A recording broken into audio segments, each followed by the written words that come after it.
Vámonos a unificar, vamos creando poder popular. Pueblo a la calle, pueblo a la calle, pueblo a la calle. Pueblo a la calle, pueblo a la calle, pueblo a la calle.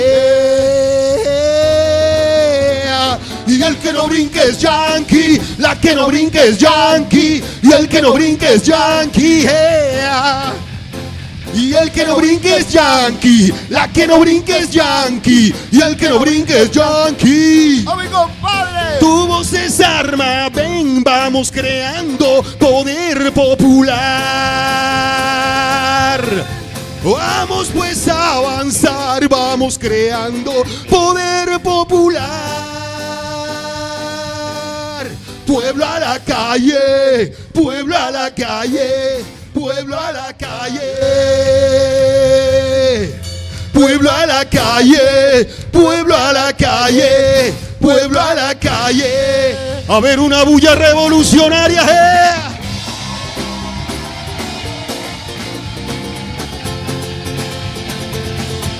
Yeah. Los pueblos del mundo unidos. Y el que no brinque es yankee, la que no brinque es yankee, y el que no brinque es yankee. Y el que no brinque es yankee, la que no brinque es yankee, y el que no brinque es yankee. Pueblo a la calle, pueblo a la calle, pueblo a la calle. Pueblo a la calle, pueblo a la calle, pueblo a la calle. A ver con nosotros. Pueblo a la calle, pueblo a la calle, pueblo a la calle. Pueblo a la calle, pueblo a la calle, pueblo a la calle. Y esto dice: Chávez is the people. Chávez is the people. Oh, Chávez is the people. Chávez is the people right now, yeah. Chávez is the people. Chávez is the people. Oh, Chávez is the people. Chávez is the people right now, yeah. Poder popular. Poder popular. Poder popular. Poder popular. Más arriba. Poder popular. Poder popular. Y vamos construyendo poder popular. Poder popular.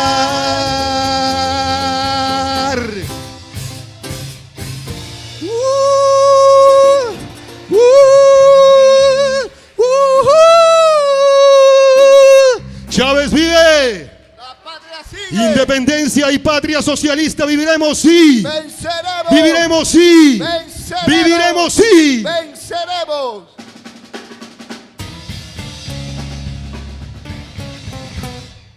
Una mañana de sol radiante. Oh, vela, chao, vela, chao, vela, chao, chao, chao. Una mañana de sol radiante. Te vimos en televisión, la boina roja de un comandante. Oh, vela, chao, vela, chao, vela, chao, chao, chao. La boina roja de un comandante daba la cara a su país. La boina roja de un comandante daba la cara a su país. Un por ahora y un brazalete. Oh, vela, chao, vela, chao, vela, chao, chao, chao. Un por ahora y un brazalete hacen al pueblo resurgir. Trajo a la patria gran alegría. Oh, bella chao, bella chao, bella chao, chao, chao. Trajo a la patria gran alegría y trajo miedo al opresor. Trajo a la patria gran alegría y trajo miedo al opresor. Y al yanqui cabrón.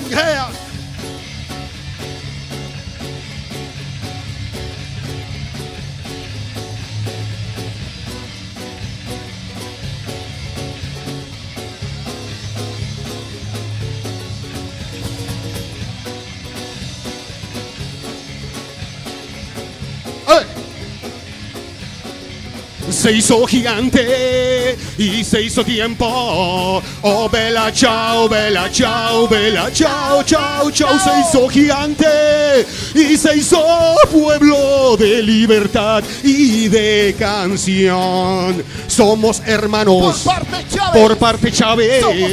Oh, bella chao, bella chao, bella chao, chao, chao. Somos hermanos por parte Chávez, hijos de la revolución.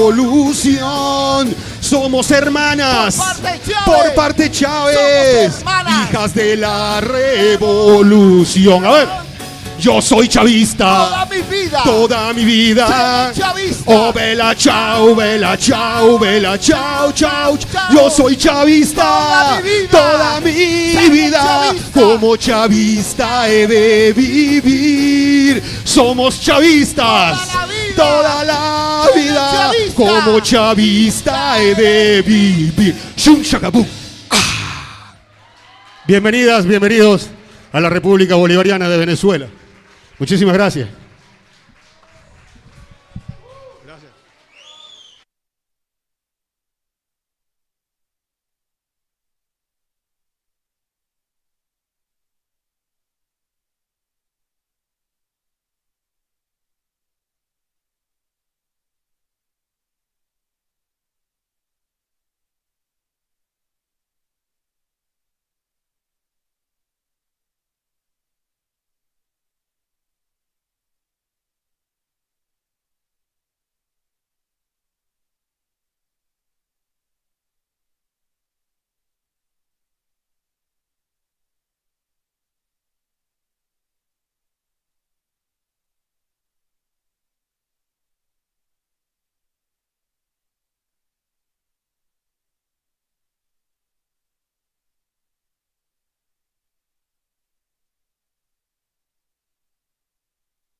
of all the brothers and sisters of this World Anti-Imperialist Platform for their commitment and their determination in the support to Venezuela and in the struggle against imperialism.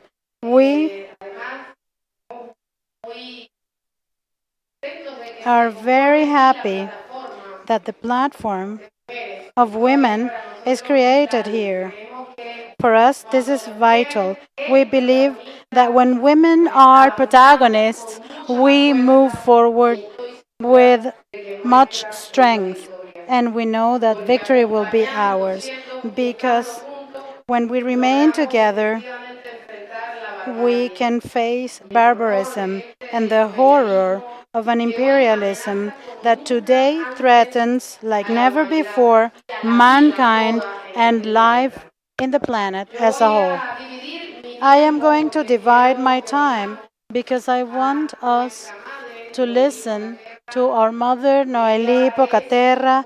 She is one of the first members of the Constituent Assembly that allowed us to have the Constitution of the Bolivarian Republic of Venezuela that was pioneering in inclusion, including women, a constitution that gathered the banners of the struggles of women for centuries, and that also gathered in its first chapter about indigenous populations as citizens with rights, with a fundamental and historic role for the future of our indigenous populations.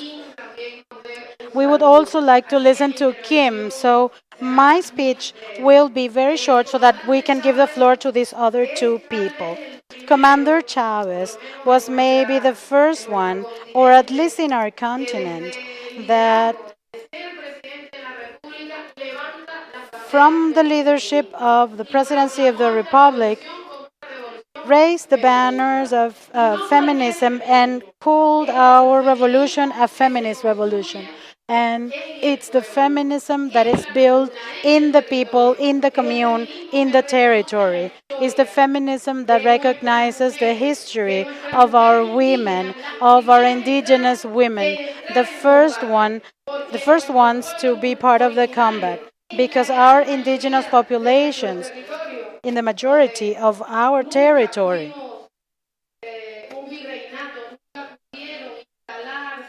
where the white power was never established or could never be established, we were always a captaincy because we always had people struggling against them, always facing them, facing the empire. And in that first resistance, our indigenous populations were key, and to the forefront of them, women, because the women were combatants too. They were leaders, and that heritage, we still have it. We also can talk about our Afro-descended women, and in the Cumbes, they were leaders. Our female who were part of the liberation movement, who decided to die before allowing the colony to maintain its bloody oppression on our homeland. So we have a long history of women who combat, women who build, who wove for the first time the banner of our republic and also raised it together with the sword to defend it. We, my brothers and sisters, my dear partners, believe that to wage this battle against imperialism, we must have women participating as protagonists. So for us, it is a fundamental task. There is no real feminism that is not anti-imperialist and anti-capitalist because women were the first ones who were enslaved and turned into property. So when we free ourselves from capitalism and from imperialism, we free ourselves from the patriarchy that condemned us for centuries to inequality. Our liberation is also the liberation of the homeland, of the peoples, and we need to do so not only from those female causes that separate us, that take away the banner of the class struggle, that are not working in favor of the Palestinian cause. Those women who divide us, they are not true feminists, because true feminism must be for the liberation of mankind as a whole. So my brothers and sisters, I'm going to ask Noeli Pocaterra, our mother, to please give us a message from those deep roots of the Venezuela that has never surrendered.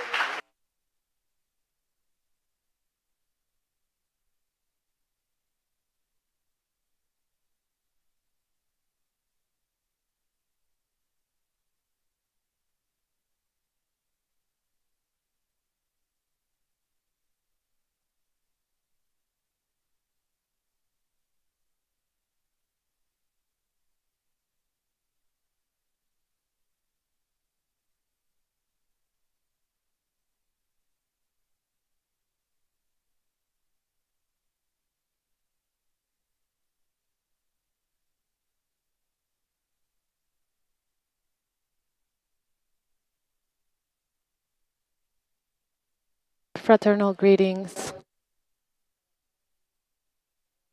for each one of you.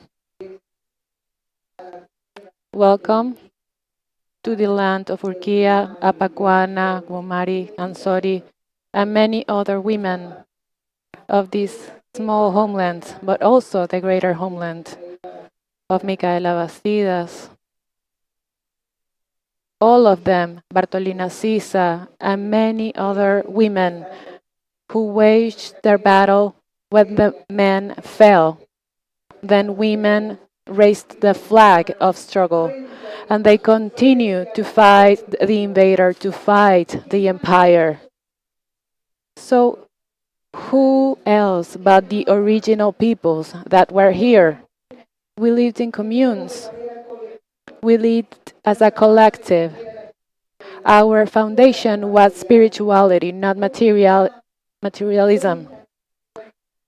Our grandmothers and our grandfathers tell us, and we also read in the books about the life of those people, that life in harmony with nature, in harmony with the environment. Each indigenous peoples, only in Venezuela we have 52 indigenous populations, and each of them comes from an element of nature. It comes from a tree, it comes from the water, it comes from a fish. I am from the Wayu people. My mother is the earth, and my father is the rain. And we were taught that plants, trees are our siblings, our grandparents. Those were the ancient Wayus, and they were the children of earth and the children of the rain, and that is why our relationship with nature is so strong. So we are the ones who can talk about the consequences of that invasion that is looming over us, but we are not afraid. And why? Because as you, Aribuna, are getting ready, heeding the call of our beloved President Nicolas Maduro, also the indigenous peoples have something that we call the silent weapons, the arrow and the spear. But also grandmothers and grandfathers also use spirituality. We have spiritual elements, and you know how we use them. We use them to give strength, courage to the people so that they are not afraid, so that those guides who are going to lead this battle are not scared. That is what we do. Those are the silent weapons. We don't need to show them off. We know exactly when we use them. We know exactly when to get them ready and where we have to be. So in each of our indigenous peoples, we have our role and we know exactly when to make use of those weapons. This is our tradition. But if we had to use the same weapons that the Aribuna use, those weapons of war would not last. A stick, a rock, a pistol, it doesn't matter what kind of weapon. We are willing to be in the first ranks to defend our territory, to defend our homeland. And who but the Wayu who love our territory? Because territory for us is very important. For us, our land is the commune, is the big house. There we have our pharmacy, the medicines that we need. There we have the food that we consume. And we have a kind of store for us. We find every materials that we need to build our houses. That is why we love nature so much. And today, more than ever, we are convinced about the need to have this feminist platform because women can contribute. We can work together. We can unite ourselves in the original peoples with Afro-descendants peoples and the Creole women as well. And those who come from other countries, they are also welcome, so that together we can contribute to the defense of our homeland.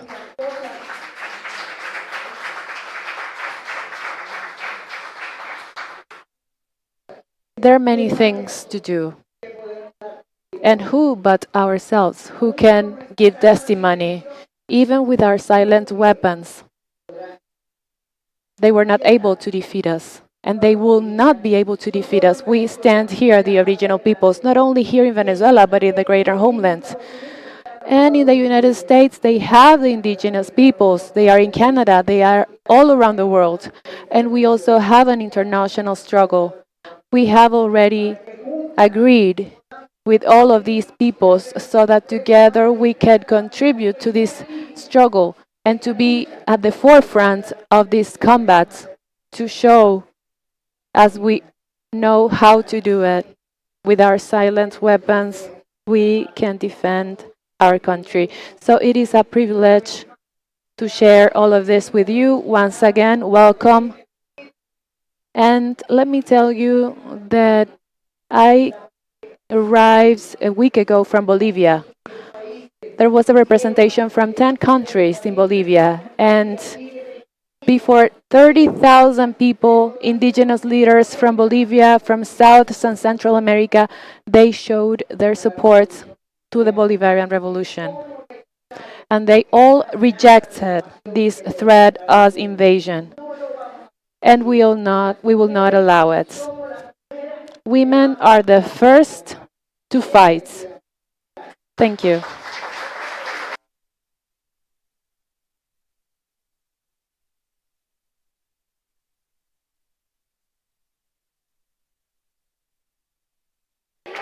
Long live Venezuela.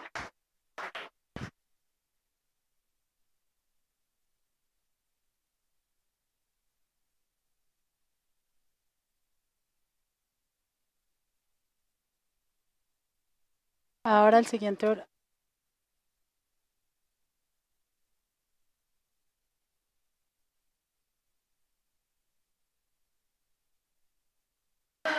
welcome, Lázara. Long live Cuba. My dear friends, and both male and female. Because feminism also needs men. That men who are not misogynists or abusers, they are the result of an imperial model that makes them slaves and turns them into the most primary of human beings. In 1975 in Mexico, and in 1980 in Copenhagen, and 5 years later in Nairobi, and then in Beijing in 1995. Governments, institutions, women of all the world reflected on the challenges of our movement. Many people would ask why such effort to revitalize Beijing 30 years later amidst so many tensions that our peoples experience, and particularly our beloved Palestine and Venezuela. The response is very simple. That day,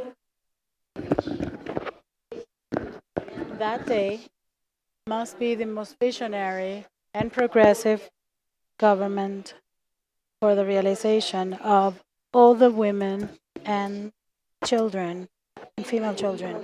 In September 1995, governments of 189 countries declared unanimously that equality between men and women is an issue of human rights and constitutes a condition for social justice, and it was a prerequisite for the development of sustainability and peace.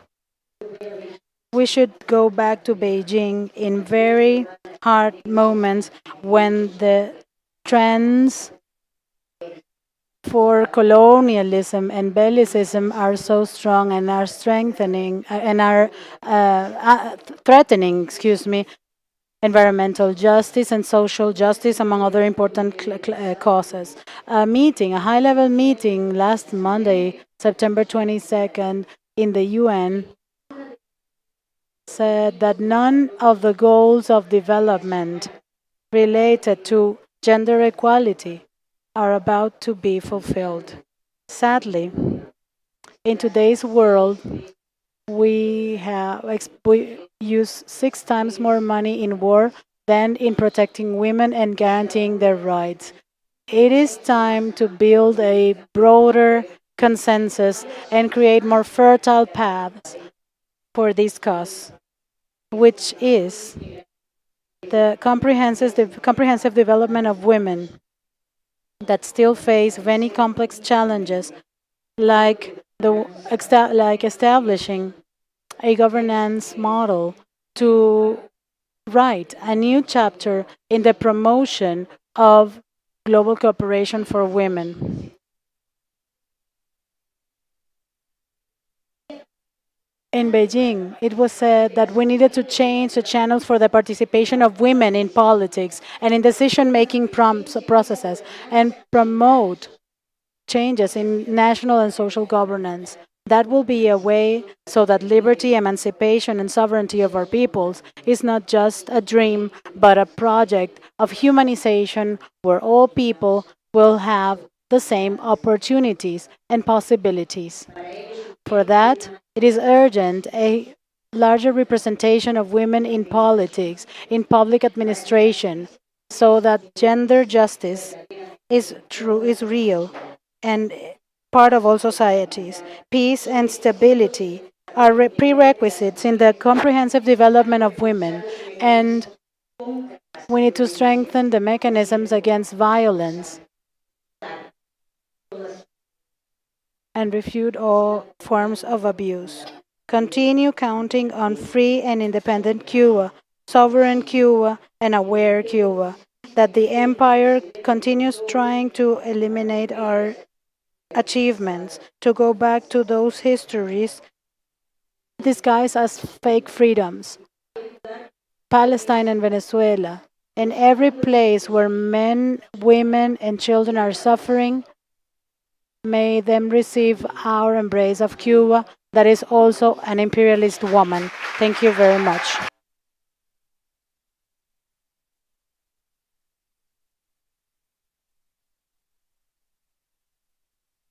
Gracias, camaradas.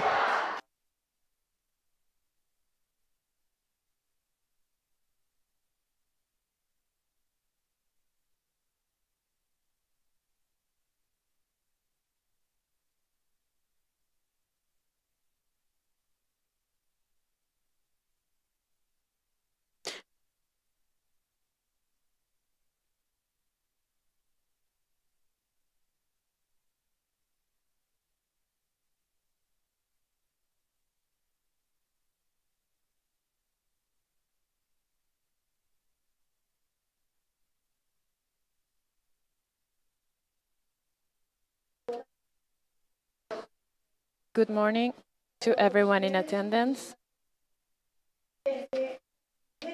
Greetings from the Communist Women of the Communist Women Front of Venezuela. Venezuela is a land that has seen the bloodshed of its liberators.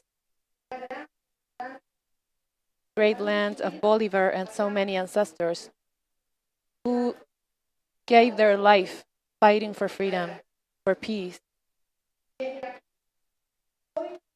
From here, we are not coming as women victims.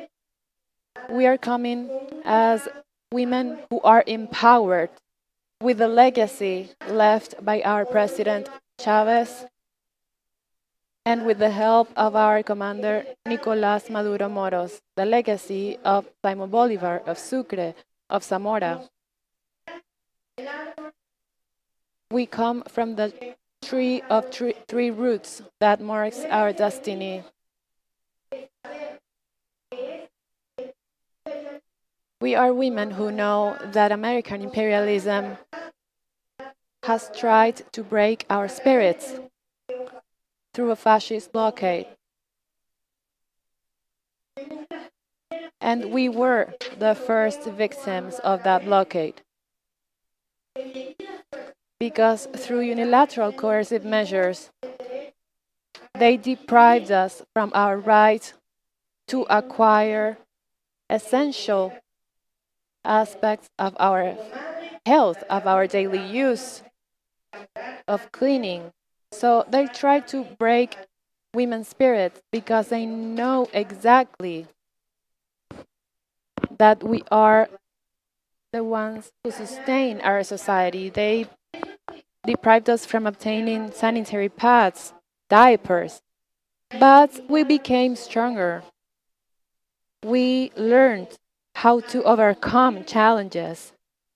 We learned to return to the wisdom of our ancestors, to reinvent ourselves, knowing that the legacy of Bolivar was not dead, the legacy of Apaguana, of Josefa Joaquina, the liberator of the liberator, Manuela Sáenz. She strengthened us. So we overcame all of those difficulties living in this blocked country and under international pressure, because even healthcare was used as a war prize by fascism. And they tried to stop us from acquiring medicines. Cancer patients could not get their medicines. Children could not get their medicines. And we know this is a silent war, the fourth and fifth generation war. We have been living in this war. And women have become stronger in all of these processes. And today we find ourselves here more willing than ever to prevent our country from kneeling before fascism.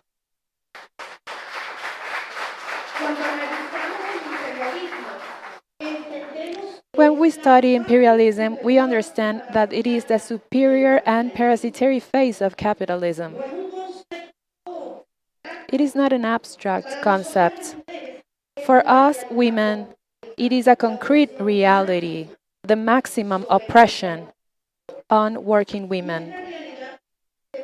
And this reality expresses itself in the blockades, in the economic blockades, such as the one that is experienced by our country for many, many years. First, we were called an unusual and extraordinary threat. But yes, Venezuelan women are an unusual and extraordinary threat because we have a capacity to reinvent ourselves. We are at the front of the struggles, trenches, because we are paying attention to any call, because they will not break us. They will not break our spirit. with a desire to invade our people. We are here, we stand firm with our gun in hand, willing to defend our country from any oppressor.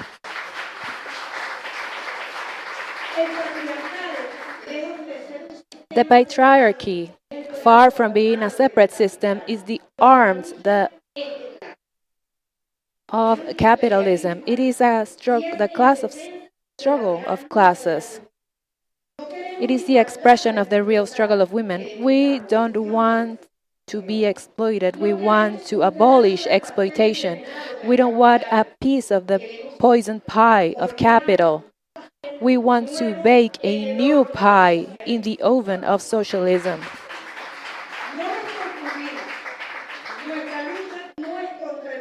Let's not be confused. Our struggle is not against working men. Our struggle is against the system that oppresses both of us. That is why we understand that feminism is not a paradox in which we are the weak ones and the man is the strong one. We are equal. We are both oppressed by the system. We believe in a front of women of equals, where we understand each other, where we are capable of moving forward together. This is why communist women believe. In Venezuela, we have learned with Commander Chavez and now with President Nicolás Maduro that the Bolivarian revolution should have the face of a woman. We have conquered pioneer laws for the protection of women. We have made strides in political participation for the protection of women. We have moved forward in the construction of a state that, even harassed by the empire, still prioritizes the social protection of the vulnerable people. But even though this is true, we still have a lot of work to do. It is not enough. But our President Nicolás Maduro, every single day, is working on trying to help us, on trying to protect us. Every single day, he thinks about the protection of elderly women, how to protect disabled women, how to protect children and teenagers of our homeland. Every public policy that is developed by our government through our President Nicolás Maduro is based upon the protection of women in every stage, in healthcare, in the economy, in production, with regard with laws that are going to strengthen us, to allow decrees to transcend and be durable in time. That is why communist women and Venezuelan women in general cannot afford to lose this revolutionary process that so much blood, so much life, and so many murders have cost us.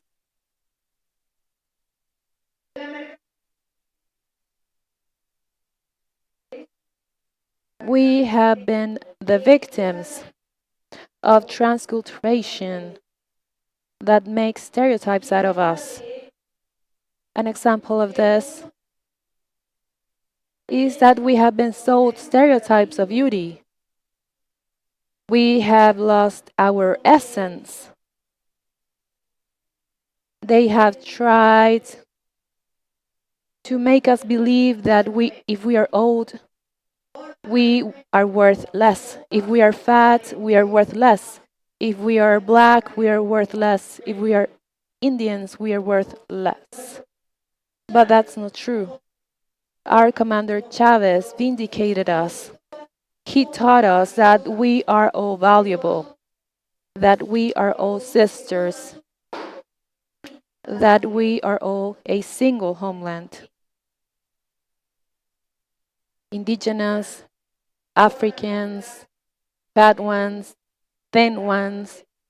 There is no difference in race, religion, or culture. We are Venezuelan women. We are women of the world. And so this is the call, to be united, in this anti-imperialist platform because, first of all, as a communist woman, I can tell you that our party is anti-imperialist. We know perfectly who is the enemy, and we know who wants to submit us, and we are fighting against it.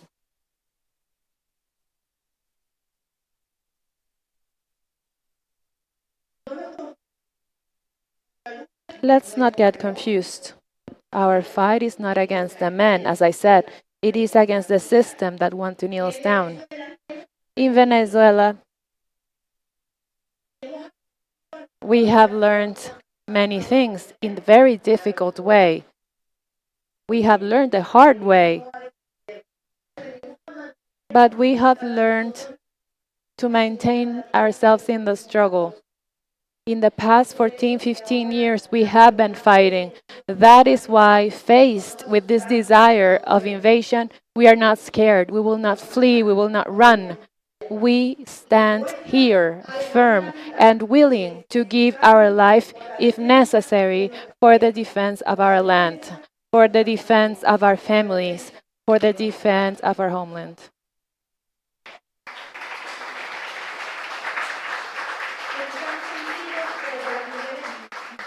In this regard, from the Communist Women Front, we have a proposal to be developed together.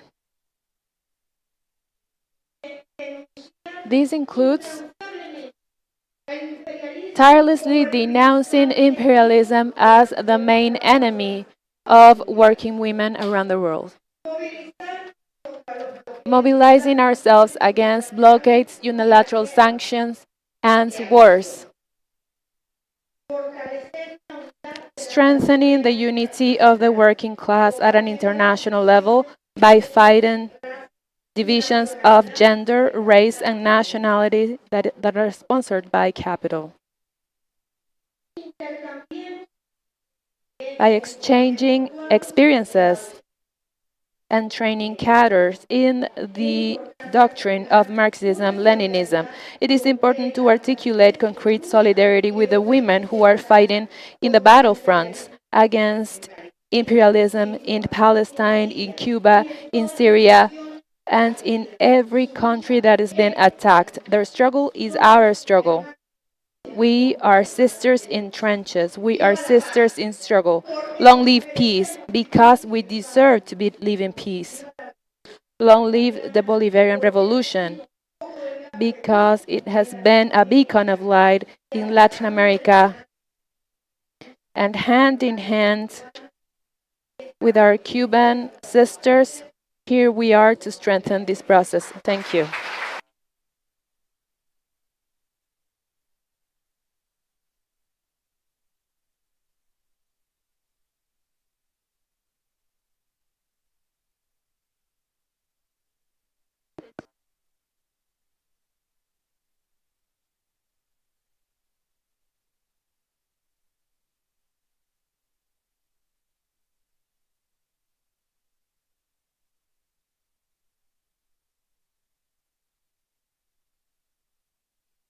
Long live el Panal Commune.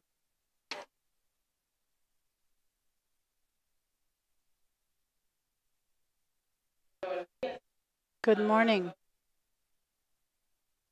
Greetings to our comrades and to all the people present here in this space that is for the people and by the people. We are honored to be here to express what our people organized in communes can do and can comment about what our peoples experience. We were at the university and we received a class about the enunciation place. This means that you speak from where you are. I do not speak here as Ana. I speak as a woman. I also speak as a spokesperson of a group of people who created this experience or build this experience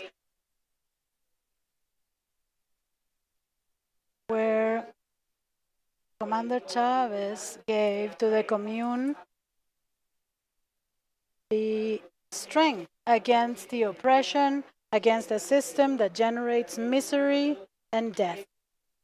It is for us fundamental that the commune is that place from where we speak, and that once again we concentrate and we make as much effort as possible for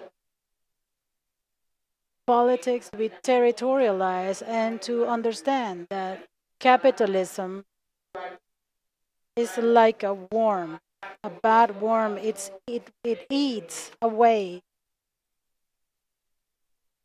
the principles and the heart, the DNA of a society, of a people. And that is why in the commune, in the community, in that large house that our partner was mentioning, we need to start struggling from there. Each one of us must be working in our own area, in the diversity of the commune, in the heterogeneity. That means to participate in a wide space. We all assume the struggle not only against imperialism, but to stop being in resistance and go towards the emancipation of a people that every day works for it. I was very proud to listen to Noemi speaking about her ancestors or our ancestors, and I would have to talk about Marisol Valera, our partner, who was killed in 23 de enero, and I would have to talk about Livia Gubernet, student of the Central University of Venezuela, struggling from the resistance against the system of domination. I would have to talk about Argelia Laya, a partner committed with the need of insurgent pedagogy. And I would also have to mention Judith, Noemi, Isabel, Virgilia, Darlene, Elcida, so many women who are in the territories, creating the communes, building the communes, because we take it seriously, the motto of commune or nothing. It is very easy to be confused by words, whether we are feminists or not. Of course, I respect and consider all of the partners who have placed their hearts and their reflections, their intelligence, not only for the vindication of women, but for the full liberation of women as a historical subject in this important struggle. But at the same time, we should not forget that the struggle is still a class struggle. It's still against a system of oppression that sees mankind as an object, as a merchandise. Today, we're here to tell you that women, men and women, elders, and children in a community are in resistance but for emancipation. We believe that undoubtedly, when we help each other, when we use the philosophy of Mariate and from the necessary construction of our America, we can consolidate our Bolivarian socialism as the way to transform our relations, as a way to see how we educate ourselves, how we create families. In this case, women have a key role on how we transform the relations of child rearing and how to raise those new members of the commune that the Bolivarian Revolution needs to birth so that we can continue using that motto of Commander Chavez, commune or nothing. So we would like to express here that there's a people here committed to our struggles with President Maduro, Nicolas Maduro Moros, who are militants of this lovely experience of construction. He knows he has solidarity around the world. We know that every time we receive the people from other countries in our spaces of the commune, they leave with smiles, and you can tell that they liked what they see because we do it, we receive them from our hearts so that they can experience, truly experience it, because we are not just a show. We cannot be the reproduction of propaganda, um, something that is shown on TV or on social media. The communicational struggle, of course, is important, but it must also be a reality, home by home, child by child, family by family.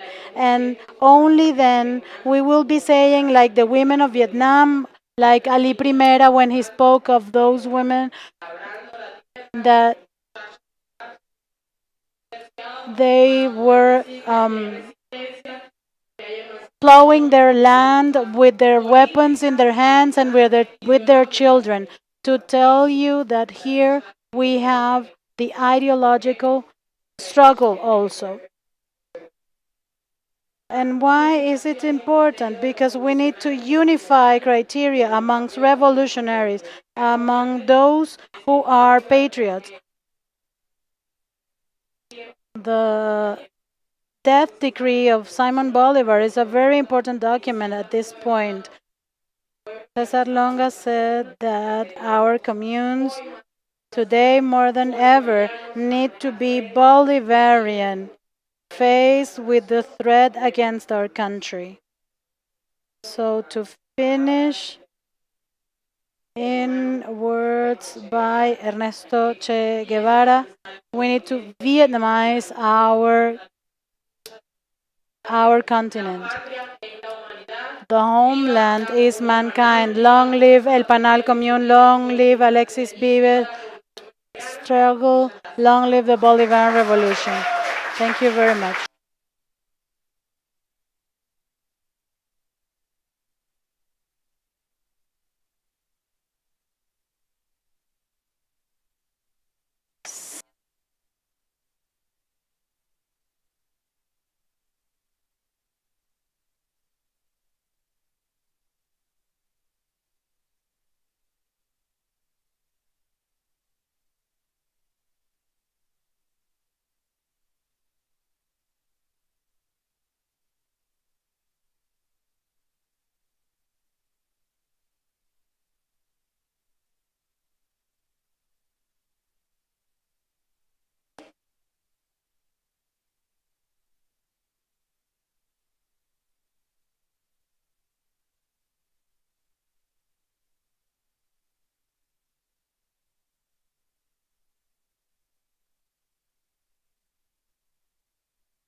Long live the anti-imperialist women of the world.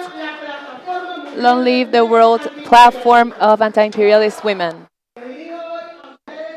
I address you today on behalf of the International Committee of Solidarity and Struggle for Peace, COSI Venezuela, to denounce in this space the deep imperialist nature of fascism. This is an ideology that is only an expression of capitalist ideology that wants to achieve by force what it cannot do by traditional means. The history of humanity has shown how this ideology is trying to subordinate women by confining them to a reproductive and domestic role at the service of its interests. Wherever fascism prevailed, the material conditions of women got worse, giving rise to a sexual policy of domination and violence, such as the prohibition of reproductive rights. Women were only seen as an instrument of biological reproduction. Their value was limited to their capacity to procreate, stigmatizing women who did not fulfill this role assigned as mothers.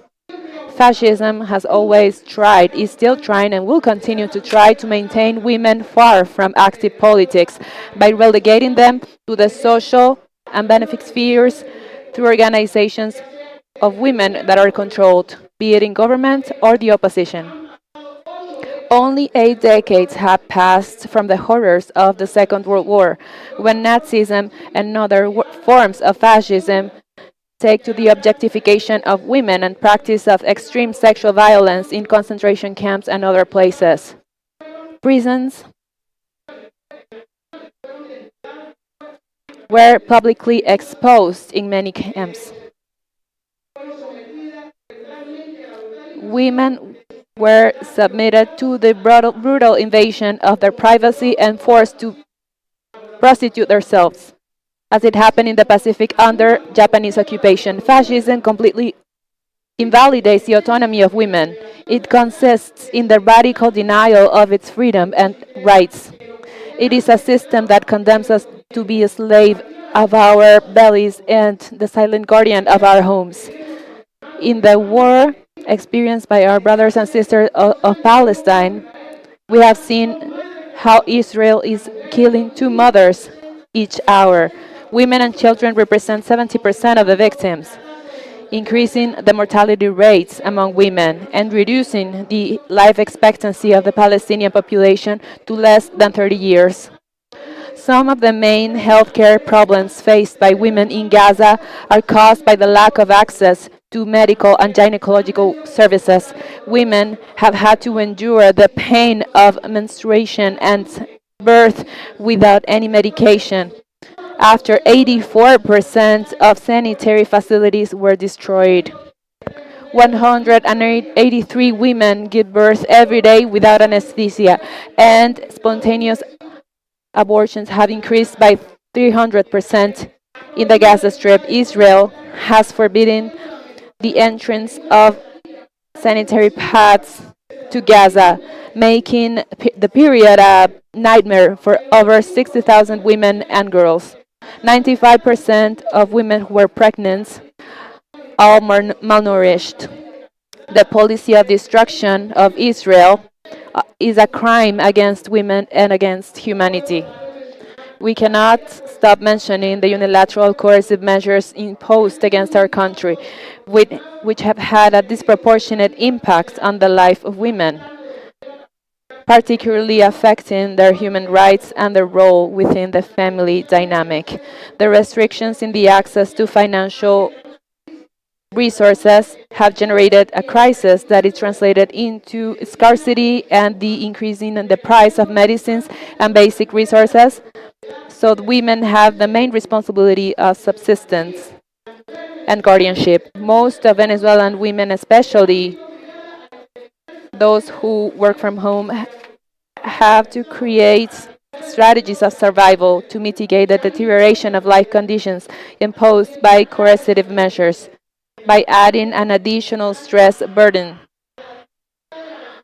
Faced with the difficulty of guaranteeing the well-being of their families, which intensifies the feminization of poverty and vulnerability.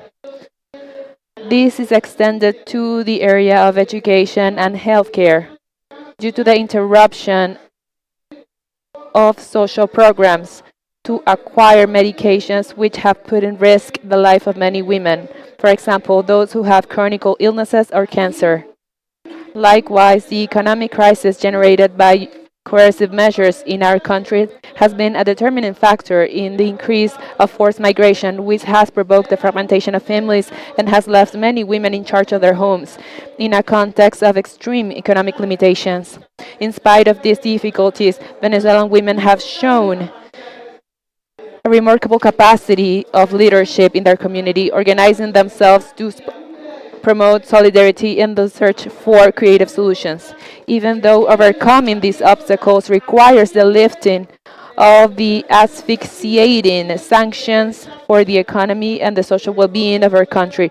From COSI Venezuela, we recognize that the struggle against fascism is a struggle for our rights. It is a struggle against the enemy of humanity. It is a struggle for a world of peace and social justice. Long live the Bolivarian Revolution. Long live the peoples of the world.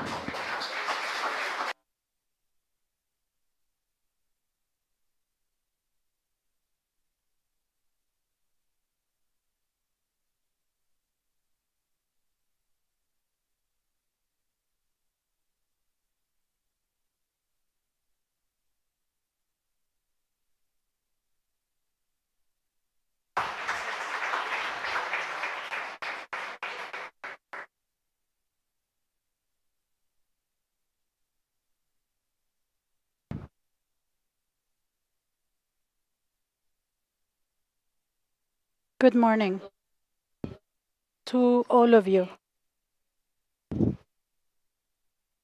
I have been militant of the Communist Party since I was 14 years old, part of the Patriotic Union, and we continue being communists despite everything. We can say that we are in the path towards victory. We would like to thank for this anti-imperialist platform for the women's space. This means a leap forward for the communist movements. And for this to be held here in Venezuela is even more important. A land where we are all present to talk, to walk through through the lands of Venezuela, the streets of Venezuela is an incredible experience. Where you can find people that are so, and this happens because this is the territory of the cradle of the struggle against colonialism. You know that in Colombia currently we are undergoing that process of the second independence and our definitive independence. And we would like to thank two revolutions of the continent because they were able to we were able to get a Bolivarian president. In Colombia, we now have a government of change. So the sword of Bolivar that went out to struggle for us came back to the Nariño Palace. And I said that we owe that possibility to two revolutions, to the Cuban Revolution and the Bolivarian Revolution. To those two revolutions, we would like to thank for the end of the armed conflict and the peace agreement that is not completely finished, but that opened a gap and allowed us the political participation of the majorities and to be able to break the fear and reach the Nariño Palace. Imperialism hates Petro. It hates the government of the change. It hates the historical pact because it's the historical pact against American imperialism. And it's the historical pact for the big homeland and for the united struggle of the peoples of the world. We have experienced warfare in our territory. We know what bombarding is. We know that what it is, that our body is used as a trophy to face the adversary that is the man. They have killed our leaders, our women leaders, to displace peoples or communities. There's no generation in Colombia that can talk about living in peace. I grew up with the memory of my mother, my grandmother, and my uncles of having to flee in the middle of the night because people were coming to kill us. We are still afraid because we still hear a sound and we turn our head to our back to see what's going on. We are still living with fear.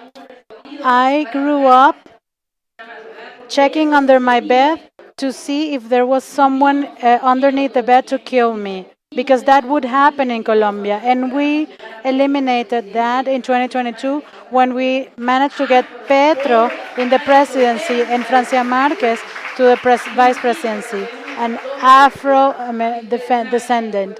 And you know that the peace agreement was done in Havana, and it was done because Commander Chavez struggled always so that we could have a peace agreement so that the majorities could define politically what started as a people's power for the land.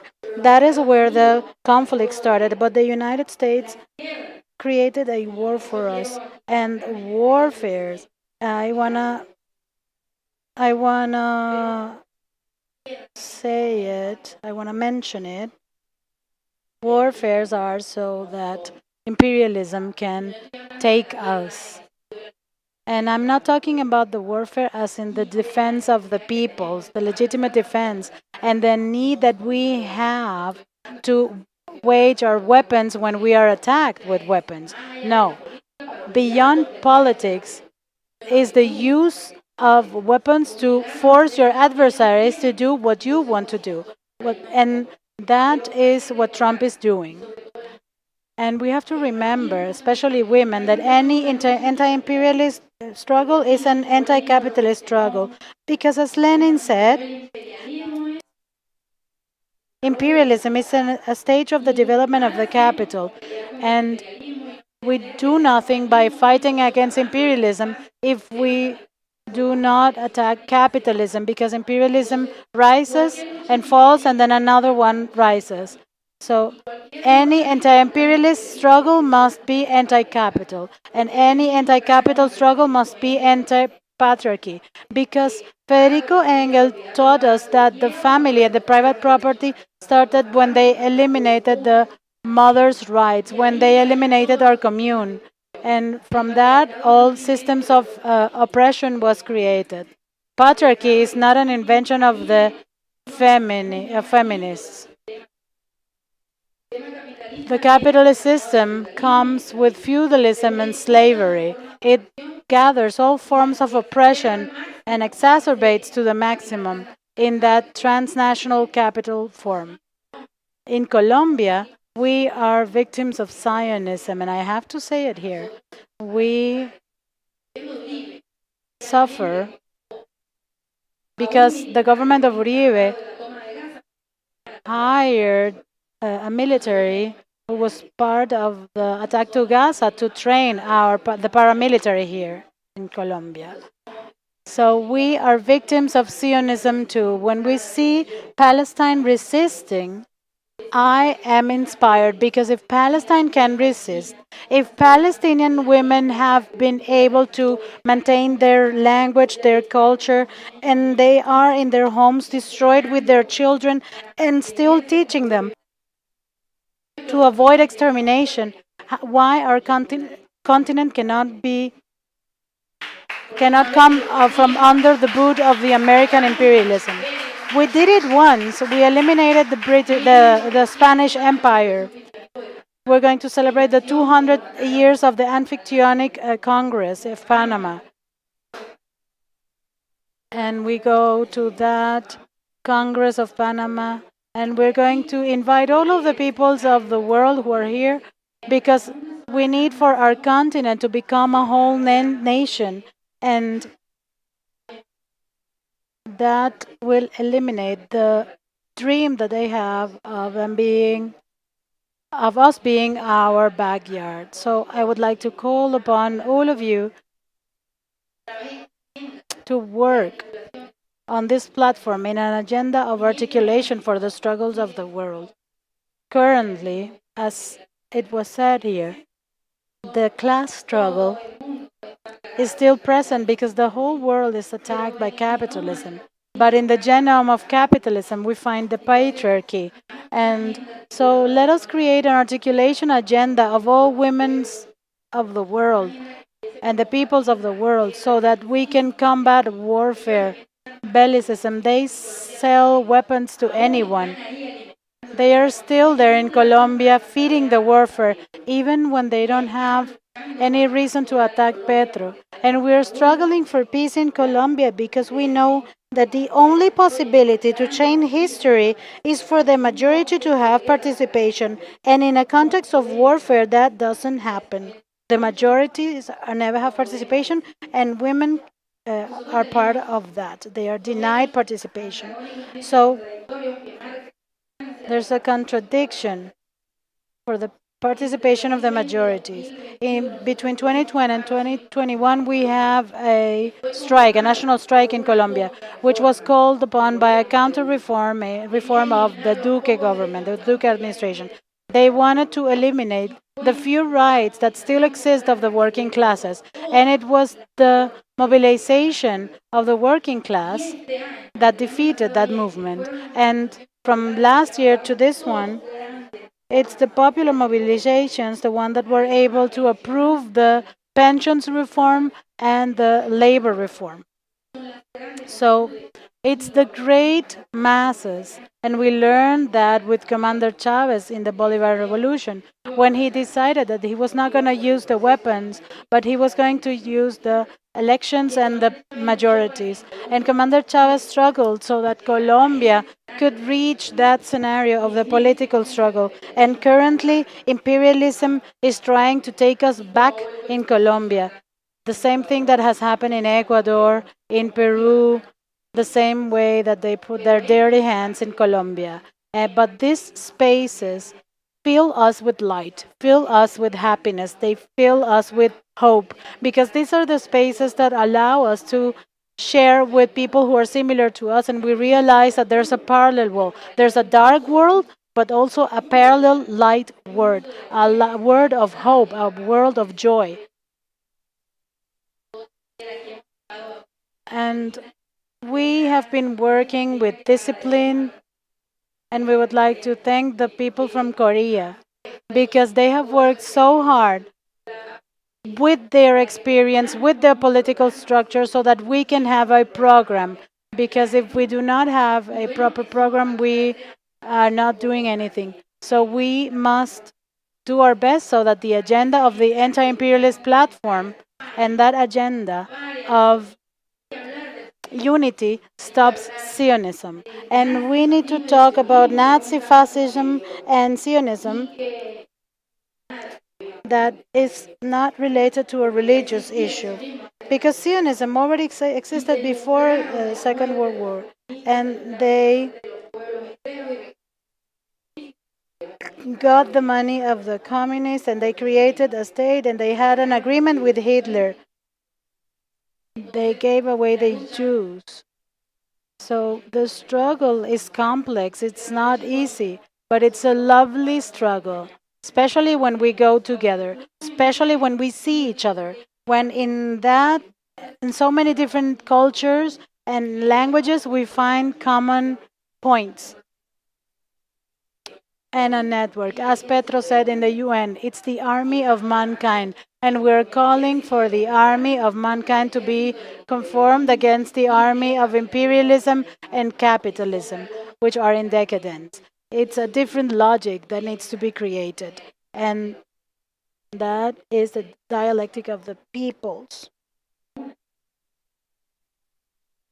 In the commune, as Noeli said, we have the tools to defend our territory. In Colombia, we have done so. The indigenous populations have been waging their war. And we have great articulation spaces like the MIGA. And so I call upon all of you to articulate our struggles.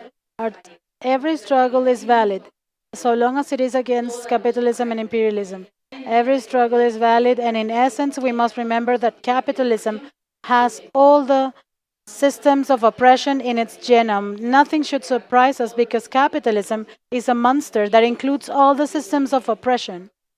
And the first one that was born, which was patriarchy, which allowed for the classes to arise and the state to arise. Thank you very much, comrade, and long live this anti-imperialist platform. Long live the memory of our heroes. Long live the Bolivarian Revolution.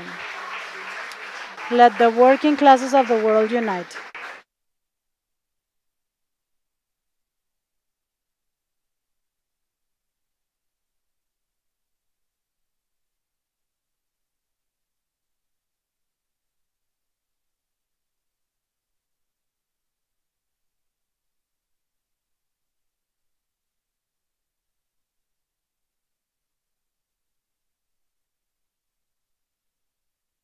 morning, brothers, sisters, comrades. As we have been saying every day, a big thank you to the Bolivarian government, to its institutions. I am very emotional and proud when I listen to my sister in her language, with her strength, the sisters from the different parties of Venezuela and all around the world who have come here.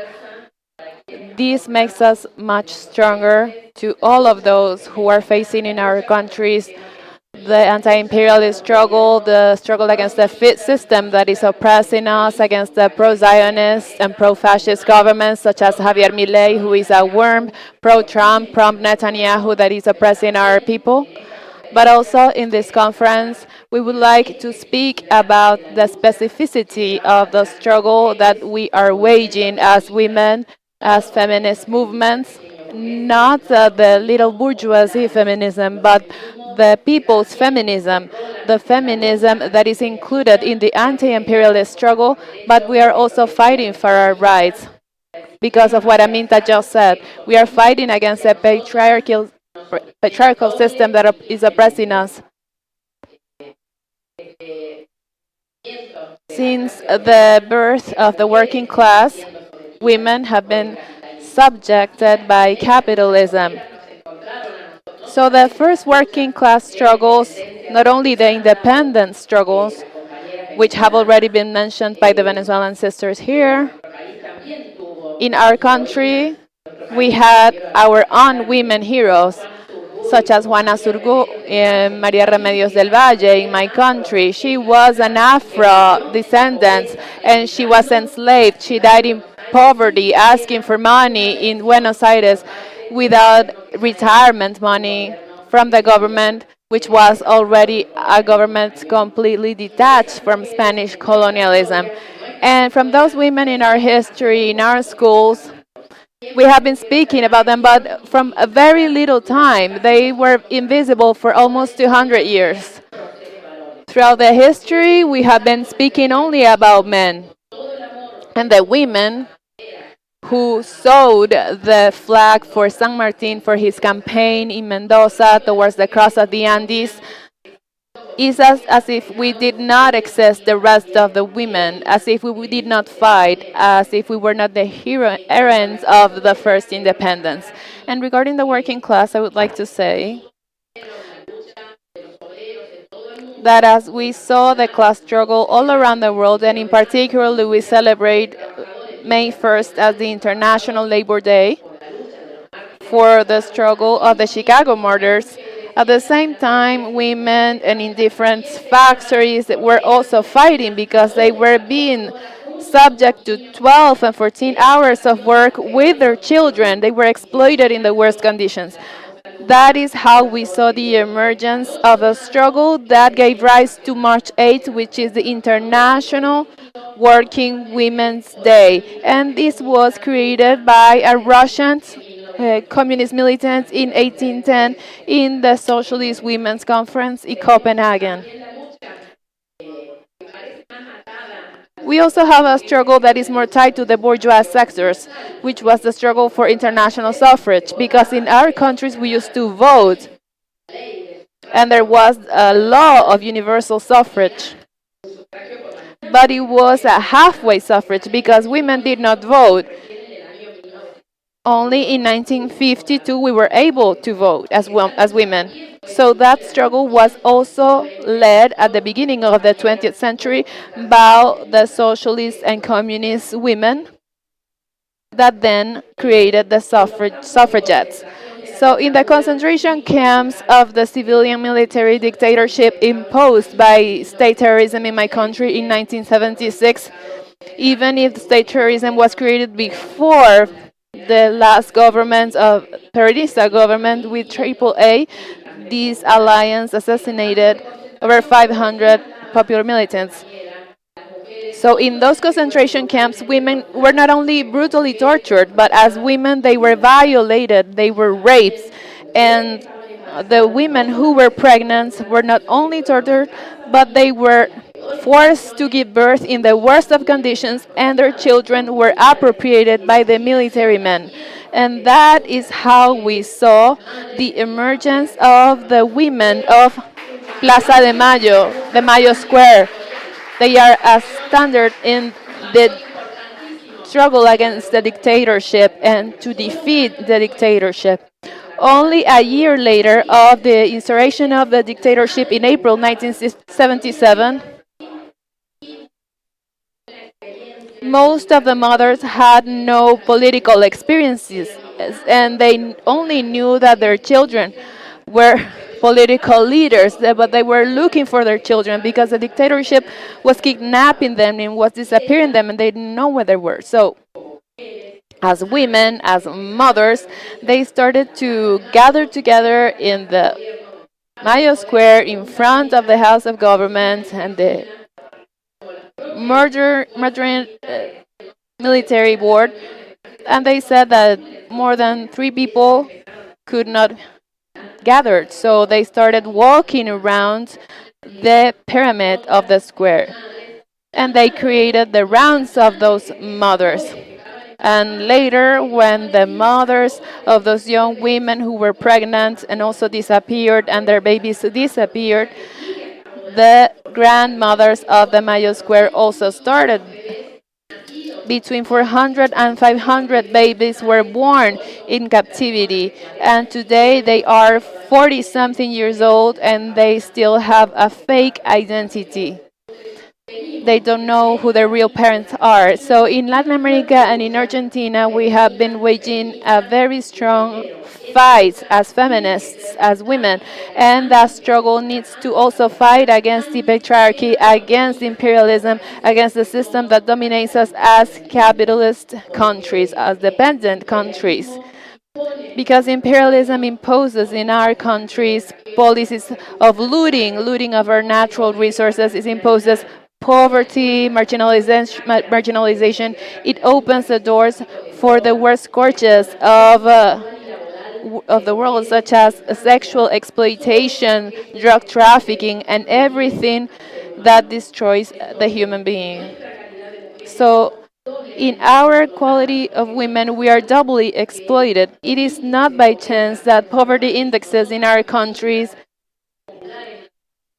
popular feminists in Argentina, and in my case as communist, Marxist, and Leninist, we talk about feminization of poverty.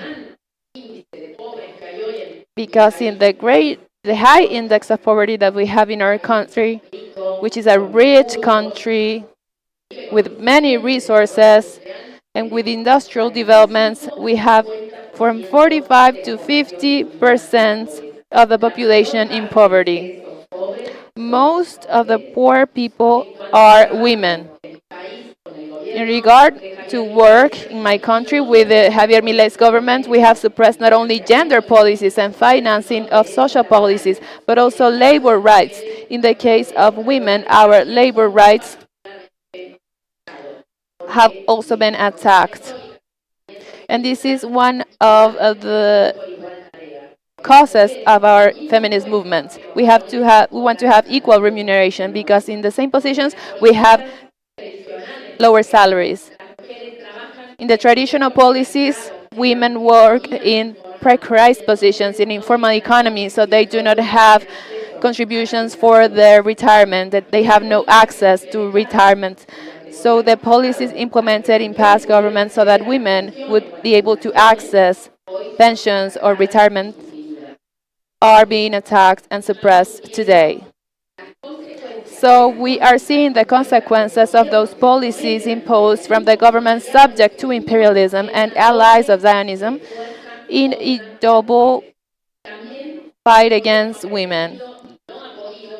This government has also tried and has not been able to, because the main enemy of the government, and as we saw in the shameful speech given by President Milei in January of this year in the Davos Forum, the main enemy is the left, communist people. Second, women, and third, sexual diversity. It is a misogynist government, a homophobic government that wants to abolish the law of abortion that was so difficult to achieve for communists and for women, because it is not a right that we invoke lightly. It is a public health policy. In my country, tens of thousands of women were dying due to clandestine abortions, especially in cases of rape or when the mother's life was in danger. So President Milei wants to modify the criminal code and eliminate the figure of feminicide, the death of women by the hands of their partner, of former partner, due to gender issues. In my country, we have one woman that dies every 36 women as a 36 hours as a victim of gender violence. So we have to take these policies in our hands because these are the problems that affect women in our countries. I am taking a little longer than I had to. I have to conclude. I had a lot more to share with you. But I would thank once again the Bolivarian government of Venezuela, the brothers and sisters from the Anti-Imperialist World Platform, the sisters from the PDP of Korea who have worked so hard for this conference, and greetings and an embrace to the heroic Venezuelan people. We support you in the face of the aggression of imperialism. That is why long live Venezuela, long live Chavez.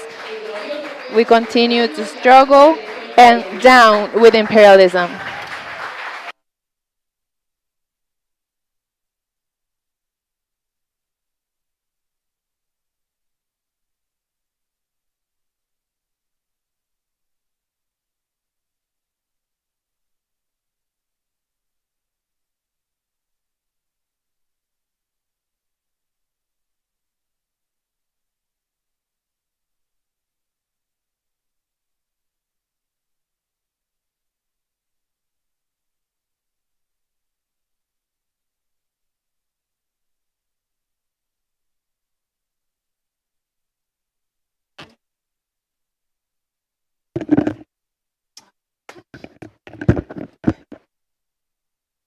Perdón.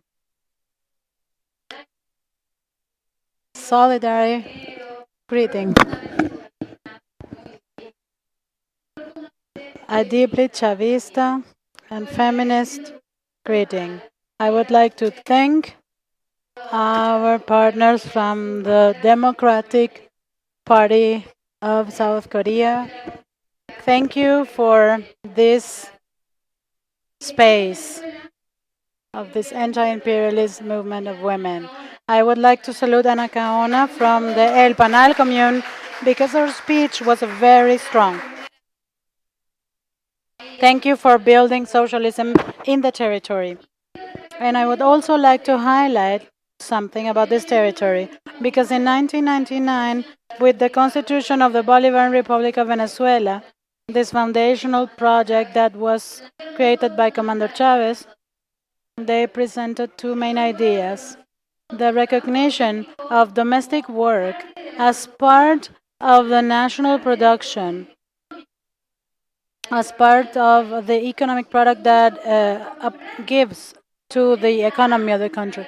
And then for naming us, for talking about female workers, we stop being just a generic masculine and we appeared in the constitution of a country. Thank you very much, Chavez. Thank you to the members of the Constituent Assembly who participated in that process of visibilization of women.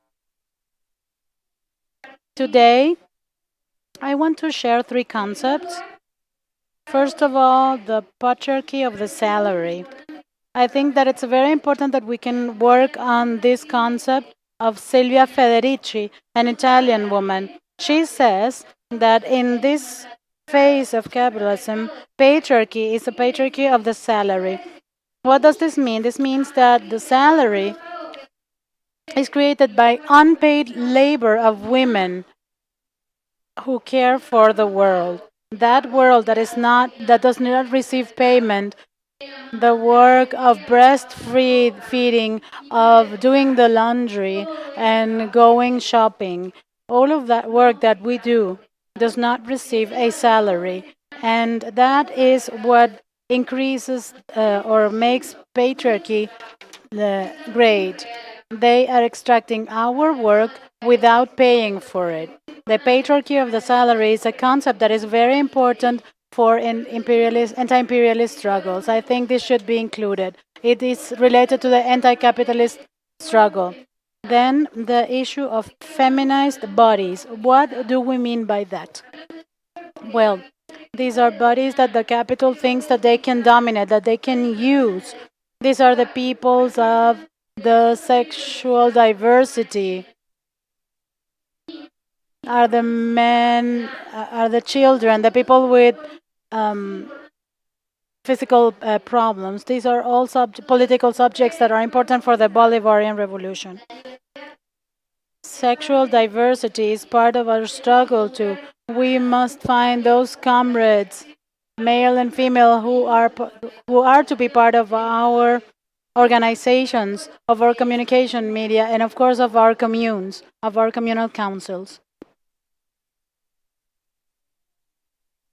Then, in this particular concept that context that we are, my friend Irina talked about what is happening in our country that you all know about. For 2 years, we have been suffering with a neoliberal government, pro-imperialist, that goes for the Yankees, that is disgusting almost.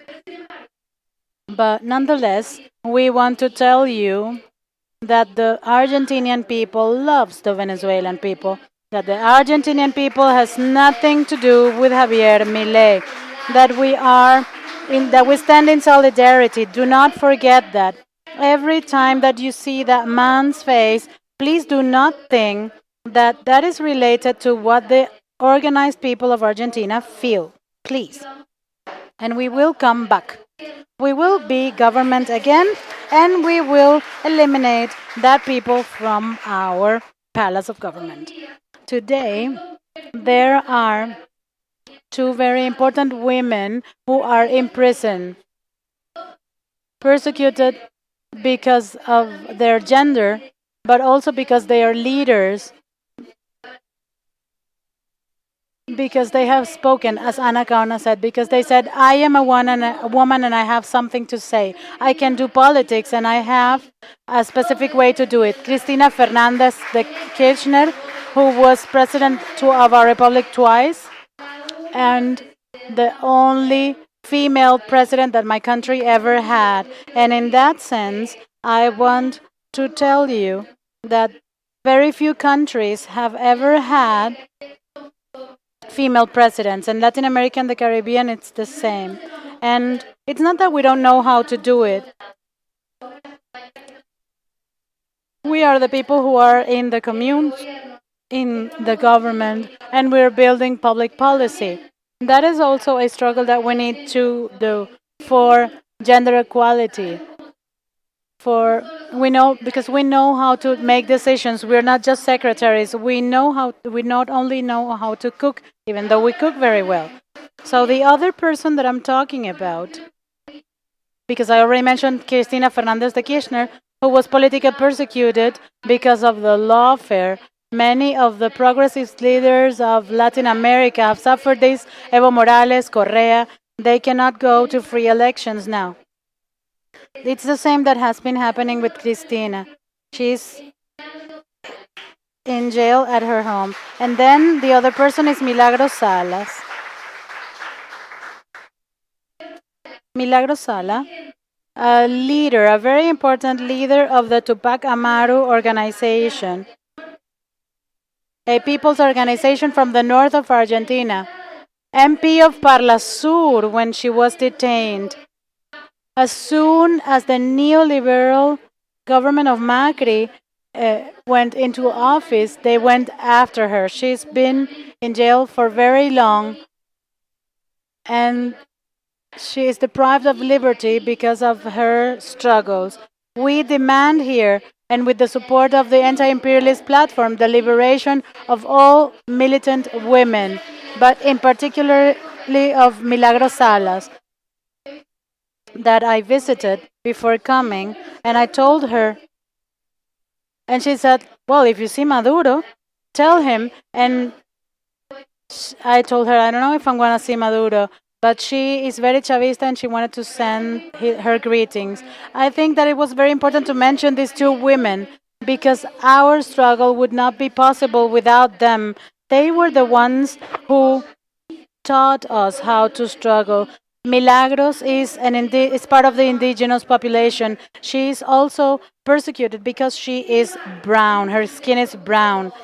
And with this discouraging context in our territories of the South, I want to tell you that feminist women are very clear in the fact that what is happening with Milei is not an offensive of the right wing, it's a counteroffensive to our advancements. So we're not in disadvantage here. We presented the struggle, the banner of struggle, and what they are doing is a counteroffensive, neoliberal, a misogynistic one, patriarchal, of domination of over our bodies. They want to eliminate femicide from our legal code. Imagine that they said that femicides were our responsibility as feminists. And I want to tell you that we still stand struggling. You have seen us at the streets. And lastly, I would like to take the opportunity to send a deeply feminist greeting to Faldas R group, to the Faldas R group, an organization that struggles for the rights of women, for the depenalization of abortions, that struggles for access of information. It's very important, my dear comrades, to accompany each other. We must find information. We must create the social debates that are needed to move forward. All of those who were before us emancipated women and depenalized abortions. So, in that sense, I would like to add myself to the initiative Acompañarlas, which is part of the campaign for the women's rights in Venezuela. They have been requesting the depenalization of abortions in cases of rape and incest, and to guarantee health and sexual rights in the Republic. Abortion is a public health issue. Abortion kills poor women. Rich women get their abortions in clinics, in private clinics, and they do not die. So I would like to repeat, support the Acompañarlas initiative. No child should be forced to give birth to a rapist baby.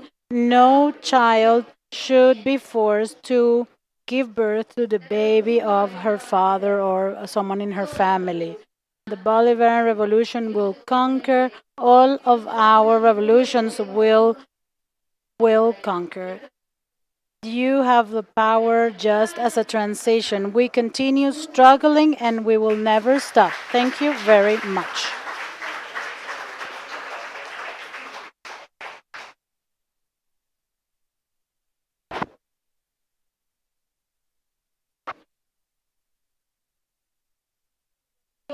In October 2008, something important happened here in Venezuela because Commander President Hugo Chavez said every socialist man must be a feminist, and every feminist woman must assume socialism as a strategy. Therefore, every October, Venezuelan women remember the day of socialist feminism because our eternal commander, Hugo Chavez, on that day declared himself a feminist. Long live Commander Chavez. Long live revolutionary feminism. Long live the Bolivarian Revolution. And one of the children of Commander Chavez is also here today. Of course, one of his mothers, our dear Noelia as well. Our dear sister, Tania Diaz. She is the Vice President of International Affairs of the United Socialist Party of Venezuela. Welcome.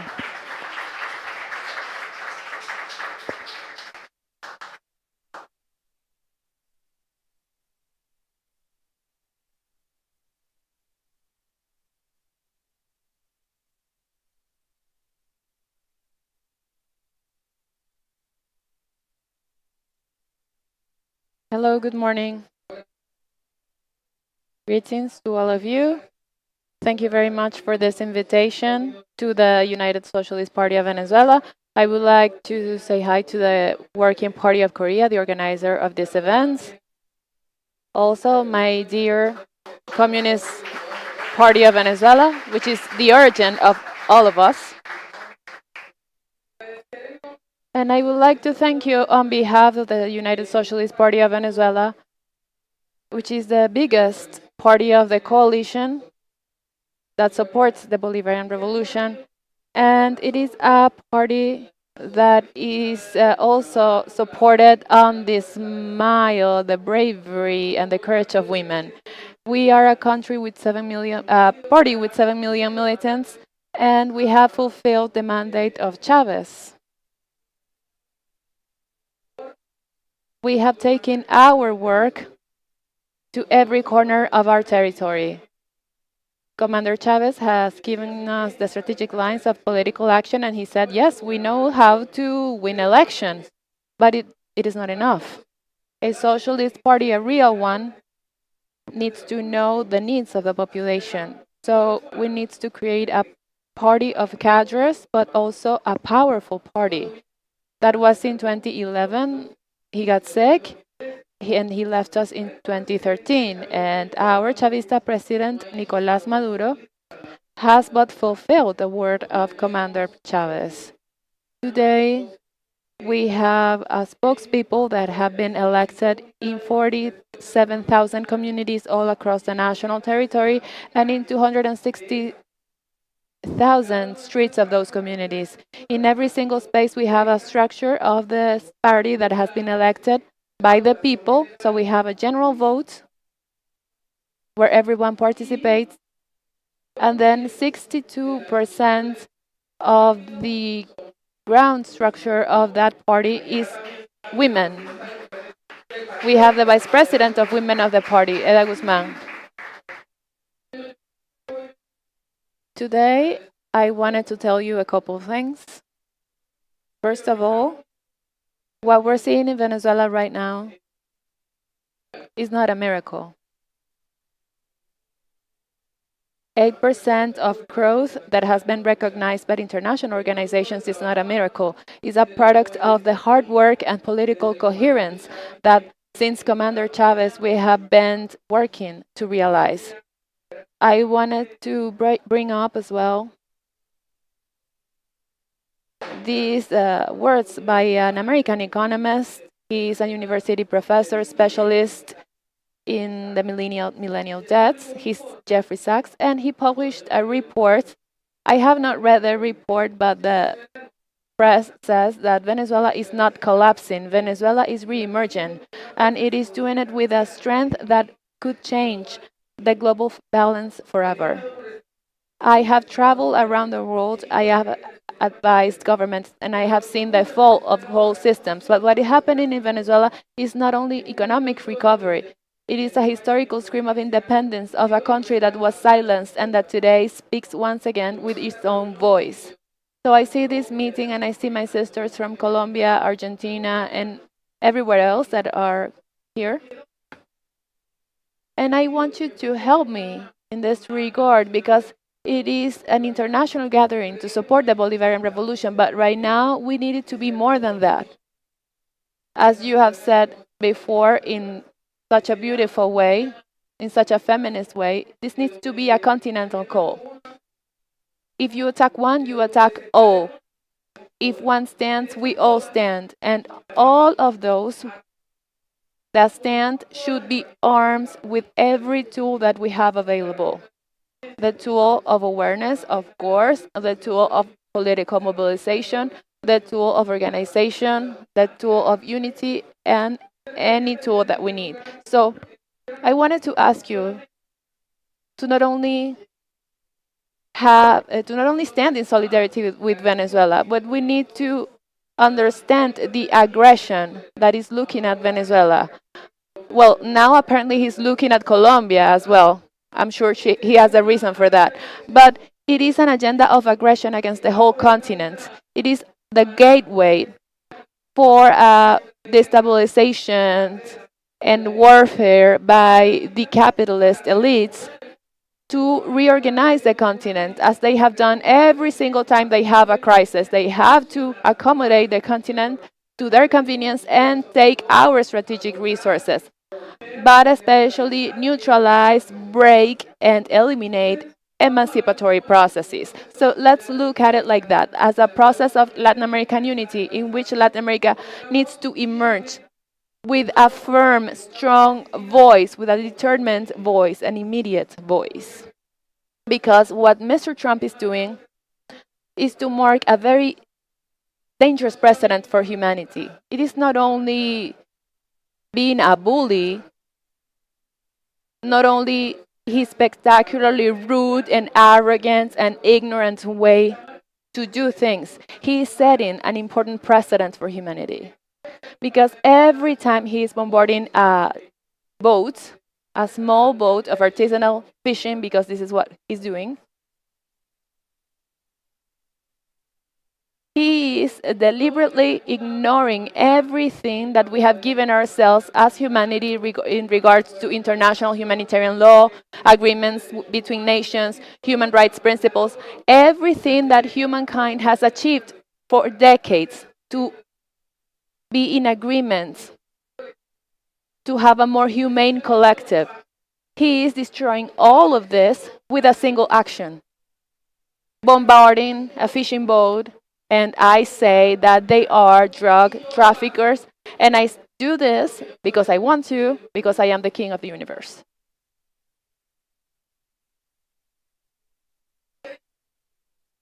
It is not deliberate, but he wants to impose it as such. And he's doing this against brown people, against Spanish-speaking people, against nations of the south of the continent. And I know these things seem logic, seem truth, but the narrative is so overwhelming that we don't see it. That he doesn't even name these people. He doesn't even talk about the coordinates of those boats. He doesn't even mention the crime. There is no folder, there is no indictment, there is no trial. It is a deliberate murder of the empire against a population that he thinks he owns, that he's entitled to. So it is a fascist agenda, that's true, it is a Nazi agenda, but it is a neo-colonizing agenda. It is the ancient policy that they use. They take every territory that they want, the gunboat policy. And if we don't take firm steps, if we don't raise our voice, I think we are being heard. And I want to congratulate President Gustavo Petro for his courageous position to defend not only Colombia, but all of Latin America. Our woman president of Mexico as well, Claudia Sheinbaum, for her courage. The president of Honduras, Xiomara Castro, as well, and the next president. But we also want to say from Venezuela that this meeting convened by the president of the Simon Bolivar Institute, Blanca Caut, this meeting is for this, to have a common cause. The unity has not abandoned us in spite of everything, and it should continue forward. And then we have the issue of the commune. What the economist has said, we say it very humbly because Chavez was born in this country and he created a revolution in the 21st century, and he talked about communes when nobody was talking about that, and he talked about climate change. Fidel and him talking about that as the Quixote. And so, Commander Chavez, we celebrated an anniversary 2 days ago of the call he made.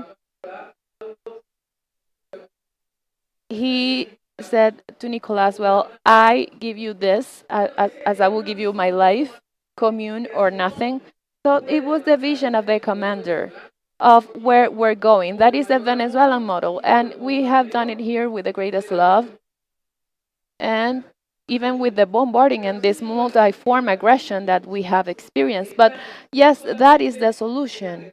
Not only attending to the population, but the voice of the population, the voice of the people of Anacaona, because we are millions of Venezuelan Anacaonas,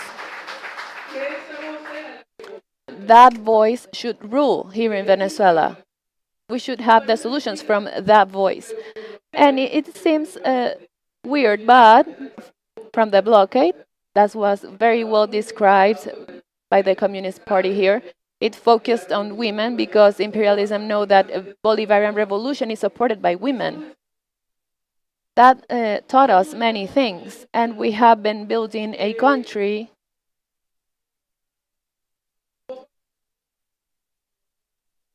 as the teacher of the Liberator said, either we invent or we err. So America does not need to copy any model, it needs to be original, and we have to be original by force. So we have grown in every aspect, and we have grown in our own way. It is important to know that there are no transgenic food in our country. They are banned, and farmers have enforced that law. They said it is not enough to have a law for seeds. We need to do it in this specific way. And so we have healthy food, and we also have a seed bank that has been recognized by international organizations. Communal production in our own territory, entrepreneurship has been also very strong. It has helped to bring up the economy. Our oil engineers here in Venezuela, because blockade implied many things. A country that is mainly dependent on oil revenue. In 2015, we saw that a congressman was sworn as president of the republic, and a week later, they were blocking Petróleos de Venezuela. That was the real objective. And with that, 96% of the national income was taken, was robbed. So we started producing in the fields, we started producing in the streets. But the engineers, when they said, well, you cannot have the spare part for that drill, for that rig, because if I sell you this, if any company, any multinational were to sell a spare part to Venezuela, it would be sanctioned by the United States. And if we're going to pay, the banks say, well, you cannot pay here because I'm going to be sanctioned by the United States. So we have to triangulate everything. It takes longer, it is much more expensive, and then the spare parts cannot arrive because they are sanctioned by the United States, and the women engineers of PDVSA and our men engineers of PDVSA did reverse engineering, and now we know how to repair and how to build the machinery to rebuild our oil industry.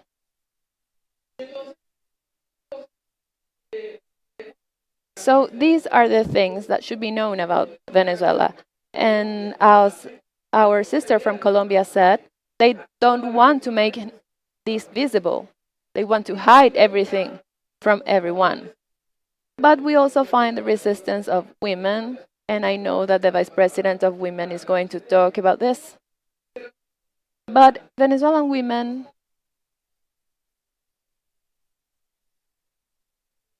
are like oak trees, very strong. But they do not bloom in the season They bloom anytime they are needed to bloom. So we are the first to guard the election. But when there is an economic problem, we are the first to produce. And when there is a territorial aggression, we are the first to defend. So that's why on July 28th, when they wanted to discard the results of the election, they assassinated two of our sisters, Mayauris Coromoto Silvias and Isigeras Gil, and they were persecuted, they were located, they were attacked, and they were killed to shut their voices. So my second request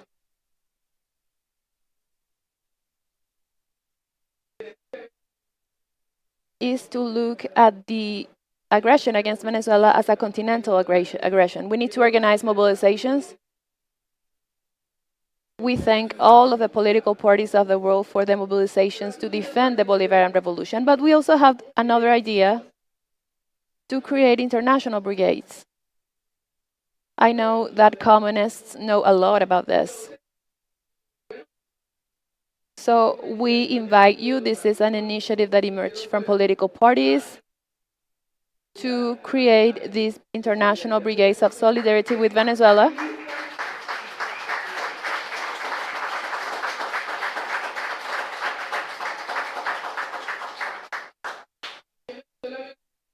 In Venezuela, we had a militia of 4 million people. It is the people in arms, and voluntarily they enlisted, and now they are part of the Bolivarian armed forces. When Donald Trump deployed the 4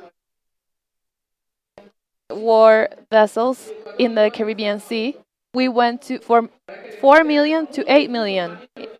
Now we want to be much more in Colombia, Argentina, Ecuador, Mexico, Panama, Honduras, El Salvador,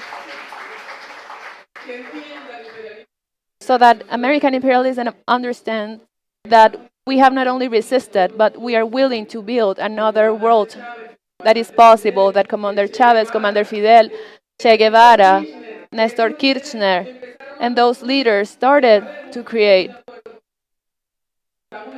And they are in a defensive, but we are in an offensive. This continent has moved forward in the preservation of peace because America is a territory of peace. It has been signed by the community of Latin American and Caribbean states, and we need to defend this tooth and nail. They want to sow a war so that we pay for their crisis. But from here, we need to organize ourselves to say no, no more wars. There will not be a war in Latin America. We will defeat it in Colombia, and for that we have a president and people organized against all this. I need to conclude, so yes, this is the call to organize ourselves in international brigades to stop American imperialism, to say we are not afraid, you will not stop us, we resist and we move forward because the Latin American region is going to give the light to the world. We're going to be a better world, and we are at the forefront. Thank you very much.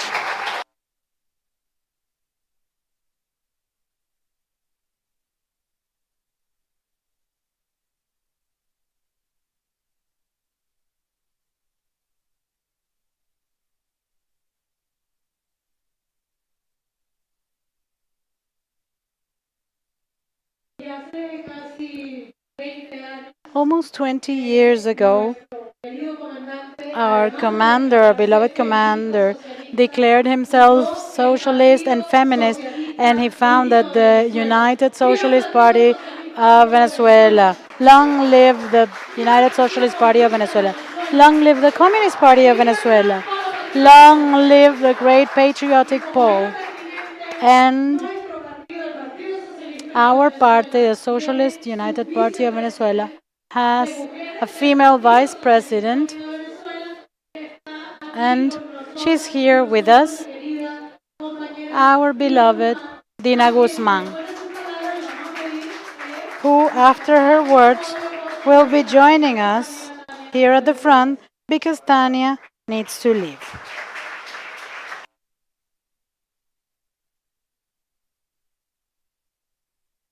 Thank you, my dear brothers and sisters. Welcome to our country. I am sure that those who spoke before me have left the role of Venezuelan women very high with respect to what our agenda of struggles are.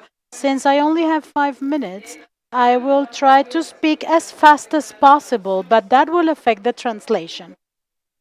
So I decided to take two elements because Tania was saying it. We are a significant amount within the largest party in Latin America.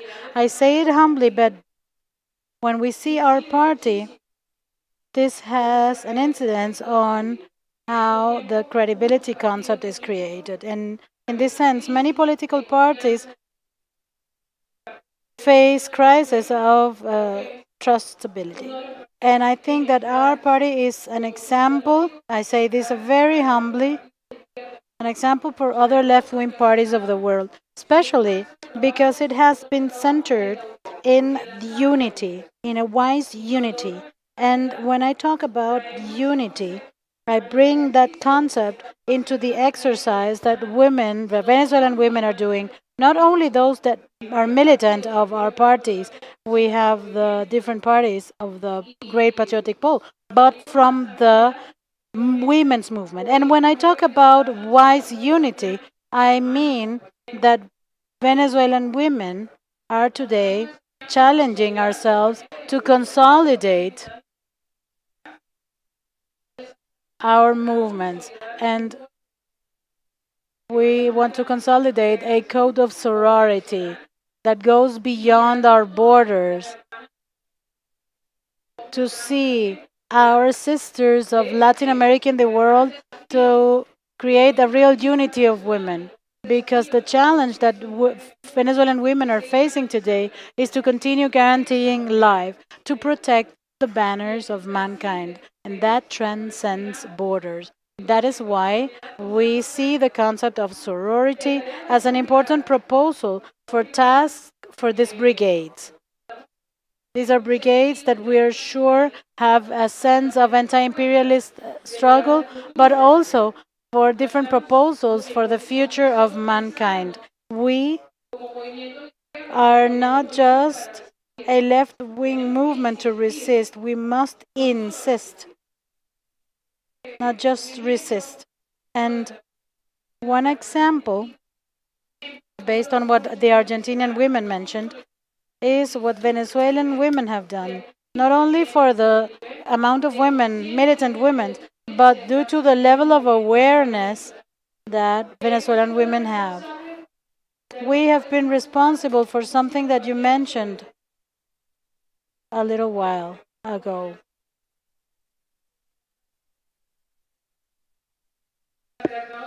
The patriarchy of the salary. In Venezuela, women are responsible to build a model of society of care. Venezuela has done it, and we didn't do it alone. We did it with Chavez, and that is why Chavez declared himself feminist. We are a few days from the day of feminist socialism to be commemorated, and it was Chavez with his idea and with his decision making who allowed us as women to liberate ourselves more and empower ourselves more for the exercise of politics and the exercise of power. And that is why we are interested in sharing the vision of model that we have of the society of care, because we were able to do it. It was done because of the leadership of women. And I know that the people from the communes who spoke before mentioned all of this.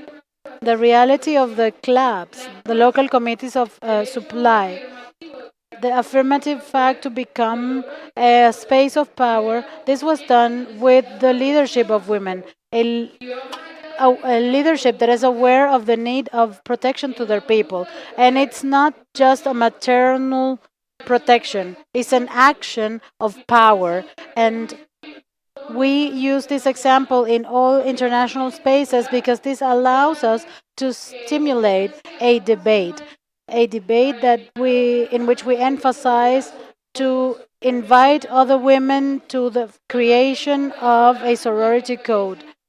As Venezuelans, our experience forces us to share with other brothers and sisters and with other movements of the left wing that have had diverse experiences in their countries our formulas, to share with them our formulas, our unity and our organization, our capacity for organization.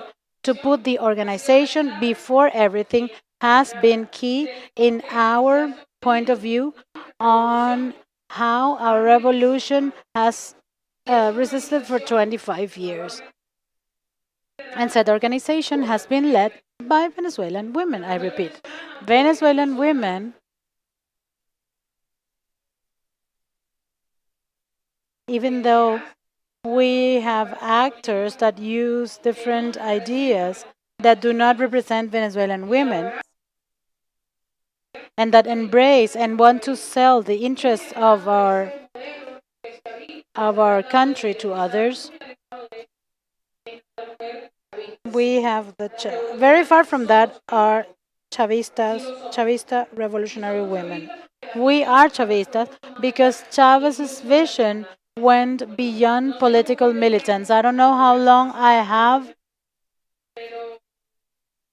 but I don't want to speak too much.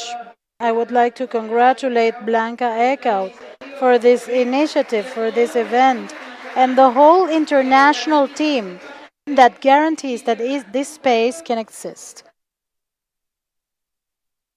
I would like to also invite you to remain in permanent debate on this proposal, on the importance of looking at each other as women to build a more beautiful mankind, a more humane mankind, to look at each other from sorority and to look at the experience of Venezuela with respect to its capacity of organization to construct a society that cares for humans.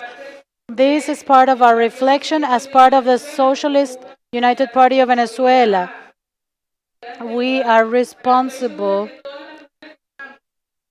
for all of these ideas, and all the women who are linked to this party are example of a paradigm of feminist socialism and a socialism with Bolivarian vision. Thank you for being here, and long live Chavez.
Good afternoon. Well, almost the afternoon. We are very close to noon. It is a pleasure to have all of you here. Welcome to our beloved land, Venezuela.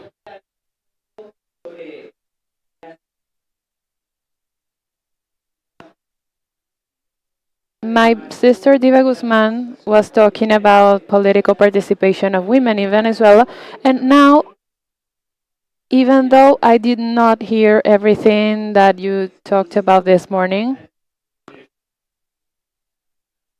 and of course, greetings to the spiritual mother of all Venezuelan women, our dear Noeli Pocaterra.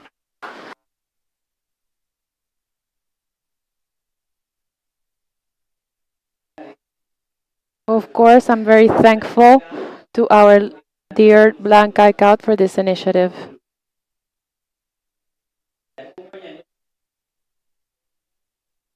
I would like to have the slides on the screen.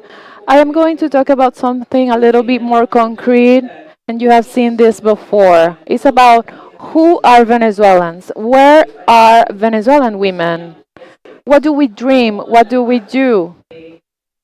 And how, in parallel to this exercise of political participation, we also have social contract. The great social division of labor put us in the area of the private, of the reproductive, and how we are moving forward to the public and to the productive area. We have a technical issue. Well, I wanted to tell you that Venezuela, if you can help me out with this to take the microphone out. Well, in Venezuela, we assume the contribution to build socialism of the 21st century, which is feminist socialism. And in this political framework, in the strategic objective of socialist society, of the overcoming inequality due to patriarchal subordination, we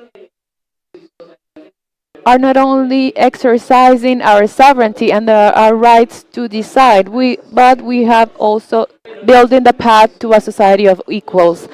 So who are Venezuelan women?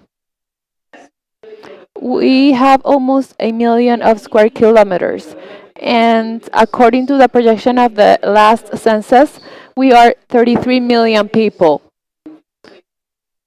This was the result of the last national census. It is a document in which is annually issued by the planning industry through the National Institute of Statistics. And women are 50% of the population, with some differences. Men represent 16 million, and there is a difference of 300,000. We have 16.9 million. And those 33 million people in almost 1 million square kilometers are organized in 8.3 million households. Those 8.3 million households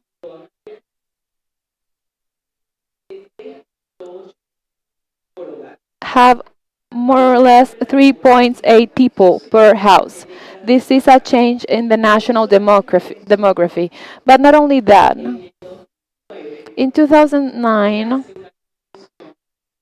we created the Great Mission, which is the housing mission of Venezuela. The opposition says that it is not a great mission. They say it is only a lie. But if we are being generous and we said that we have given out 5 million houses, we have given only 4 million, we are being modest, but 50% of the households have dignified conditions thanks to this great housing mission. In 1999, the Venezuelan woman was only 36% of high school education. In 2012, we reached 58% of high school education. And today, in 2025, we have 75% of university education.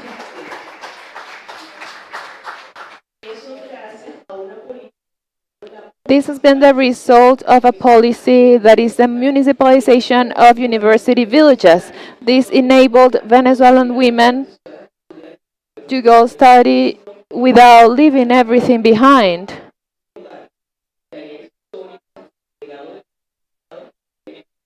Because even if we are housewives, if we are stay-at-home women, we have the possibility of studying in universities. Out of those 33 million people, 11 million are students in basic education, high school education, and university education. Out of those 11 million, 3 million are university students. It is important to listen to all of this because you are in this country and you need to know what Venezuelan women are and what we do. By 1999, only 300,000 people had Social Security. Just 300,000 people, and it was a system, a contributive system. Today, 5.5 million people are protected through Social Security in 100% of the Venezuelans.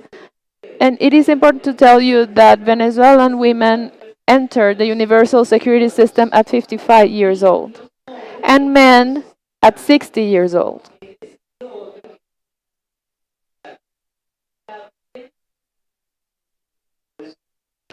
The Venezuelan population has a life expectancy of 75 years old, but at our expense because we live until 79 or 80 years old. Men have a life expectancy of 72 years old, and part of that longevity is here, no en mi poca terra. We have an expectation of Social Security of 24 years because we are admitted into the system at 55 years old. And men have this Social Security expectancy of 12 years. This is because Venezuelan women, as many other women, we carry the burden and the challenge of the redistribution of domestic labor. So along with the political participation, for example, Congresswomen are 42% of the National Assembly. We want to reach 50-50, but we have also 70% of political participation in community basis. But it is still a great challenge to redistribute domestic labor to have effective equality, not only regulatory equality. In 2025, the average number of children per woman between 50 and 49 years old is of 2.1. And we have exceeded that, overcome that number of 6-7 children. But we still have a great challenge as society, which is the decrease of early pregnancy and teenage pregnancy. Something that is also important for us is that Chavez in 2009, in the anniversary of the National Women's Institute, one of the first institutes that defended women's rights in Venezuela, said, "I declare myself as feminist socialist. I am a feminist, and I invite all the men of my homeland, and especially in the first place, socialist men, to be feminist."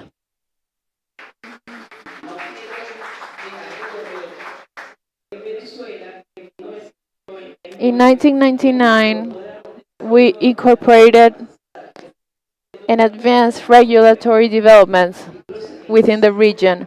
Articles 75 and 76 of the Constitution, the states has responsibility on motherhood, and we have the right to decide the number of children that we want to have and the interval between them.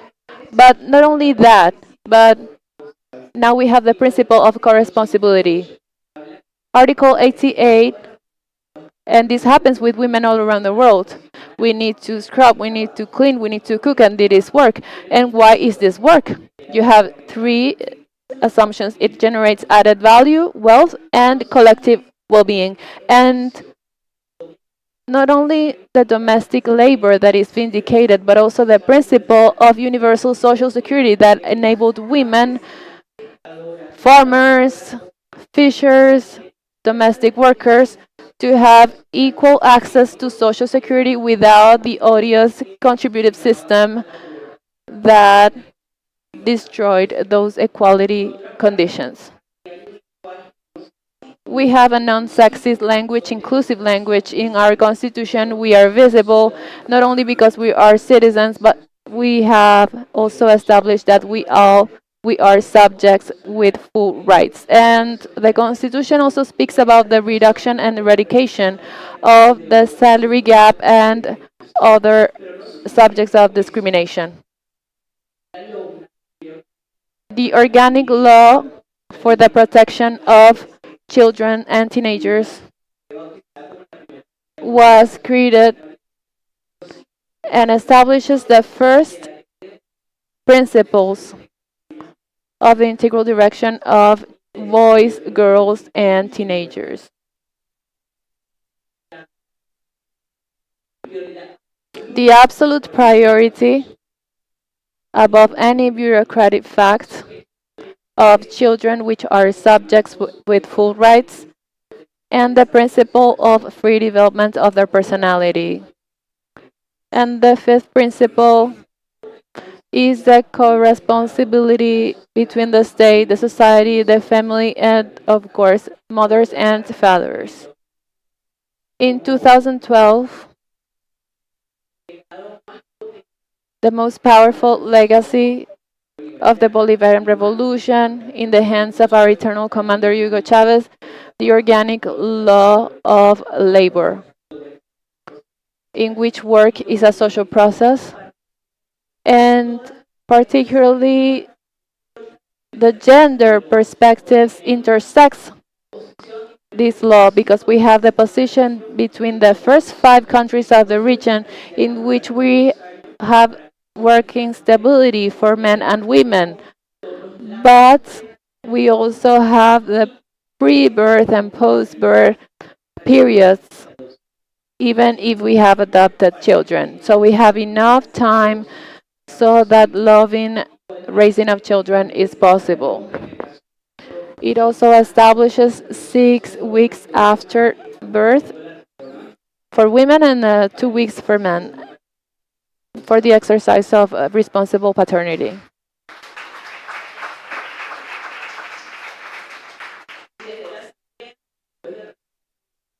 After the rescue of the Assembly in 2015, we had 2 objectives. Those who were elected in 2020, we started that period in 2021.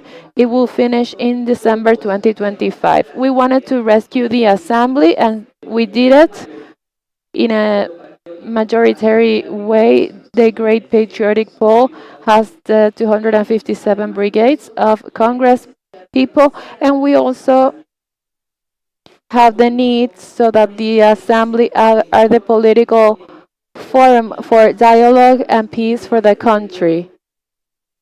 And in this legislative period, we have the second partial reform of the organic law for the right of women to a life free of violence. That second partial reform has described 25 forms of violence. And in the Chavista era, didn't have any more violence, but we have taken also subtle expressions of violence based on gender, such as femicide and suicide. We have incorporated new things, political violence, computer violence, healthcare violence, and many other types. Another important law that has something that happens in every household in Latin America and the Caribbean is sexual abuse against boys, girls, and teenagers. So we have a law for the prevention and eradication of one of the more perverted crimes of humanity, which have been promoted by social media. Another law in our legislative period is one that vindicates the active right to decide and to have a dignified life in our old age. for integral attention of elderly people. They are more than a wheelchair and a cane. They are men and women, and they have a right to have a project of life in the third stage of life. And finally, one of the most beautiful laws, because we have established that Venezuela is a great family that transcends the chromosomes, the blood, the DNA, to say that the ties, the family ties, implies a territory, a common culture, and of course, a loving act of mutual recognition. For us, the family is an identity element of being a Venezuelan. We have other laws, system of care for life, in which we have to build a society of care, in which we understand that everyone can be subject of care in a temporary, final manner, and also care is also a work because it includes the three categories. It generates quality of life, it generates added value, and collective well-being. And care is also an issue of co-responsibility of all of us. We need to recognize that it is a work, it needs to be redistributed, and it needs to be reduced to public policy in a society that is looking for equality in a respectful, loving environment, because our humanity needs to be more humane. Thank you.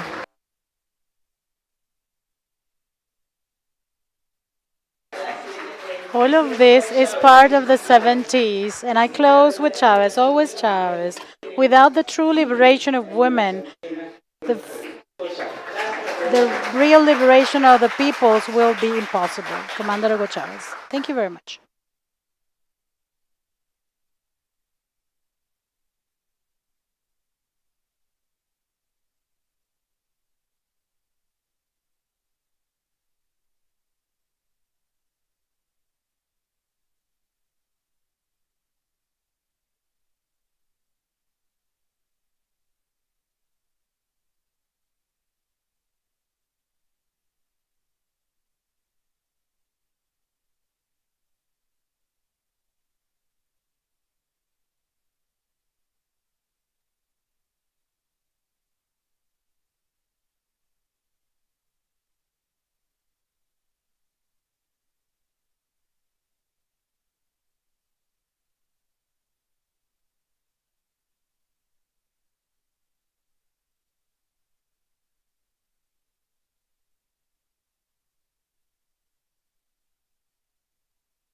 Intolerable, and on working women in particular, since we know that in general it is women who bear the extra burden of trying to make ends meet, trying to feed their families, trying to bring up their children and their grandchildren, trying to take care of the elderly, the sick, and the disabled, as well as having to often work 2 or 3 jobs to help the family to survive through times which are getting tougher and tougher and tougher.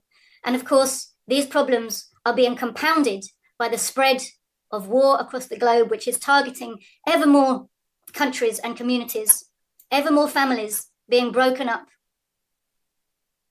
suffering under massacre or in having to flee as refugees. And this is only going to get worse as the crisis develops and the drive into this third world war deepens and spreads its flames across more of the world. Because of the burdens women face, very often they feel that they simply don't have time for politics. They're too busy just trying to make ends meet, trying to keep the family together, trying to put food on the table. What our movement needs to help women understand is that, in fact, it's the very difficulties they face that mean they must make time for politics.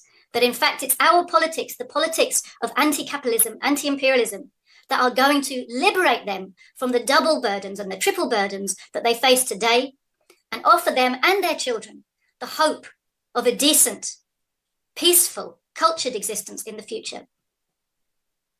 History shows us that no revolution has ever been successful without the participation of a mass of working class women. It also shows us that when a movement is successful in mobilizing masses of working class women, nothing can stop it. We remember that the February Revolution in Russia was sparked by a march of working class women who were demanding land, peace, and bread. The economic and the war crisis had driven them onto the streets, and it was their mass participation that triggered and lit the flame of the February Revolution, which led on then to the October Revolution, and it was women's participation that made sure the October Revolution was successful and socialism was successfully built in the USSR. We've seen this time and again in other revolutions, in China, in the DPRK, in Vietnam, in Burkina Faso, in many places, of course in Cuba, and very much in Venezuela. I have seen myself how the grassroots of the Venezuelan mass movement for socialism is held together by working class women in working class communes. Venezuela is a wonderful example to us of the power of mobilized working class women and the importance, the significance they hold for the success of our movement. In Venezuela, I am quite sure it's the strength of the communes and the working class women who hold those communes together, who have built them and who hold them firm at the roots. It's the strength of the communal movement which is enabling Venezuela to stand firm against relentless aggression, attacks, sabotage, and war threats from the imperialists. Economic starvation attempts. Venezuela has weathered an incredible storm over the last 25 years, and the imperialists are not giving up and going away, quite the reverse. Because of their own crisis and their own desperation, they are doubling down and coming harder for Venezuela. They really want to destroy the good example Venezuela is setting to the rest of Latin America. They want to take back control of Venezuela's oil, which they desperately need, especially as they're losing their grip in the Middle East. Venezuela is standing firm precisely because it rests on a network of working class communities, and those working class communes rest on the strength, the activism, the militance, and the commitment of working class women. So we see the importance and the significance for our movement's success in mobilizing women into our ranks. And we must help women to see that it's our politics that offers them and their families a truly bright future. So comrades, I wish your meeting success. I wish success to our movement in this time of great increasing struggle. And I hope to see you all soon. Comrades, I'm very happy to greet today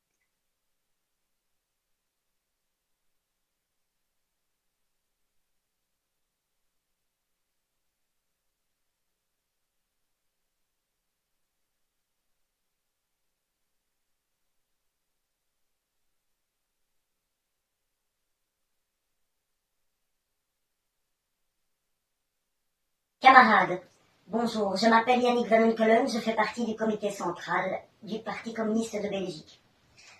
Chers camarades, tout d'abord j'aimerais remercier la plateforme mondiale anti-impérialiste pour cette initiative et vous dire que je suis heureuse et honorée de représenter le Parti communiste de Belgique dans l'organisation des femmes de la plateforme ici à Caracas. Si nous sommes réunis aujourd'hui, c'est pour parler des femmes, mais pas seulement des femmes comme sujet isolé. Nous sommes ici pour parler des femmes dans leur réalité concrète, celle du travail, de la précarité, de l'exploitation, de l'invisibilité. Car la condition des femmes ne peut pas être comprise en dehors de la lutte des classes. Être une femme dans une société capitaliste, c'est subir une double peine, l'exploitation économique en tant que travailleuse et l'oppression patriarcale en tant que femme. Et pour les femmes des classes populaires, c'est souvent une triple peine, travailleuse, femme et pauvre. Trop longtemps, on a présenté le féminisme comme un combat entre les sexes, une guerre contre les hommes. Mais ce n'est pas notre combat. Notre lutte à nous, c'est contre le système qui divise pour mieux régner. Un système qui met en concurrence les femmes entre elles, les femmes contre les hommes, les travailleurs contre les travailleuses et qui masque la racine de l'injustice, l'exploitation capitaliste. Ce n'est pas un hasard si ce sont les femmes ouvrières qui subissent les pires conditions de travail. Ce n'est pas un hasard si ce sont elles qui sont en première ligne dans les métiers dits essentiels. Infirmières, aides-soignantes, caissières, femmes de ménage, mais toujours les moins reconnues, les moins payées, les plus méprisées. Le patriarcat, loin d'avoir reculé, s'est infiltré dans les mouvements féministes, déguisé sous les traits de militants se disant progressistes, sans remettre en cause les rapports de domination. Défendre les femmes, oui, mais créer une case supplémentaire divisant notre classe, non. Alors, camarades, il faut le dire clairement, l'émancipation des femmes ne se fera pas sans l'émancipation de toute la classe ouvrière. Et inversement, Un mouvement ouvrier qui ignore les femmes, qui les marginalise, ne sera jamais révolutionnaire. Ce que nous voulons, ce n'est pas que quelques femmes accèdent au sommet du système. Ce que nous voulons, c'est changer le système pour que plus personne ne soit écrasé. Ni les femmes, ni les hommes, ni les pauvres, ni les exploités. Car les hommes des classes populaires, eux aussi, sont victimes d'un modèle de virilité destructeur. On leur apprend à dominer au lieu de coopérer, à se taire au lieu de parler, à contrôler au lieu de comprendre. Ils souffrent aussi et ils ont eux aussi besoin de cette révolution humaine. Notre combat, ce n'est pas homme contre femme, c'est le peuple uni contre toutes les formes de domination. Et dans ce combat, les femmes ne sont pas des victimes passives. Elles sont des combattantes, des résistantes, des travailleuses, des ouvrières, des militantes. De Rosa Luxembourg à Ludmila Pavlichenko, de Angela Laya aux ouvrières sans papier d'aujourd'hui, l'histoire du communisme est aussi l'histoire de femmes en lutte. Alors, unissons nos forces, refusons les divisions, car tant que toutes les femmes ne seront pas libres, aucun d'entre nous ne le sera. Femmes du peuple, hommes du peuple, notre avenir est commun, notre lutte est commune et notre victoire le sera aussi. Merci, camarades.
by the usury system, by mobile loan, microcredit schemes, and ruthless moneylenders that drive entire households in debt, turning the daily survival of women into a battlefield against imperialist finance.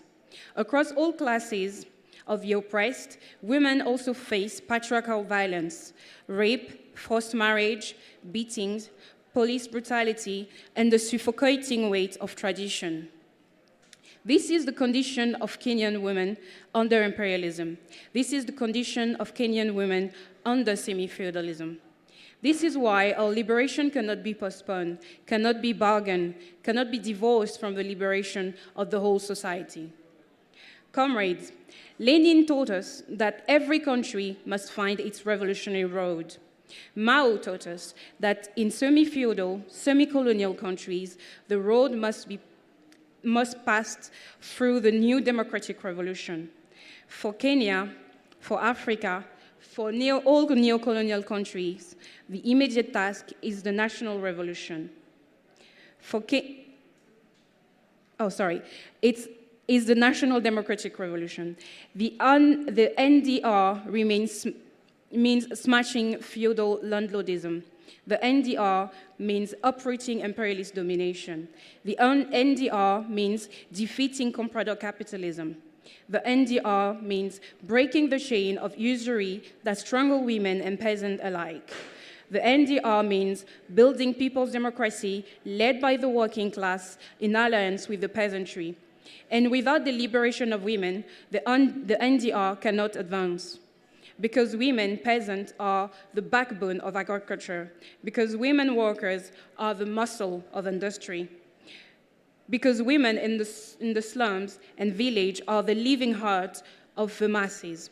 To liberate Kenya, we must liberate the women of Kenya. To liberate the women of Kenya, we must liberate Kenya from imperialism, feudalism, and usury.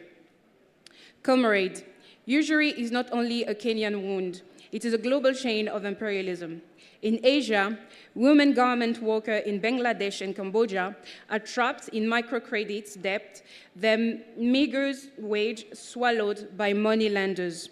In Latin America, peasant women are crushed by IMF structural adjustment programs, forced to borrow to pay for food and medicine, only to be trapped in a cycle of debt.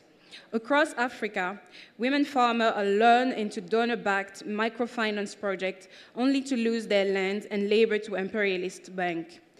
Usury is the daily face of imperialism in the lives of women. It is the IMF and World Banks in the village. It is Wall Street in the slum. It is the imperialist finance capital tightening its grip on the womb and stomach of the oppressed. To defeat imperialism, we must match usury. To smash usury, we must unite women with workers and peasants in revolution. Comrades, we must be clear. There are two lines in the women movement. One line is the pro-imperialist bourgeois feminism tied to NGOs, tied to donors' funds, tied to imperialist embassies. It's division and hatred. It cannot speak for the women of Africa, Asia, or Latin America. The other line is the anti-imperialist, socialist women's movement. This line unites women's liberation in the liberation of society. This line rejects illusion and insists that women's freedom must be fought for unity with workers and peasants. We, the Revolutionary Women Leagues, stand firmly on the second line. Comrades, the World Anti-Imperialist Women Platform is not only an organization, it is a weapon of solidarity, a weapon of unity, a weapon of revolution. It will link the struggle of Palestinian women resisting Zionist occupation with the struggle of Venezuelan women resisting sanction. It will link the struggle of Sudanese women in famine, in war, with the struggle of Cuban women resisting blockade. It will forge one mighty current of women's in power. It will forge one mighty current of anti-imperialist resistance. It will forge one mighty current advancing towards socialism. Comrades, let us remember, without women's liberation, there is no people's liberation. Without anti-imperialism, there is no women liberation. Without socialism, there is no emancipation for humanity. Without the defeat of usury, there is no freedom for the peasant and no relief for the working woman. Comrades, the road ahead is long and difficult. However long the night, the dawn will surely break. The dawn is coming, the dawn of women's liberation, the dawn of people liberation, the dawn of socialism. Long live the World Anti-Imperialist Women's Platform. Long live the unity of women in the anti-imperialist struggle. Long live the National Democratic Revolution in Kenya and across Africa. Long live proletarian internationalism. Forward to socialism. Forward to victory. Forward to women liberation. Secretary. Thank you.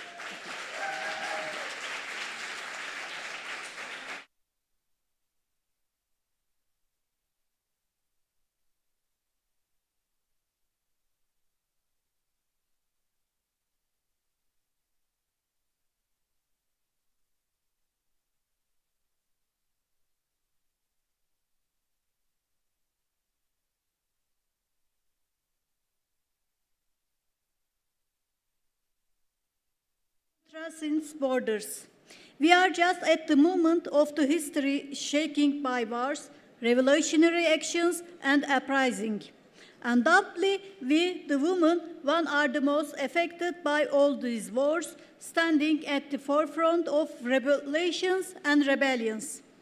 In Poland and Argentina, we turned the streets into the field actions against the abortion law, shouting, "Our bodies, our choice." In India, we organized the largest peasant march in history against poverty.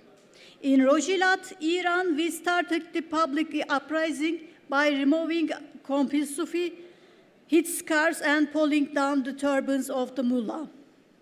In Rojava, we defended our lands and our lives against ISIS, the most barbaric gun in human history, and we were at the forefront of the revelation.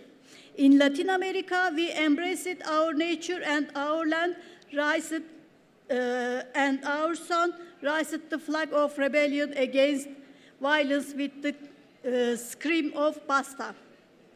In Spain, we scarred the slogan, "No revolution without women," into the strike. In Turkey, we took the streets with the slogan, "We will fight against religions, family policies, the massacre of women, hunger, and fascist attacks, all of our gains." In Switzerland, we raised the demand of equal pay, equal work with a women's strike. In Palestine, we fought the freedom at the cost of our lives against Zionism. While destruction rates in imperialist war across the globe, we are growing the idea of freedom against occupations, wars, and those who encircle of our lives, from Palestine to Kurdistan, and we are intensifying the struggle for our liberation. Comrades, whenever in the world we know that every victory, every action is a step we take towards the liberation of women. The struggle women's transcends sport.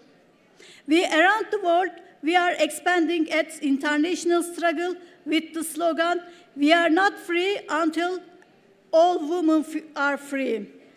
Our slogans are becoming the shared scream of women throughout the world. The slogan, "Jinjian Azadi," meaning women life freedom, is spreading across continents despite all bans, rising in women's footsteps from language to language. We, the women, learning from each other, drawing straight from our collective struggle, engraving every experience into our memory of struggle and moving forward. We are at the dawn of a new and free era. At this breaking point of history, when we are so close to the liberation of humanity, it's of immense importance for the world's working women to weave together a common ideological trait of women's internationalism. Being here means taking this struggle further. Women's quest for freedom growing, organizing in various formations, platforms around the world, demanding a more united struggle. Each and every space, we are together at most importance. However, the vital things to strengthen to this women's uprising around the common goal and ideology and revolutionary struggle for women's freedom. That is why we are excited to be here. We trust in this goal that has brought us together across borders and wish everyone success in the productive discussing and will continue together. Long live the international struggle women. And unity struggle and labor women.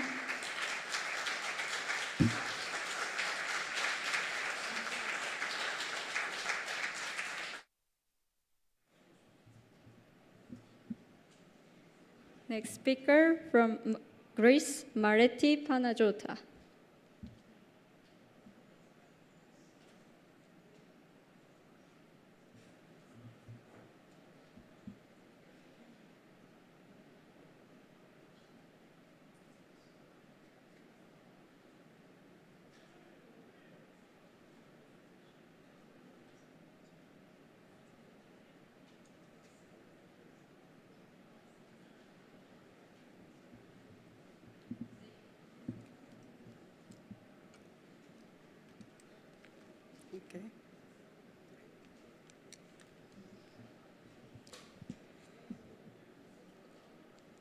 Дорогие товарищи, позвольте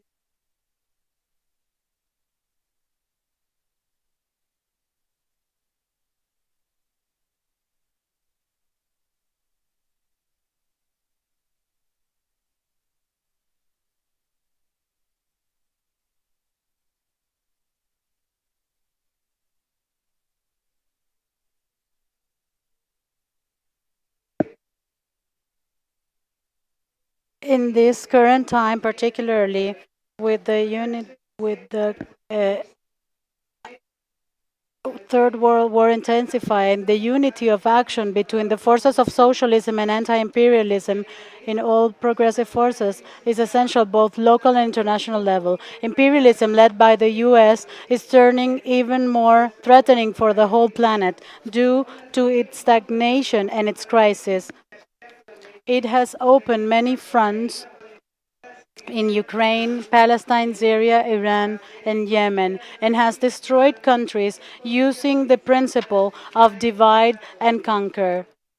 The principal objective of the anti-imperialist platform is to help create fronts both inside each country but at international level to face imperialism. Imperialism uses fascism to subjugate and colonize countries, to transform countries and peoples in forces of aggression for their depredating interests. In this moment, we see with pain the annihilation of the people of Gaza, the destruction of their cities and infrastructures, the genocide carried out by the imperialists and their diverse instruments, fascist, racist, and Zionists. They place mainly women and children and maternity in the center of this attack. The possibility of biological existence and reproduction of the hostile population is in their objective of murder. The impunity of the murders conducts to situations in which the genocide is presented as a normality that we must accept, while they talk about their achievements when they kill pregnant women in Palestine. The World Anti-Imperialist Platform, in its activities, founded a youth platform to work on the problems of the youth in the current era. Its next step is the foundation of the Anti-Imperialist Women Platform, because half of the population of the planet is comprised by women. And the experience shows that the success of all revolutionary projects and movements of liberation depends directly of the degree of participation of women in them. Women, despite the technological advancements, are subjected to a double exploitation. On one hand, based on social class, and on the other one, based on their sex. They face exploitation in their workspace to the persistence of social problems, for example, the new barriers of education and the treatment of child rearing and social problems as their undoubtedly responsibility. In the origin of the family, private property, and the state, according to Engels, the oppression of women began with the emergence of class society and private property. Women were transformed into a means for the transmission of inheritance and into unpaid workers for the family. The only path for women's liberation from exploitation and oppression is the struggle for a different society, socialism. Socialism lays the foundation for the equality of the two sexes. The socialization of the means of production guarantees women unprecedented rights in the spheres of work, health, motherhood, and more. Bourgeoisie ideologies and parties perpetuate reactionary views on women's issues, diverting women's attention from their genuine interests. They deny the class dimension of women's oppression, pitting men against women instead of promoting class struggle. Contemporary feminism and the struggle of multiple gender identities focuses on the individual identity, diverting attention from class-based issues. By focusing on the individual and the cultural, these views undermine the importance of economic class exploitation and divide the relations between men and women, creating artificial divisions that dissolve and disorient the movement at the very moment when unity is urgently necessary. Men and women are not enemies. They are the basic components of the sexual reproduction of the human species, distinct yet with organically interconnected positions and roles in the economic, social, and cultural life of society. Therefore, they have common interests. Only in unity can they demand better living conditions in the workplace and in their communities, and fight for a society without exploitation. Therefore, alongside the main objective of establishing anti-imperialist fronts, the struggle against the ideological constructions that undermine the movement is also necessary. Against the manipulation of the people and of society's perception of the sexes, sexual reproduction, the family, and motherhood.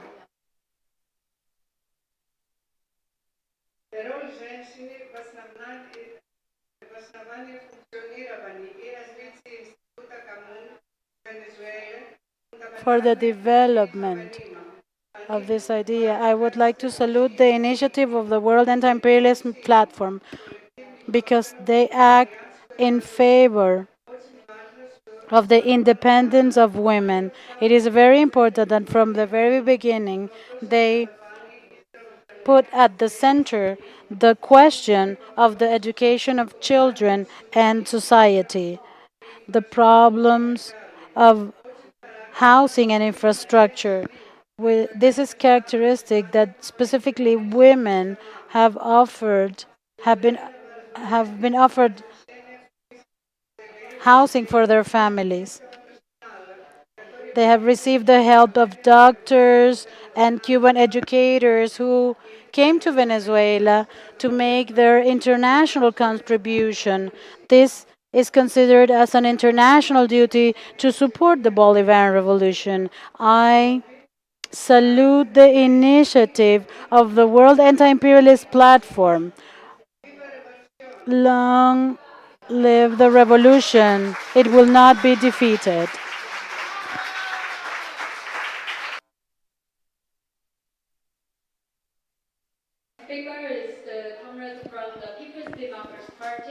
Siguiente orador, Corea del Sur.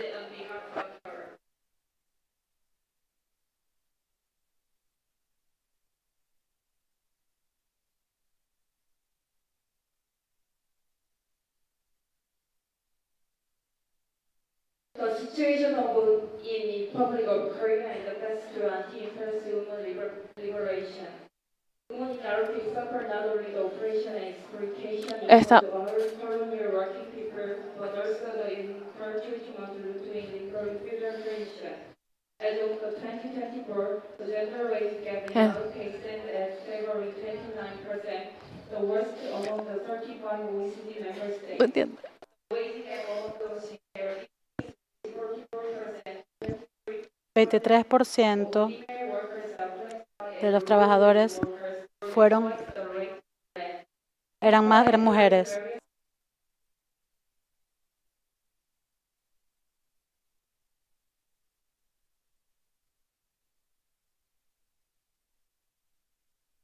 As a result, they are burst into low-quality, low-paid jobs that carry a constant risk of dismissal. Even when women and men participate equally in economic activity, women still endure more than 2 percentage point time the amount of domestic labor compared to men. As the economic crisis deepens, livelihood collapse, and the threat of war escalate, the operation of women takes on increasingly extreme forms. By structurally embedding gender discrimination, imperialism and comparator capital not only maintain domination and exploitation over the masses, but also cunningly deflect attention from root cause of inequality. They incite both misogyny and misandry, encouraging antagonism between men and women, so the blame is directed at one another rather than at the oppressive system itself. Therefore, the woman question must be addressed not only as a matter of gender, but also as a national class issue. The true oppressor of women are not men themselves, but rather imperialist and comparator capitalist system that systematically exclude women from economic and social participations, subjecting them to multiple layers of exploitation and dispossession precisely because they are women. When war breaks out, the dignity and lives of women are among the first to be violated. ROK continues to bear the unresolved legacy of gender-based war crimes from 200,000 sex slaves under the Japanese colonial rule to the exploitation of Korean women by U.S. military forces after liberation. Korean women have a deep and direct stake in the global movements for peace, justice, and liberation from imperialist domination. Women's liberation must be achieved by women themselves as equal participants in both revolutionary change and the construction of a new society. No one can grant in on their behalf. Only through their own strength and struggle can women rise as a master of their society and destiny. Historically, Korean women have stood at the forefront of national struggle. During the early phase of resistance under Japanese colonial rule, they courageously shot men for independence in face of Bayot, refusing to surrender their dignity even under brutal torture. In the era of anti-colonial struggle, they were not simply supporters of male fighters, they took arms themselves, stood as soldiers in battle, and gave everything for the best of self-determined liberation.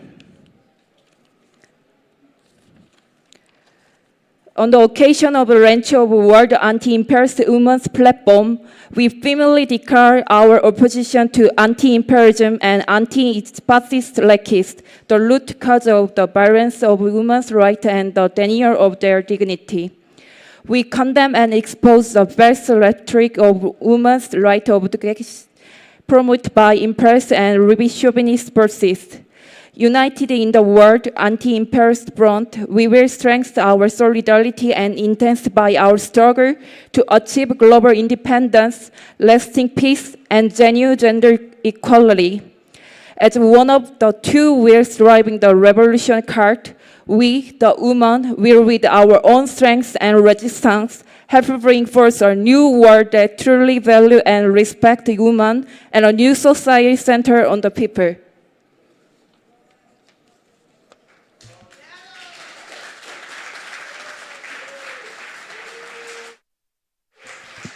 Now, finally, we will declare the World Anti-Imperialist Women's Platform. Please applause to all of us.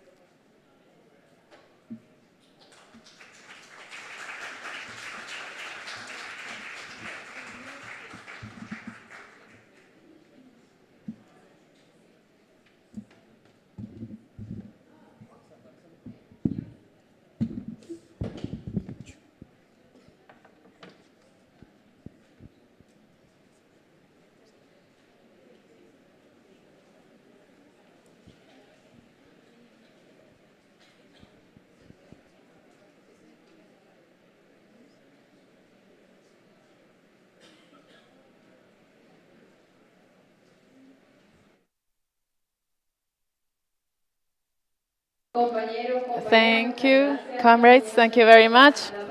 We are reaching the end. Just a few more minutes, and we will go for a lunch.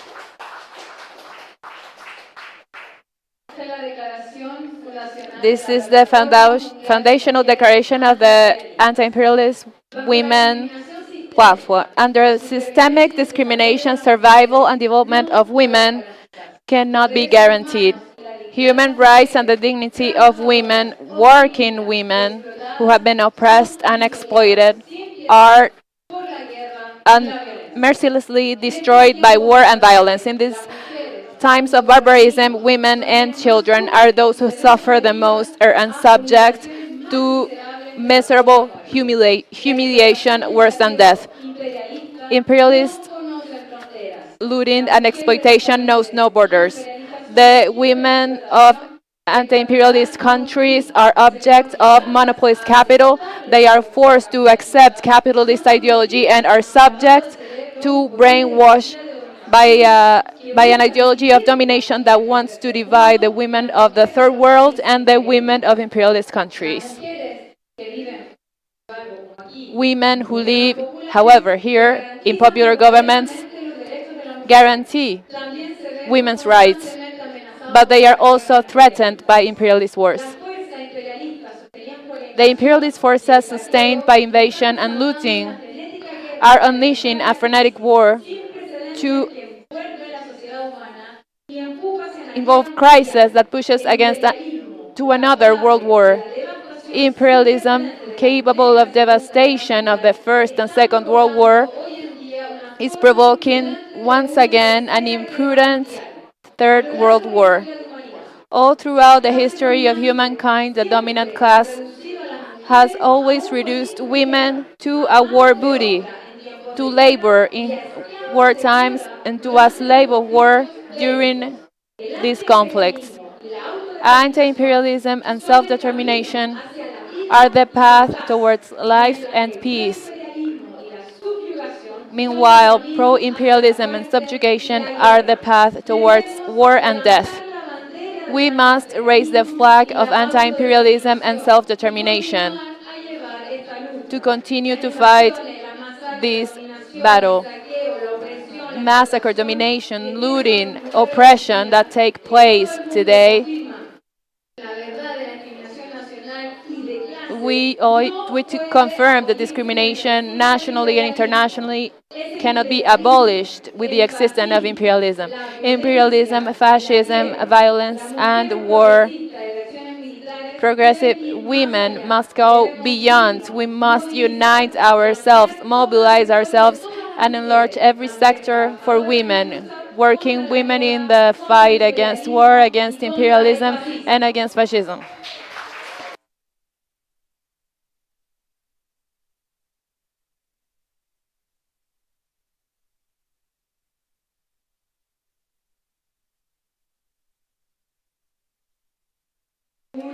Women united will never be defeated. Women united will never be defeated. The people united will never be defeated.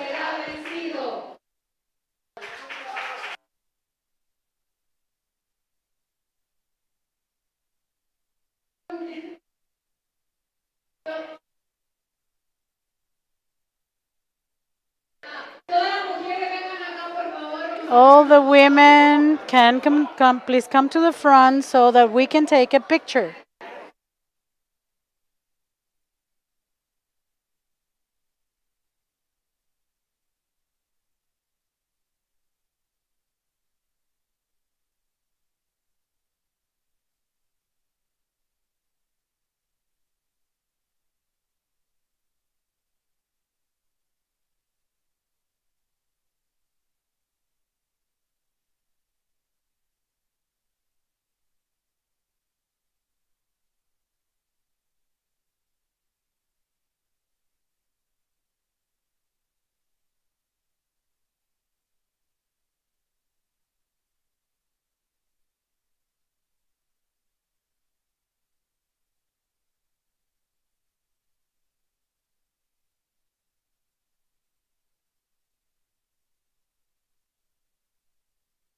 A socialist feminism.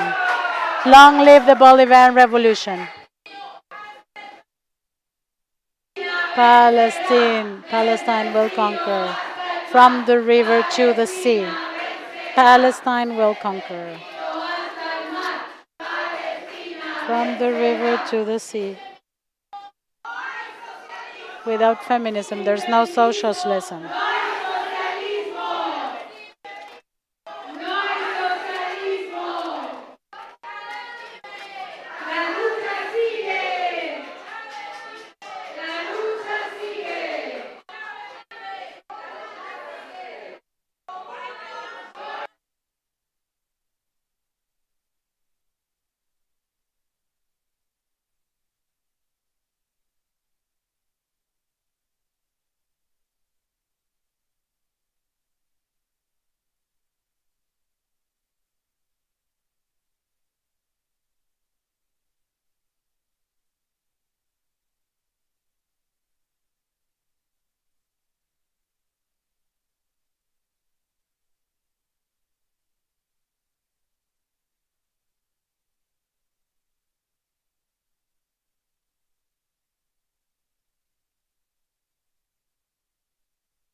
Ahora vamos.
Good morning.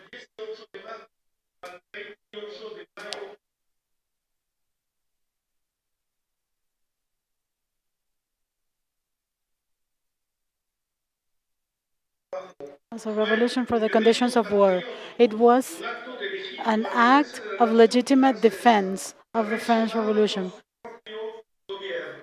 betrayed by its own government. It came out of the confluence of a defeat from Russia and a leading class that preferred to not defend the sovereignty of the people. The Franco-Prussian War till 1871 was a disaster for France. After capturing Napoleon III, it was proclaimed, a republic was proclaimed. Nonetheless, the government of national defense was dominated by bourgeoisie, and their biggest fear was not the Prussian army but the people of Paris. While the people of Paris were suffering siege and hunger, suffering bombings with heroism, the government of Thiers was negotiating the rendition. The 1871 capitulations were disarmed France and allowed the Prussians to do a military parade in the Champs-Élysées. For the Parisians, who had sacrificed so much, this rendition was an attack. The final detonation of the Commune was an act of provocation by the government of Versailles. On March 18, Thiers sent troops to take the cannons of the National Guard, paid by the people of Paris for their defense. This attempt to disarm the city just after the national humiliation was the spark. But the reaction was not just was an act of patriotism. The soldiers refused to attack the people and help them. The government of Thiers went to Versailles and abandoned the capital. Paris expelled the traitors and decided to self-govern. The Paris Commune was then the true representative of the resistance of France in opposition of the France of the capitulations. The people from Versailles were not just the party of the bourgeoisie, they were the party of the defeat. They were the men who had signed a peace that humiliated France with Bismarck and that allied with the invaders to crush its own people. For them, the main enemy was not Prussia, but the people of Paris. The Commune created decrees that reflected the spirit of resistance and national rebirth. The separation of the church and the state, the free education, and the abolition of military service, and its substitution for the National Guard. and the people's management of the factories. The resistance of Versailles was against Versailles was brutal. The Prussians used French soldiers, and Thiers went against Paris on May 21st. What followed was the Bloody Week. People from Versailles would not come as liberators, but as an army of occupation. They massacred thousands of Parisians, men, women, and children. This bloodbath was not only the repression of a revolution or the punishment of a leading class against the people who decided to defeat their authority. The Paris Commune was crushed, but its legacy remains till today. It meant the struggle for sovereignty and the defense of the homeland against the elites. It showed that true patriotism is not in the palaces of the leaders, but in the heart of the people when it rises to defend its dignity, its freedom, and its right to exist. The people from the Commune were the last defenders of the honor of France in a dark time of capitulations and treason. Of course, I think of them when I see so many South Americans struggling against the imperialists of the US. Thank you very much for your attention.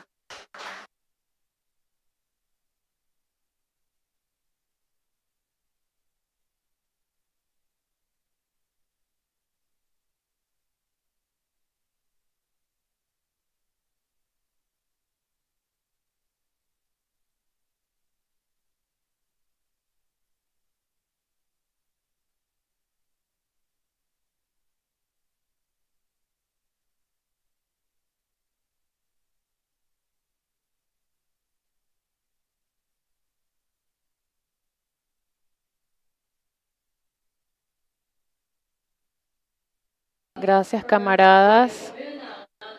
Para la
we see the march and the construction of the Venezuelan socialism under the direction of the people of Venezuela.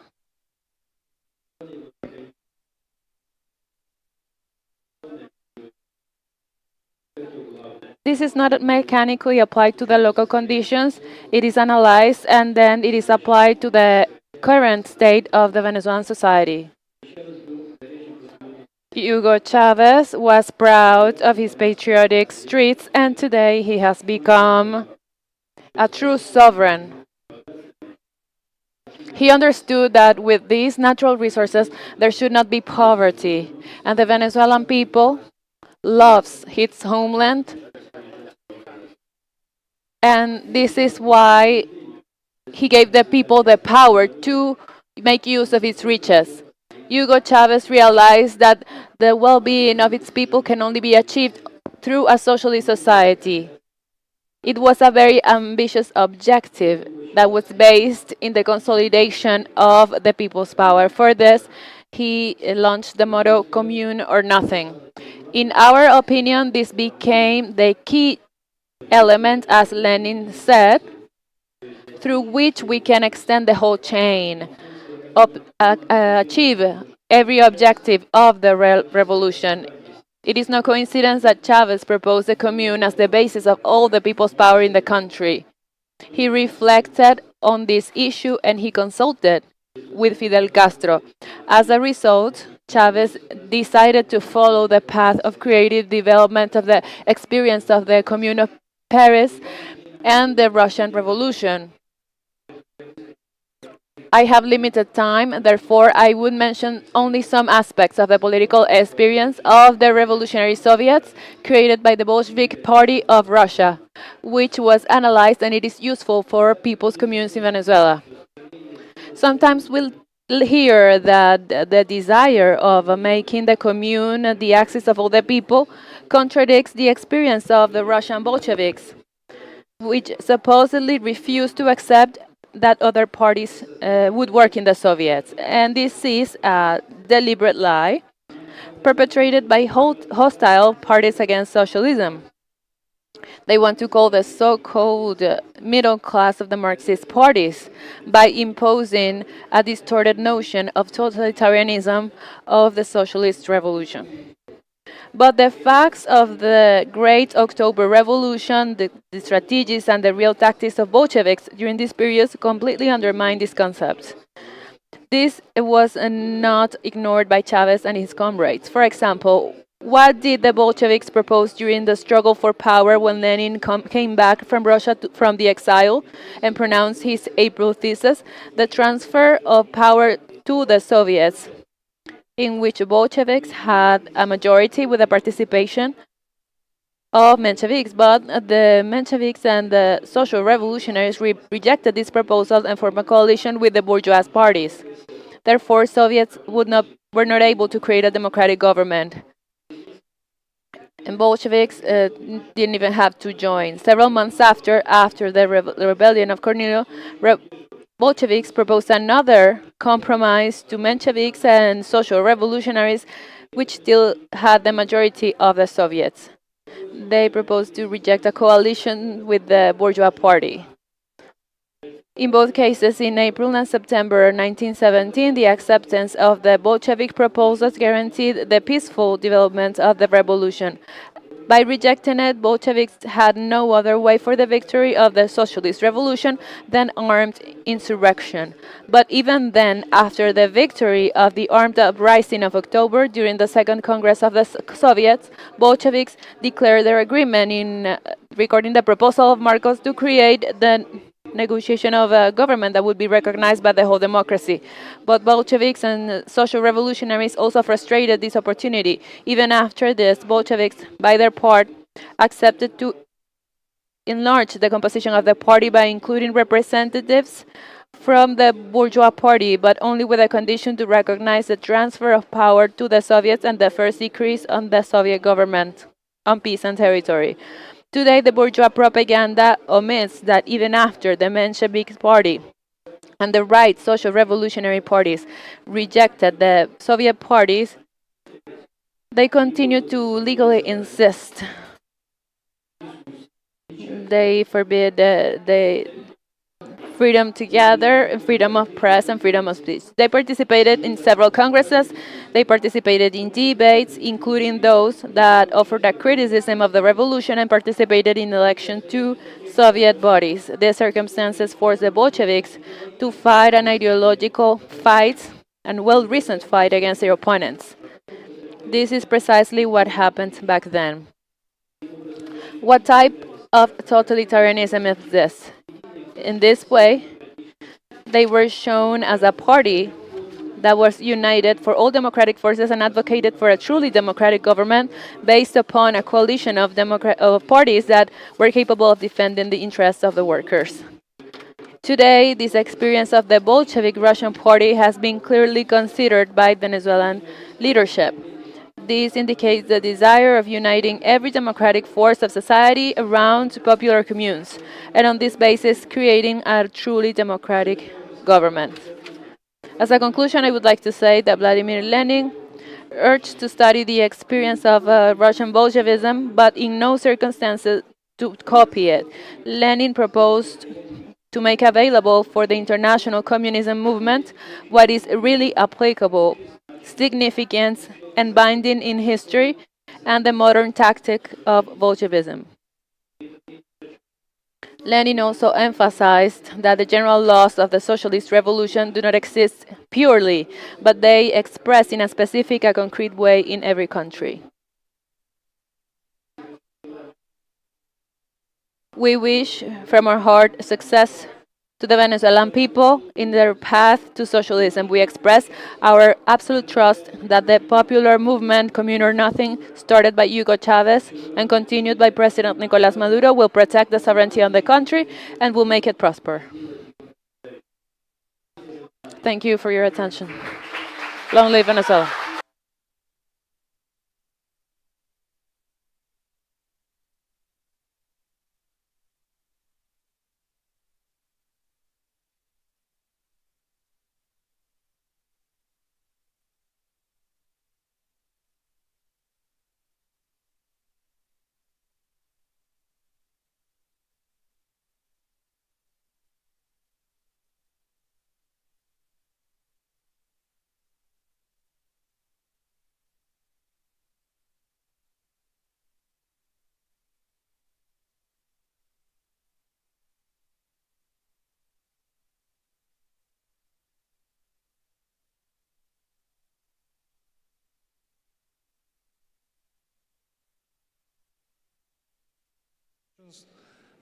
We are so happy that we are here, that we have opportunity to solidarity with Venezuelan people, with Venezuelan revolution, with Venezuelan community. It's so important that you can learn from our experience, because I came from country who had revolution, counter-revolution, and imperialist aggression. We know what does mean imperialist aggression, what does mean no, what does mean bombing, what does mean sanction. And we know how imperialists want to destroy one independent, sovereign, and socialist country. Unfortunately, it was happened with my country, with Yugoslavia. One of the first things during the counter-revolutionary process then imperialists and puppet regimes destroyed was commune. Also during the socialism period in my country, we had commune, and a socialist system changing relationship and means of productions, but also socialist system in my country give opportunity that every person in my country, even today, have a own home. During the socialism period in our Comuna, in every city, people, socialist system, build buildings. These buildings built in the park. Every comuna has cultural center, place for the sports, healthcare systems, and of course during the counter-revolutionary process, they started to destroy it during the process of gentrification, and also because the big capital wants to use every corner and they want to take public place from the people. One of the biggest heritage of the socialism in my country and in Comuna was cultural centers. In every village during the socialism period in our Comuna, people built the cultural center. And during the counter-revolution, this cultural center, new governments rented or transformed into warehouse or something like this. And also what it was important in Comuna during the socialism, because in Comuna people exercise for eventually military intervention from another countries. And also Comuna was very important to mobilize people in Yugoslavia. And this is also very important. Also, you could learn for our revolution because it was one of the biggest rebellion in the Europe during the Nazi occupation. I want to mention that before the Second World War, Yugoslavia had 12 million people of population, 1,200,000 died during the Second World War. You can imagine which is very big number of victims. And also, in the end of the war, around 1 million people participated in the partisan movement. In these days, yesterday was a day when Belgrade liberated in the Second World War. It was one of the most important battles for the liberation of the Belgrade. Belgrade liberated together with Red Army and partisans led by the Communist Party. And also, after the Second World War, one of the first things that new communist government did was a commune. Because in the commune, it was a real democracy, people democracy. And also, I mentioned that you could learn for our mistakes. Also, you could learn because, unfortunately, counter-revolutionary forces defeated us contemporary in our country. But also, you can use our good methods during our socialist construction. All in all, it's very important that we solidarity with Venezuelan people. Venezuelan people need to know that they need to defend their sovereignty, because if they lost sovereignty, they will lose everything. We know because it's so hard to rebuild communist movement, progressive movement in the country when imperialists destroyed you and when you lost in this battle. But we are not want to mourning, we want to fight, and we know that socialism will win because it wasn't our will or illusion, it's necessity for the people.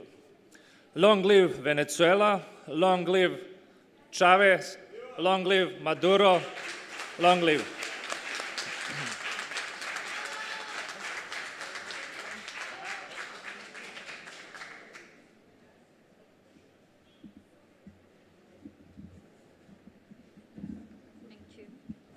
Next speaker, September 23 Movement, Bulgaria.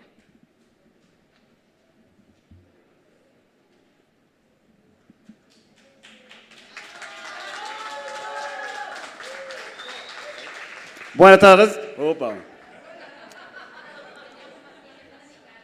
¿Sí? Sí. Buenas tardes a todos y todas, compañeros Good morning, y compañeras. everyone, brothers and sisters. Sé que tenemos un programa bastante I know that we intenso, have a con very intense muchos, program detalles. with a lot of details, with a lot of people that want to speak. I will try not to take a lot of time. First of all, I am very happy to finally be here in Venezuela. My organization has been a part of all these campaigns to stand in solidarity with Venezuela during the most difficult years. when you have had an almost coup d'etat with Guaido, when he was self-proclaimed as the president of the country. During all this time, we had a great campaign of solidarity to support the Bolivarian Revolution. And I am very happy to be here, finally. I've been here for a few days, and from the very beginning, I would like to say that I am impressed with what I see here. Even in the difficult situation that you have here in Venezuela, with all of the actions, the blockade, the propaganda, I see a lot of people with a revolutionary spirit, with determination to develop your society, to move forward with your different accomplishments of the Bolivarian Revolution. You want to see a good future. You want to create a society without exploitation, with the solidarity of the people's power. One of the things that impressed me most is the internationalism of the Venezuelan people. Regardless of the difficult situation they are living, we can see here in the walls of Caracas, they are all filled with slogans, with messages of solidarity with the people of Palestine, with Iran, with all of the peoples that are fighting imperialism. And I think that is very important for us, because we are always talking about internationalism, and it's a very important part of our struggle. And yesterday, we went to the mausoleum of Hugo Chavez, and I was impressed that within that mausoleum, very close to the body of Hugo Chavez, there were only two flags, the flag of Venezuela and the flag of Palestine. And I was very, very impressed by the Venezuelan people, because they expressed their solidarity with the peoples that are fighting imperialism and Zionism. But what has impressed me the most is the self-organization in the communes. Because it is a small government in a concrete place. But it is a part of the struggle for socialism. It is part of a bigger struggle that you have in this country, and against imperialism. For this reason, it's so important for those imperialists that want to destroy Venezuela, not only because of oil and natural resources, we know all of this, but also Venezuela with Cuba and other countries in the world is very dangerous for imperialists, because Venezuela is an example. It's an example that a different society is possible, not only in theory, not only in books, in universities, but in real life. That is why Venezuela is a threat for imperialism. That is why they want to block you. They have sanctions, threats, propaganda, black propaganda, that you are a narco cartel. That's the way they present Venezuela. But I see a lot of people here. We have visited a lot of places, and many people are working in this struggle, and they are not doing formally. They are not forced to do it. And we see their enthusiasm, we see their spirit. And it is very moving, the way they behave. That is why I am sure, I knew it before, but now I'm certain that Venezuela can resist American imperialism. In fact, it can defeat American imperialism. I am sure that Venezuela shall prevail in this struggle.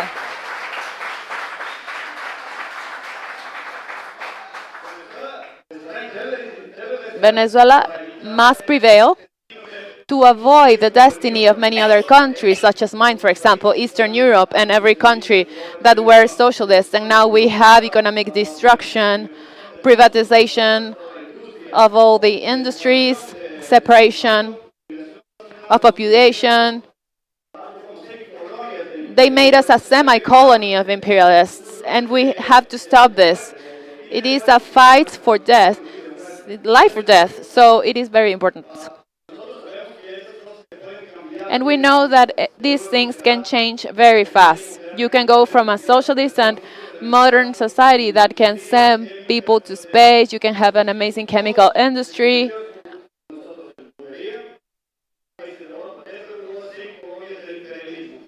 We were a very developed society, and now we are a semi-colony.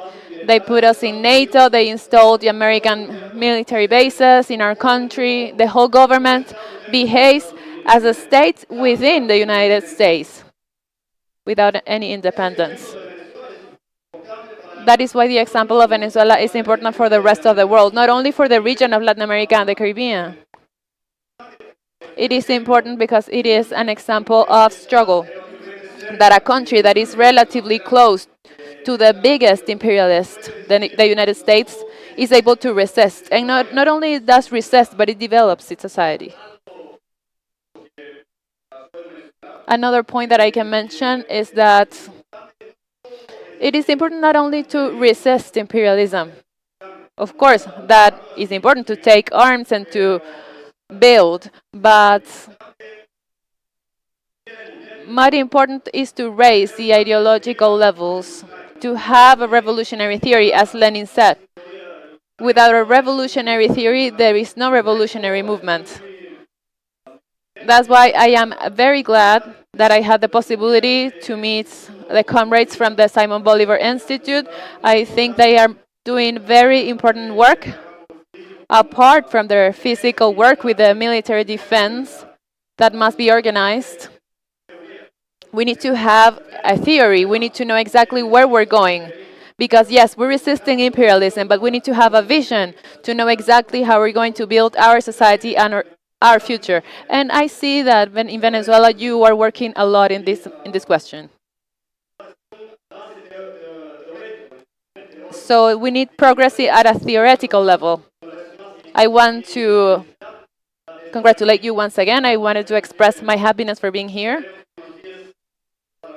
I know that these are difficult days for anti-imperialists around the world, but I see that the world is changing very fast. And I think that the opportunities for us, for communists and anti-imperialists, will be even more and more in the future. Long live the Bolivarian Revolution. Long live communes. Long live Commander Chavez. And long live President Maduro.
Well, good afternoon, comrades. On behalf of the Socialist Commune El Panal 2021 and of the Alexis Vive Patriotic Force and of all the popular movement of Caracas and Venezuela and of all the peoples of the communes that are deepening the Bolivarian Revolution. We feel privileged to be here in this space.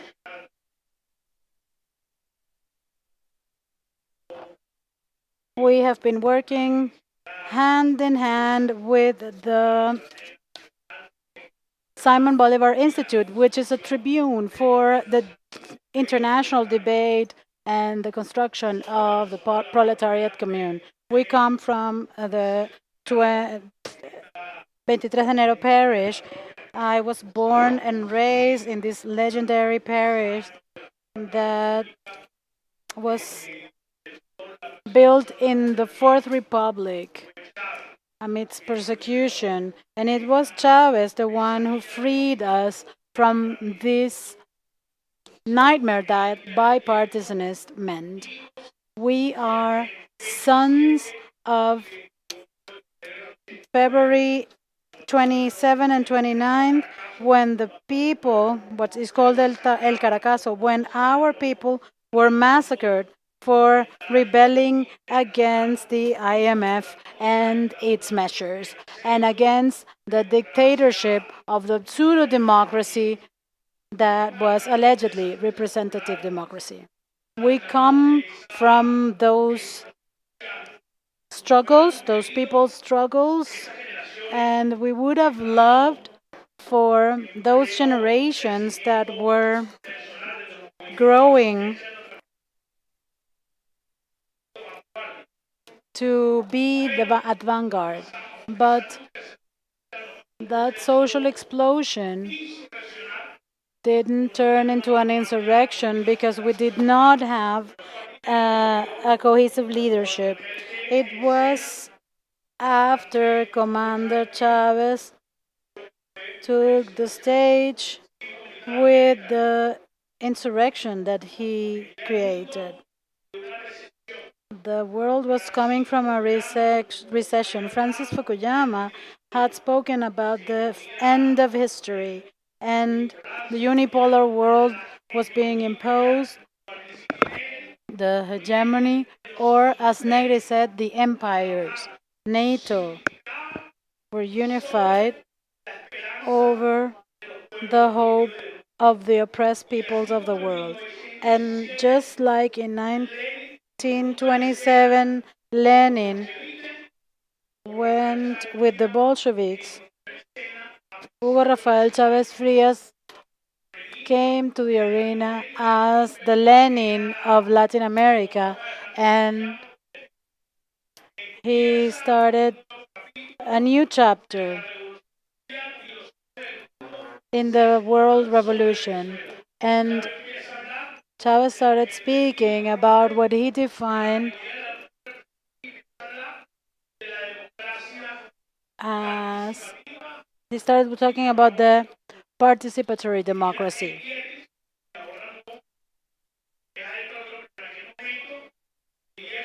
Dietrich would say that those were the basis for a new socialism, and Chavez broke with the Eurocentric scheme and started with the Bolivarian doctrine. The concept of the three-root tree that comes from Simon Rodriguez when he said either we invent or we err, because Latin America needs to be original. And Chavez would define that group of men as utopic socialists. Afterwards, scientific Marxism, we create a synthesis of the Marxism in Simon Rodriguez, and with Commander Chavez, he started giving substance to our Bolivarian revolution. I remember that Chavez used to say in the Porto Alegre Forum, he was discussing the third way scenarios, but there's no human capitalism, and he called upon socialism of the 21st century. And that's when the empire declared war on us. Now that contradictions have increased, because they thought our revolution would end when Chavez died. And they found Maduro, who called for consensus. And he started deepening the revolution. and then a transition to a communal state, giving more power to the communes every day. A worker president that hasn't given even a little bit to the empire. He has remained standing. That is why the communes today more than ever,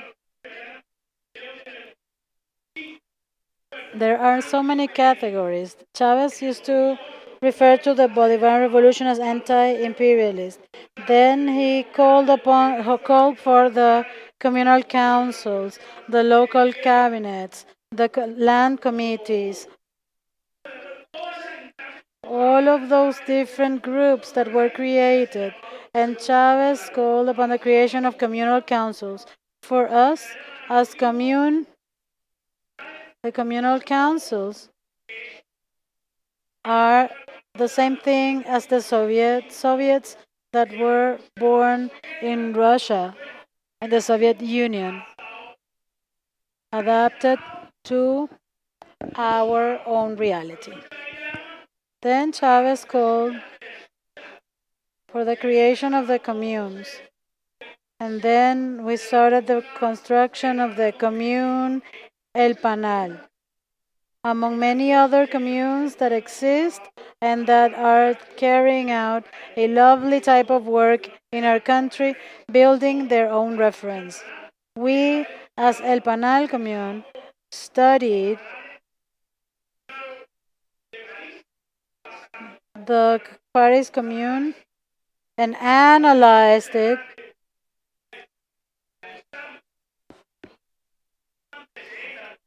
So looking to the background of the contemporary history, as is the topic of the Chiapas snails, and that is why El Panal needed to be a commune that built under the logic of the workers and the peasants, and that had an insurgent subject, that was a subject of transformation and change. And with that, we started deepening the process. And for us, the commune is a transition towards the socialism of the 21st century.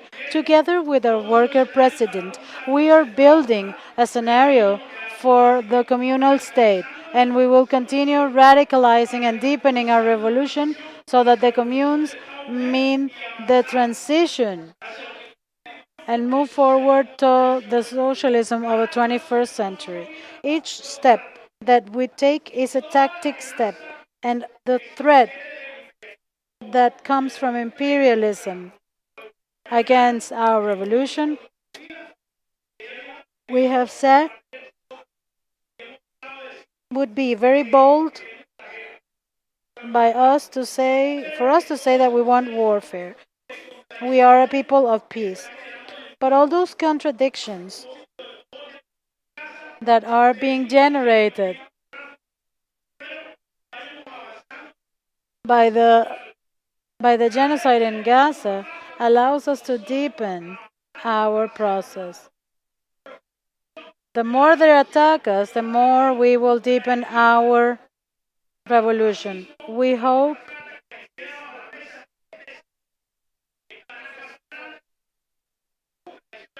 fascists only have the White House crazy man, and what he's doing is for Venezuela to deepen its revolution. We are an armed people seeing how we're going to deepen our revolution. So for us, the age that Chavez developed towards the communal state has already started. With these attacks of the empire, we have decided to move towards this process of transition and deepening of the communes. Particularly in El Panal 2021, with this process that our president is fostering, are constructing what we call a tactical stage of cross economy. And this will allow us to create the productive chains, to break with the logic of the production means of the capital. In this stage of transition, we as organization, as commune, will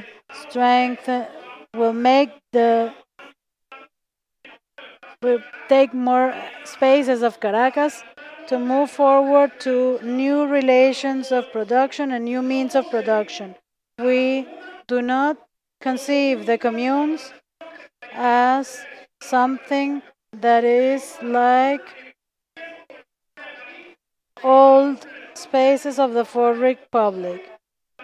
It must be like the Russian Soviets, and we must move towards the socialism of the 21st century. How much time do I have left? That is why, thank you. That is why now the president called for the fourth consultation, and our commune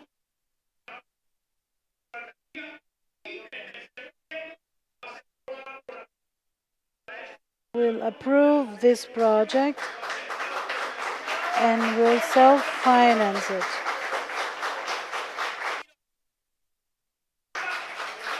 These are tactical elements. The strategy will be to break with the dependence of the cross economy and have us control the production and break the capitalist and bourgeoisie speech. I'm sorry that my speech was so fast.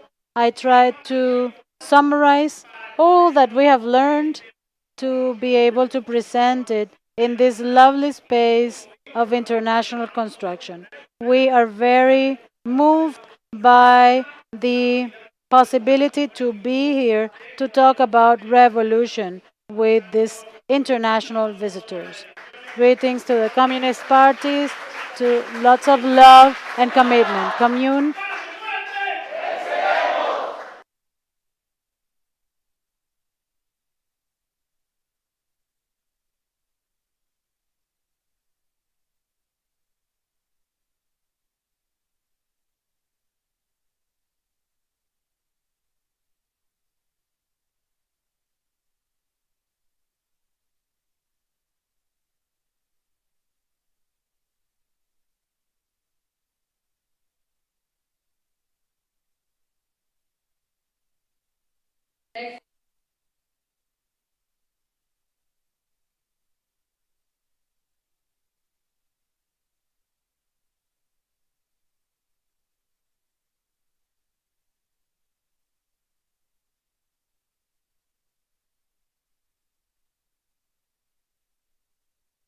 Good afternoon, everyone.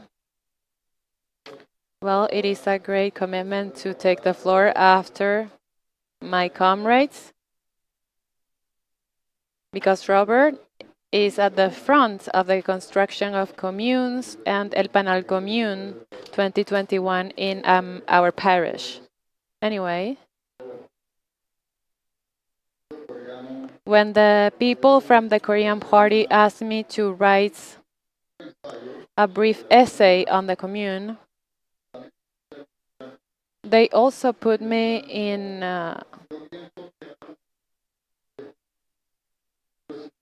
to a very important task, because the commune is an essential element to understand the model of socialist transition, which was created by Chavez. And it is not an affirmation, a statement, because Hugo Chavez proposed and raised the slogans that were appropriate for the time.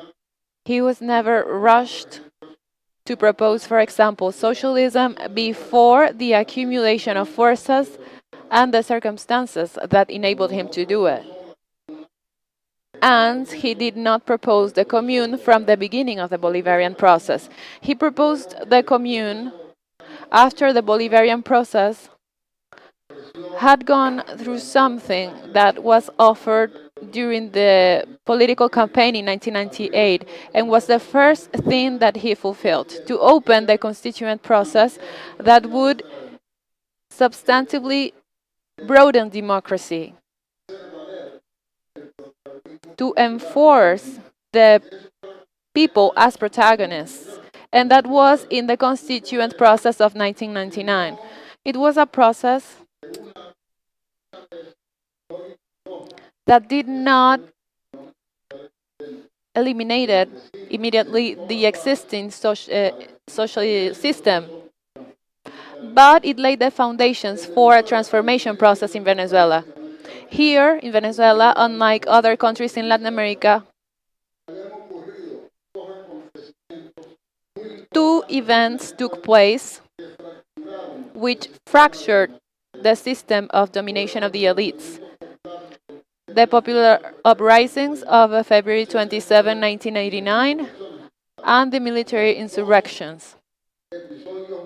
So these were two violent episodes that fractured that dominant system and subsequently allowed that through a peaceful means Chavez reached political power.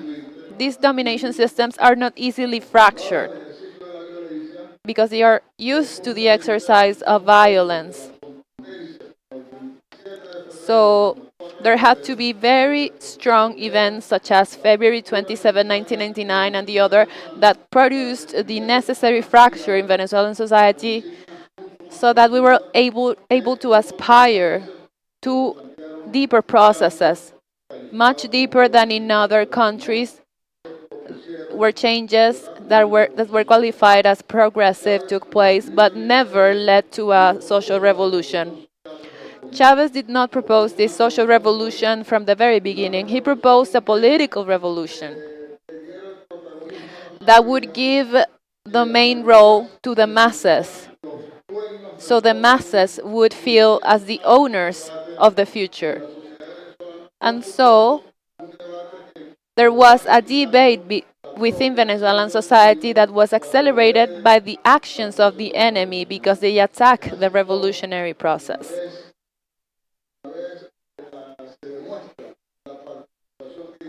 After the direct participation of the American army, the American military, in the planning of the coup d'etat of 2002 was proven, Chavez expelled the military mission, the American military mission, and proclaims openly the anti-imperialist nature of the revolution. Wasn't he an anti-imperialist before? Of course he was. He was a Bolivarian man. And Bolivar was fighting against imperialism in all of our territory. He could not be a Bolivarian without being an anti-imperialist, but he waited for the right moment to declare to the world the anti-imperialist nature of the revolution. A similar thing happens with socialism. He did it when the accumulation of forces enabled him to do so. And after that,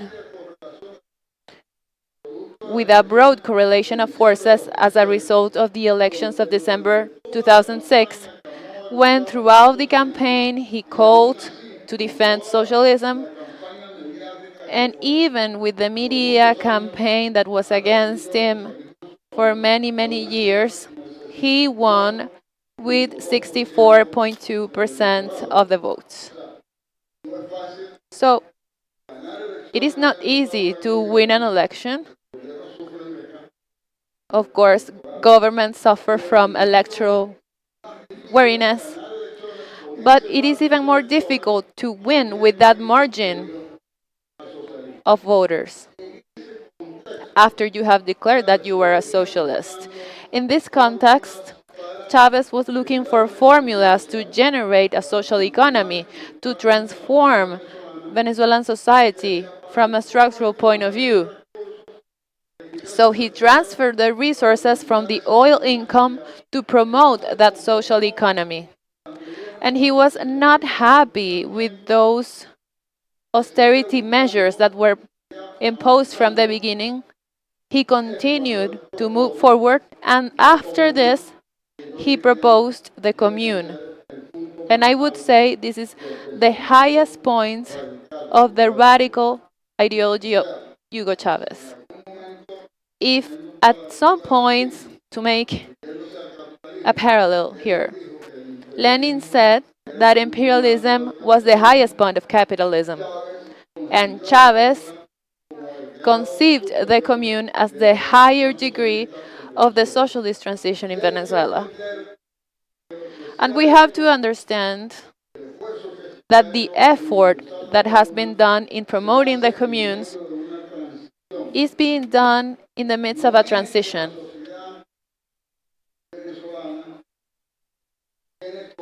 It is not that the Venezuelan society has communes everywhere. It is not true that the social property is hegemonic in the Venezuelan society. Communes are developed within a process of struggle of socialism against the old economy. So the commune, for me, is the key that Chavez found to strengthen the socialist transition in Venezuela. In our dialogue that we had on the first day of this meeting, and I would like to thank everyone who gave me the privilege to open with the first participation about the history of the revolution in Venezuela. I was saying that Venezuelan in the 21st century and revolutionaries of the 21st century have a theoretical debt that is very big. We have not studied, we have not gone deeper in what is new in capitalism in the 21st century.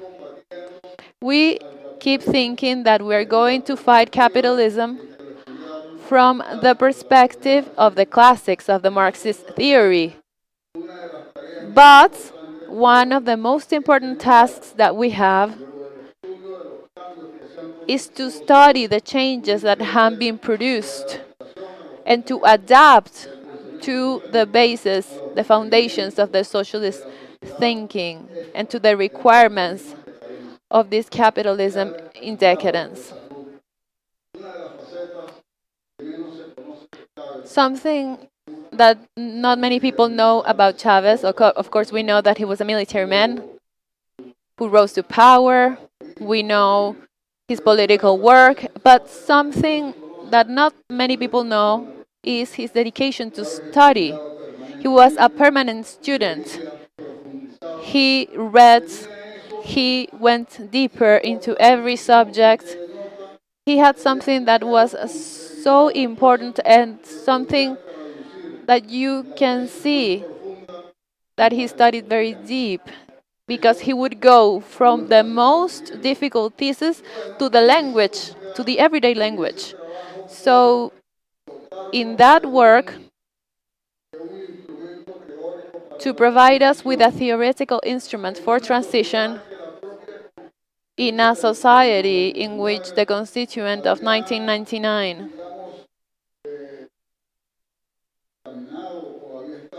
had determined or had established this opposition of at least 6 types of property. Capitalism was ravaging the world, and all the international measures were putting in danger the Venezuelan process. So they were trying to present a feasible socialist proposal. And Chavez thought that socialism should start to be more concrete, in concrete spaces.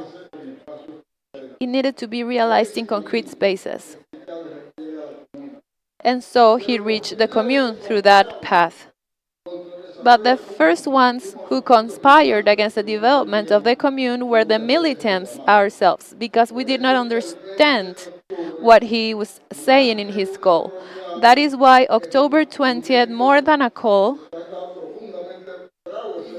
is the fact that we were profoundly angry that there were not enough efforts to promote the commune, especially in the national territory. we had not made any efforts to provide the commune with concepts to support it. And the commune or nothing was a kind of self-criticism and a criticism to the cabinet that he had at the time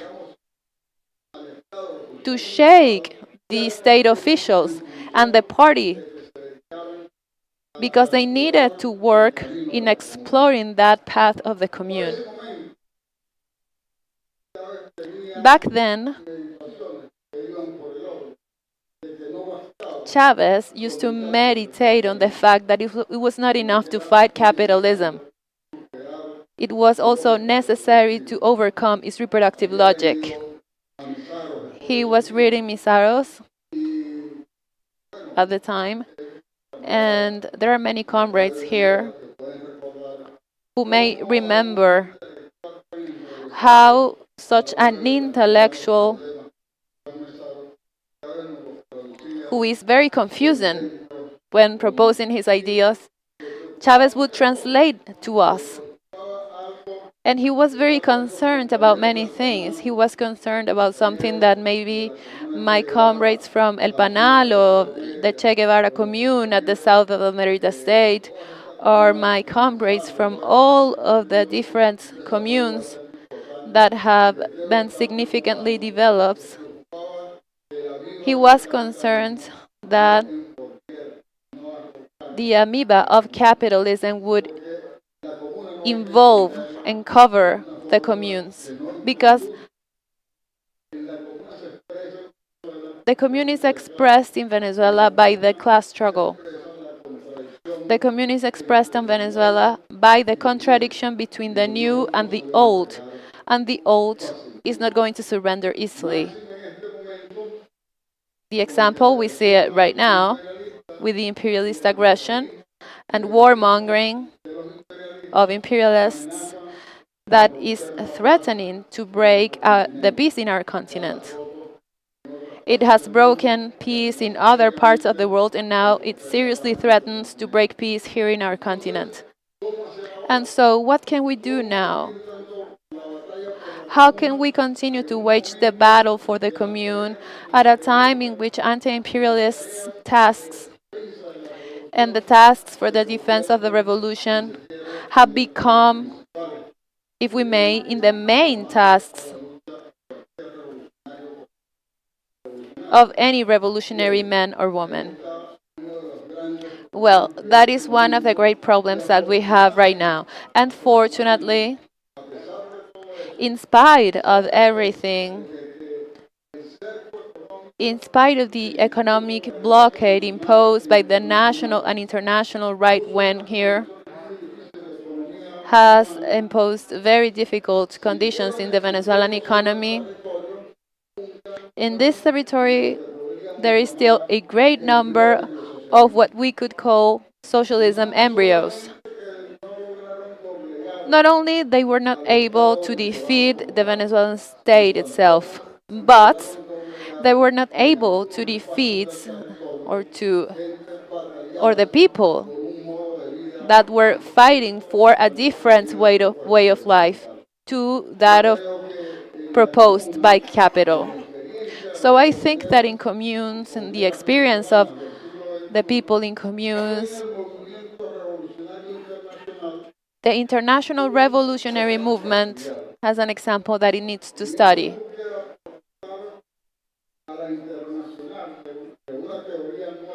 In that search for a new theory, the commune is an exceptional way. In the parts in which that experiment proposed by Hugo Chavez already has a body, has a life, has a certain level of development, has an embryonic economy that is different to capitalist economy, and there is already an exercise of substantive democracy, which I think characterizes the most the system of communes here in Venezuela. So I believe that the contributions and the legacy of Hugo Chavez do not stop in the amount of houses that he was able to build with the housing mission here in Venezuela so that the poor people in this country would have a roof over their heads. It also transcends to a theoretical contribution to be assessed, to be studied, and to be developed in different spaces of the planet. Thank you.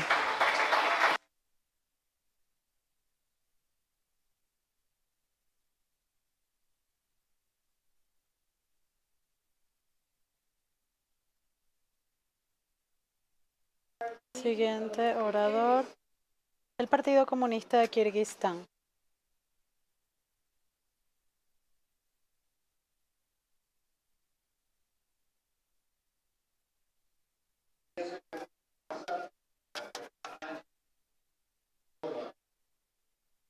Yo no oigo el relé.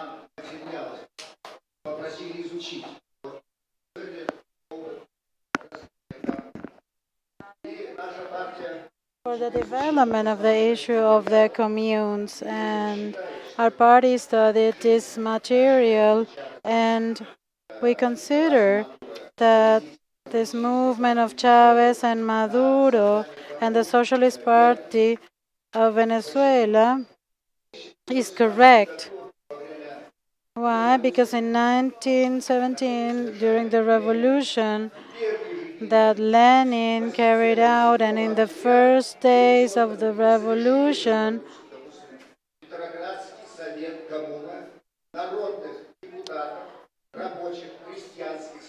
with the soldiers and the deputies and the peasants were the ones who carried out that revolution.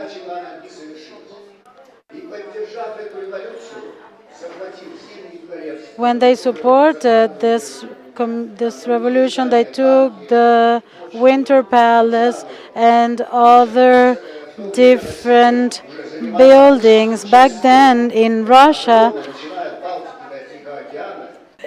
Russia was already a sixth of the world, and the work of the communal councils would have not been able to happen if it wasn't for the support of the people.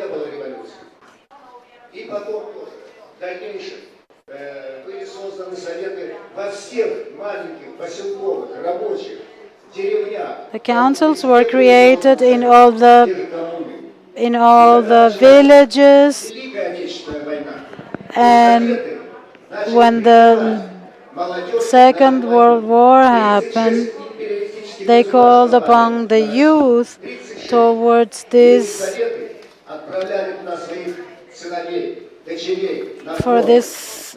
war. They called the sons and the daughters of our republic.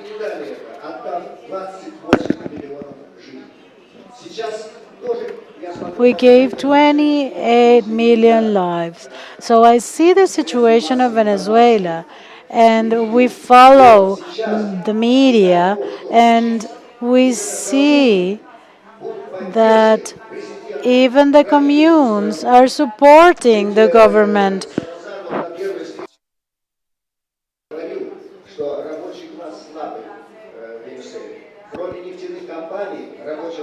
The working class is the glory of Venezuela, and only the communes can help save this movement of the attack to their country.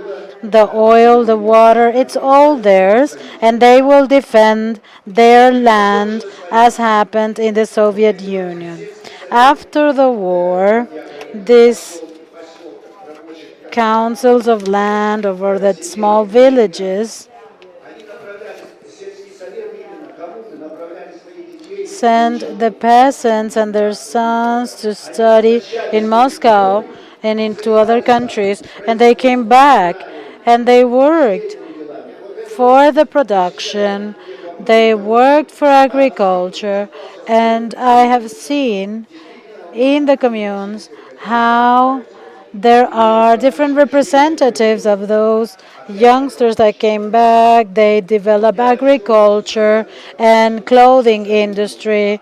So what do I mean by socialism in 2017?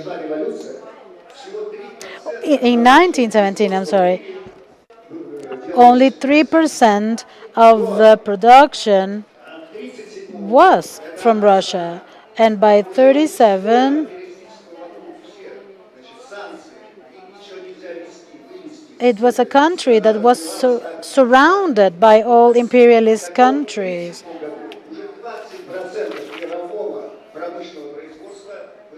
In 72, there was a lot of industry around the world. And in the 80s,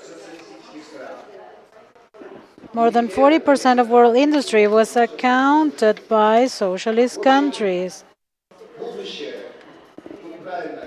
And imperialism tried to destroy that. The future is the communes. If there's any problem in the country, the communes will defend it. It will defend the country.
Comrades, brothers and sisters in struggle, today we meet here to affirm that the revolution is alive in every aware heart, that it does not accept oppression, and that it does not surrender.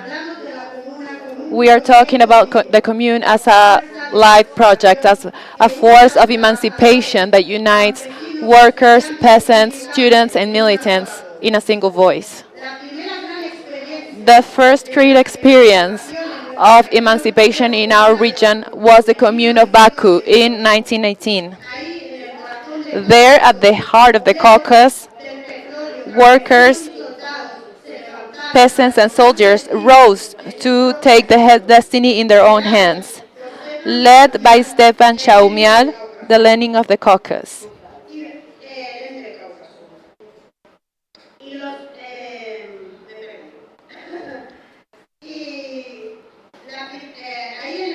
And right there, at the heart of the Caucasus, led by Stepan Chaumia and the 26 commissaries who gave their life to the proletariat, showing that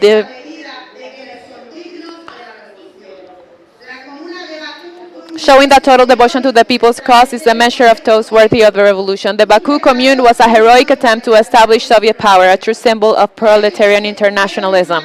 There, radical social and economic reforms were set in motion. Nationalization of the oil industry and the banks, a decree establishing the 8-hour workday, requisition of food to feed the poor. These measures were not mere words, but concrete actions aimed at improving the life of the people and challenging capitalist exploitation. The Baku Commune faced extreme difficulties: hostility from imperialist powers, social division fueled by the bourgeoisie, scarcity of resources, and the betrayal of some of its own. Yet despite of all this, they resisted and organized production, defense, and collective life, demonstrating that even in the most adverse circumstances, A conscious people can build power and hope. And if Baku was the flame in the east, the Paris Commune was the spark that ignited the world's consciousness. For 72 days, the Paris Commune set in motion a series of unprecedented reforms for its time: secular and free schools, separation of church and state, minimum wage, 10-hour workday, equality between men and women. It introduced measures that would later even be adopted by the bourgeois French Republic. But the Commune did not only change laws, it introduced a new form of democracy. Every decision was made by the Communal Assembly, elected by direct universal suffrage, based on open and ongoing dialogue with the people of Paris through committees. The communards demonstrated that the people can govern themselves, that they can take the reins of their destiny and hold power in their own hands. Although it was crushed, its example teaches us that courage without strategy or organization is not enough. That revolution demands discipline, theory, and coordinated action, and that the lessons of history remain essential. From these historical experiences would emerge the power of the Soviets. The fundamental principle of the Soviets was direct power and real democracy. Originally a Soviet from the Russian Soviet, meaning council, was an assembly of workers, soldiers, or peasants directly elected by their peers, without intermediaries. The local Soviets elected delegates to higher level Soviets, city, region, republic, until reaching the Congress of Soviets, the supreme organ of power. And the essential point, delegates could be removed at any time by their electors, guaranteeing that the people maintained permanent control over their representatives. This system became the basis of Soviet democracy, ensuring free access to work, housing, education, and health. It always upheld the primacy of collectivity over individualism, because only through community can capital be defeated. Today, we must look at our reality in Armenia and in the world and recognize that we have not always succeeded in fully putting theory into practice. That our organization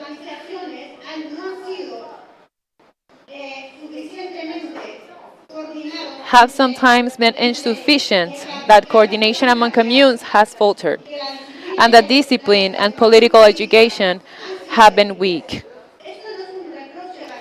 This is not an empty reproach, but constructive criticism, because recognizing our mistakes is the only way to strengthen ourselves and learn from history.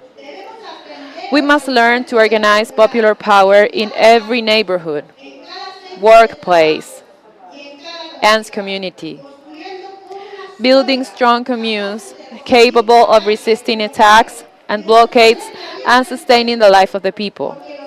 Because attacks always exist, even if their form changes.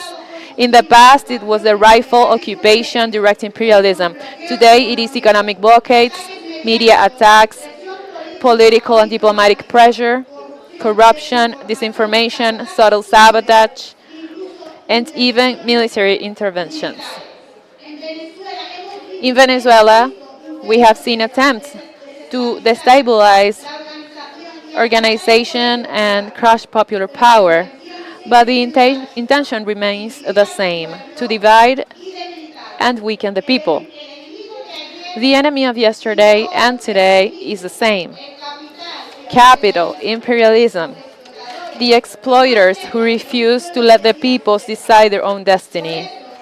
That is why our struggle remains the same: the struggle for the emancipation of the proletariat, for justice, for the construction of popular power, for the commune as an organ of real power in the life of the peoples. In Venezuela, the Bolivarian communes show that even under constant attacks, blockades, and political, media, and military pressure, the organized people can advance, resist, and sustain direct action through unity and solidarity. Here we must recognize the legacy of Hugo Chavez, who understood that revolution is not limited to a government, but must be built from the ground up, in neighborhoods, workplaces, and communities. Chavez thought that the communes are the concrete expression of popular power, and that only through them can the people own their destiny and advance toward true socialism. In Armenia, after the fall of the Soviet Union, our nation was reduced to a semi-colony of Western imperialism.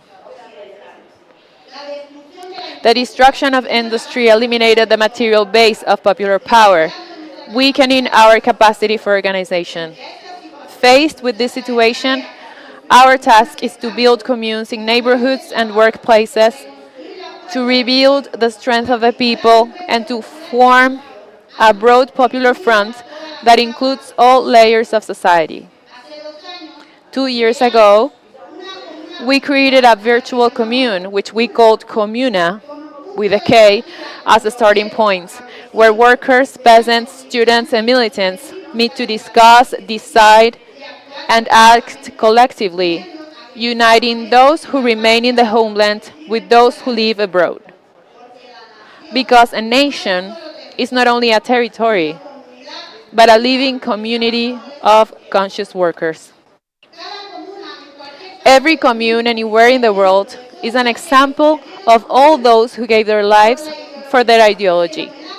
It is the living tribute to the martyrs, the heroes, to Stepan Shahumyan and the 26 commissars of Baku, to the communards of Paris, to all those who fought for the emancipation of the working people. To keep a commune alive today is to continue their struggle, to strengthen their legacy, and to demonstrate that revolution is possible. That is why we must build alliances among communes, exchange experiences, strengthen power structures, resist imperialist attacks, and ensure that the commune ceases to be an ideal and becomes a concrete reality of organization, discipline, and collective action. History teaches us that the contradiction between oppressors and oppressed remains the same, and that our task continues to be to resist, organize, and build popular power.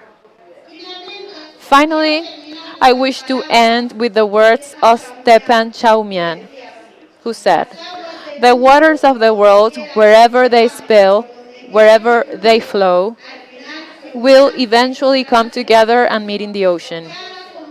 Every commune, even if it seems isolated, is like a drop of water, joining others, forming an ocean of struggle, solidarity, and organization. Every effort, every militant, every decision made by the people strengthens the collective power of the proletariat. Just as the waters meet in the ocean, our communes, connected with each other, form an invincible international front, uniting all peoples who fight for emancipation and socialism. Commune or nothing. Honor and glory to Stepan Shahumyan and the 26 commissars. Long live the communes in Venezuela, in Armenia, and throughout the world. Long live Chavez!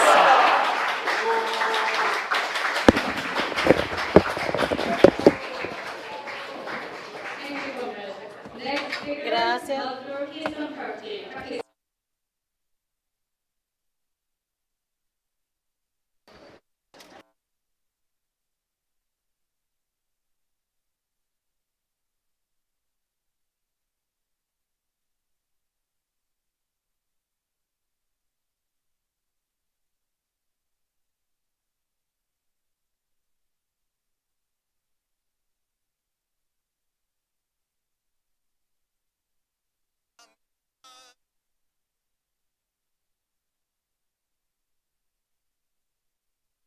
Of our comrades and friends.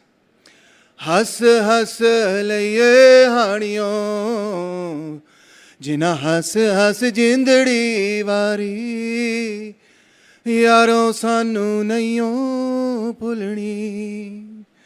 Those who with a smile on their face sacrificed their lives, we shall never forget.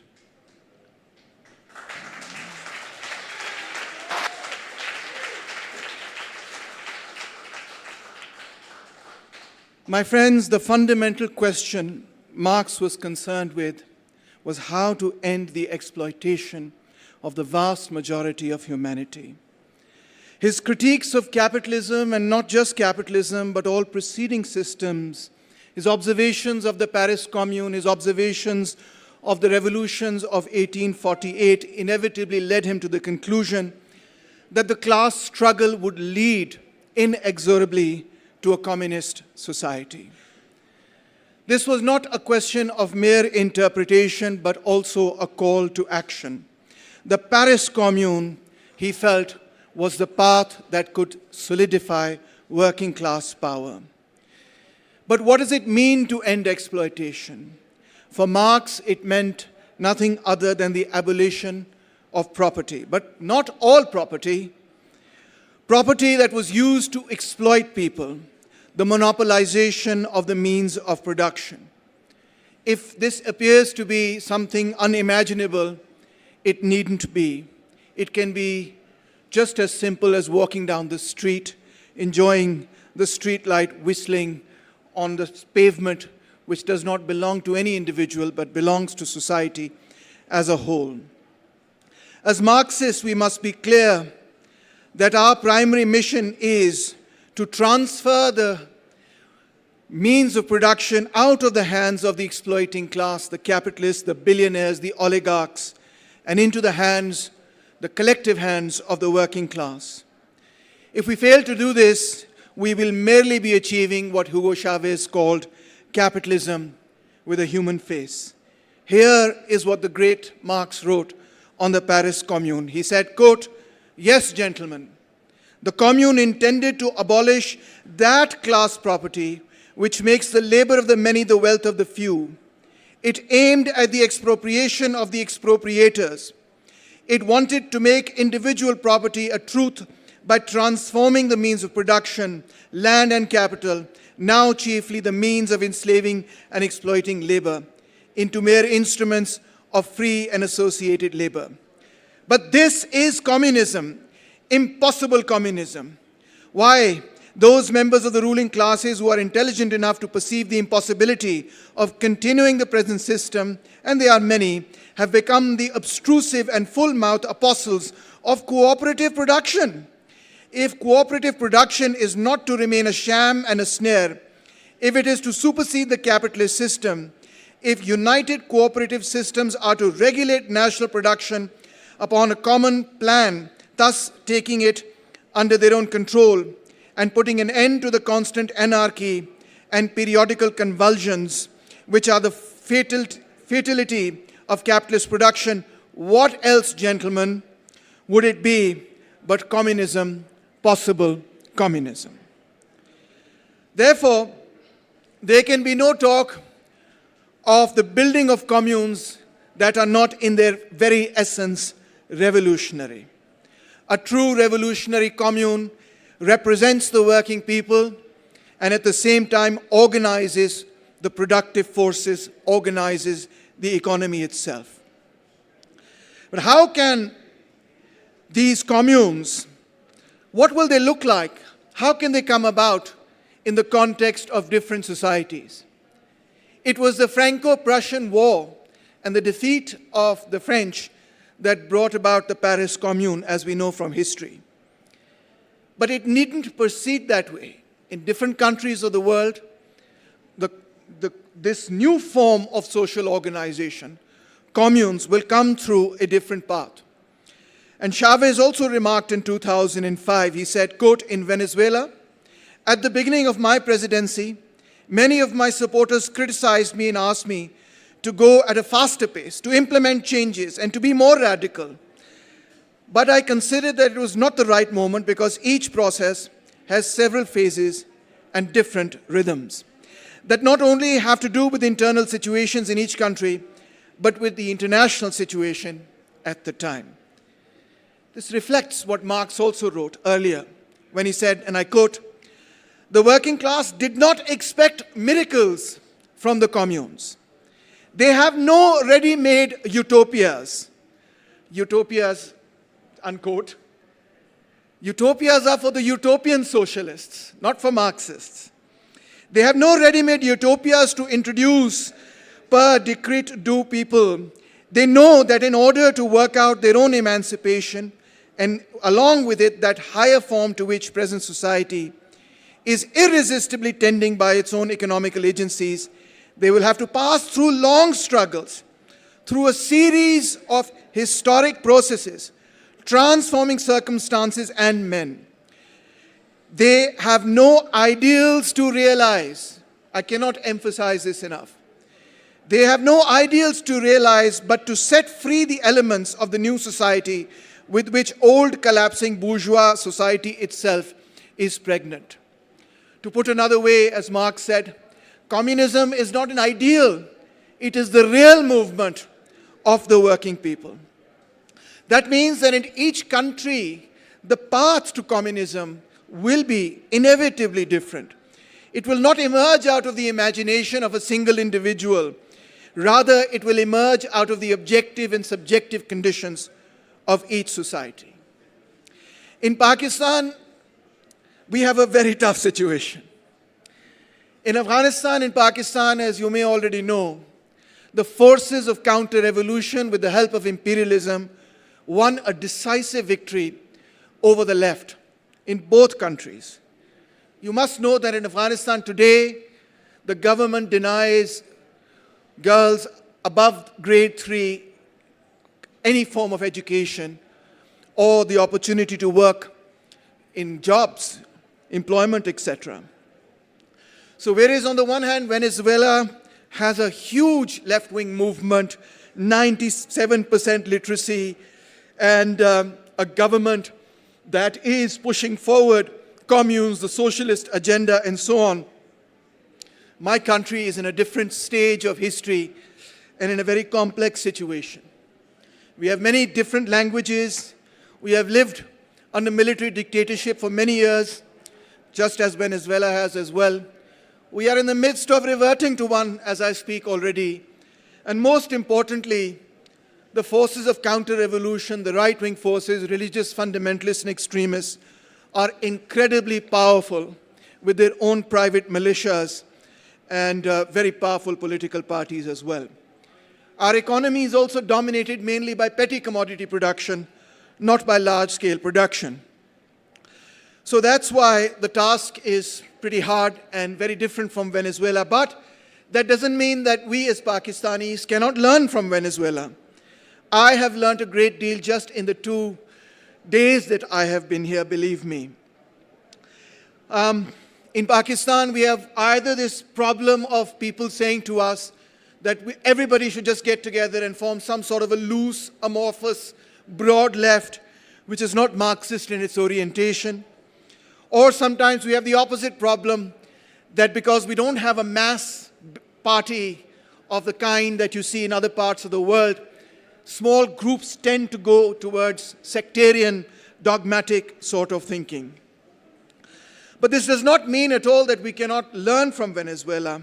We can learn much, and over this course of the last 2 days, as we have been taken to the various councils and communes, we have seen how the workers of Venezuela are organizing themselves and being given the opportunity to organize themselves. We have seen neighborhood power, we have seen council leadership, we have seen the emergence of communes.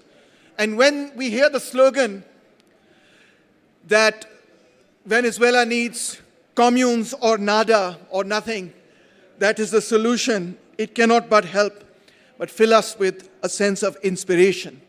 And to recognize also that these organizations can also form the basis of the defense of the national sovereignty of Venezuela. On your long journey, I just want to say to the people of Venezuela and also to the comrades from all other corners of the world that we are honored to be here. We study your experiences. We try to learn from your experiences. We will try to follow in your footsteps. We will try to contribute to your struggle. We will try to stand shoulder to shoulder with you in the building of this new society. Long live Venezuela. Thank you.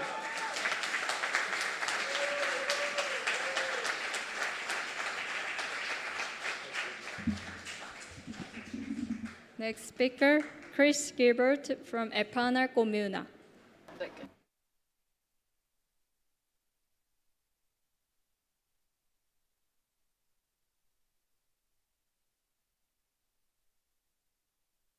I should clarify that I've lived in Venezuela for 20 years, and I consider myself a Venezuelan de corazón in my heart. I came here for the simple reason to participate in the revolution. I came here inspired by Hugo Chavez. And in these 20 years, I can say that a lot of my education, and almost all of my education as a revolutionary, is thanks to the Bolivarian process, thanks to Hugo Chavez and the people of Venezuela, Nicolás Maduro, and other leaders we have. In the past 5 years, I've had the privilege to investigate communes, one of the main themes here, in a systematic way, with the support of the Anti-Blockade Observatory, and I do all that research with Cira Pascual Marquina of El Panal Commune. So this has been, I've also been very enthusiastic, and many of the things I've heard here in the conference by Amilcar Figueroa, pointing out the interesting development of Chavez, how he arrived at the commune, all of these things ring home, and in fact, 2 years ago I published a book, I hope I'm not just doing publicity, Commune or Nothing, the very name of this part of the event, in which I survey certain communes and I develop a theory of the commune. In the past 2 years, however, I think like many of us, I've been acutely aware of imperialism. The genocide that Israel and the United States is carrying out in Gaza, I think has opened everybody's eyes to what most of us would call the primary contradiction, the primary contradiction in the world today between imperialism and oppressed nations and oppressed peoples. And that brought to my attention the importance of studying the question precisely that we have here, the relation of communes to imperialism or communes to anti-imperialism. And I should say that is not a simple question. I've heard here people say, and I felt the same thing, that a commune is in itself an anti-imperialist project. And unfortunately, that's not the case. The very worst sort of commune you could see would be a kibbutz. The kibbutzes are parts of a settler colonialist project. They are completely, whatever socialist ideals they may entertain inside of a kibbutz, they're part of a settler colonialist, imperialist, Zionist project. So that's an example of an allegedly socialist commune which has a completely negative character. But you don't have to go so far. In Latin America, for example, we have the Zapatista movement. The Zapatista movement is an admirable movement, and all of us have been inspired by it. However, it's clearly the case right now that the connections between Zapatismo and what you could call the Mexican Project of National Liberation is by no means clear. I don't want to dismiss the Zapatista project, so only to point out that the need to confront imperialism by way of the communes that exist in the Zapatista Chiapas world is not necessarily always the best form of confronting imperialism. Or many people on the left, especially in Europe and the United States, are inspired by the Kurdish communes, or what's effectively Kurdish communes in Rojava. But it's also not exactly clear how those communes, how those communal projects align with an anti-imperialist project. Some even contend that they're functional to Zionism. So in some of my recent work, or in most of my recent work, I've been trying to address this question of what is the relation, when and where is a commune actually anti-imperialist? And naturally, I turned to Marx, because Marx, as many people know, Marx actually was interested in communal production, communal exchange for his whole life, actually.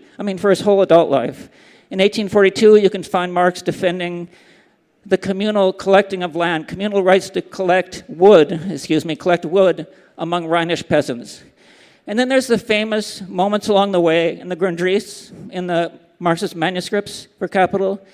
There's a whole section called Forms That Precede Capitalist Production, which is really an investigation of like 4 different communal forms. And then the Paris Commune, 1871. And then finally, at the end of his life, Marx looks at the Russian Commune and engages in interesting exchanges of letters about the Russian Commune.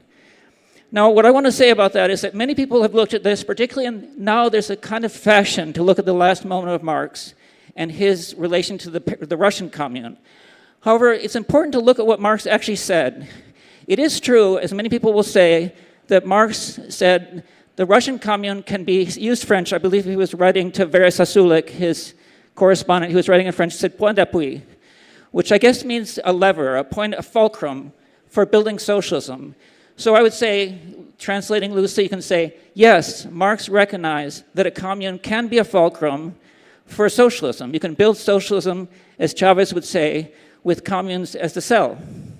However, Marx also said, and I think I'll quote literally, Marx also said that these communes would only be part of a socialist project if they were integrated with if they merged with the general course of Russian society. And he said it would take the Russian Revolution to save the Russian Commune.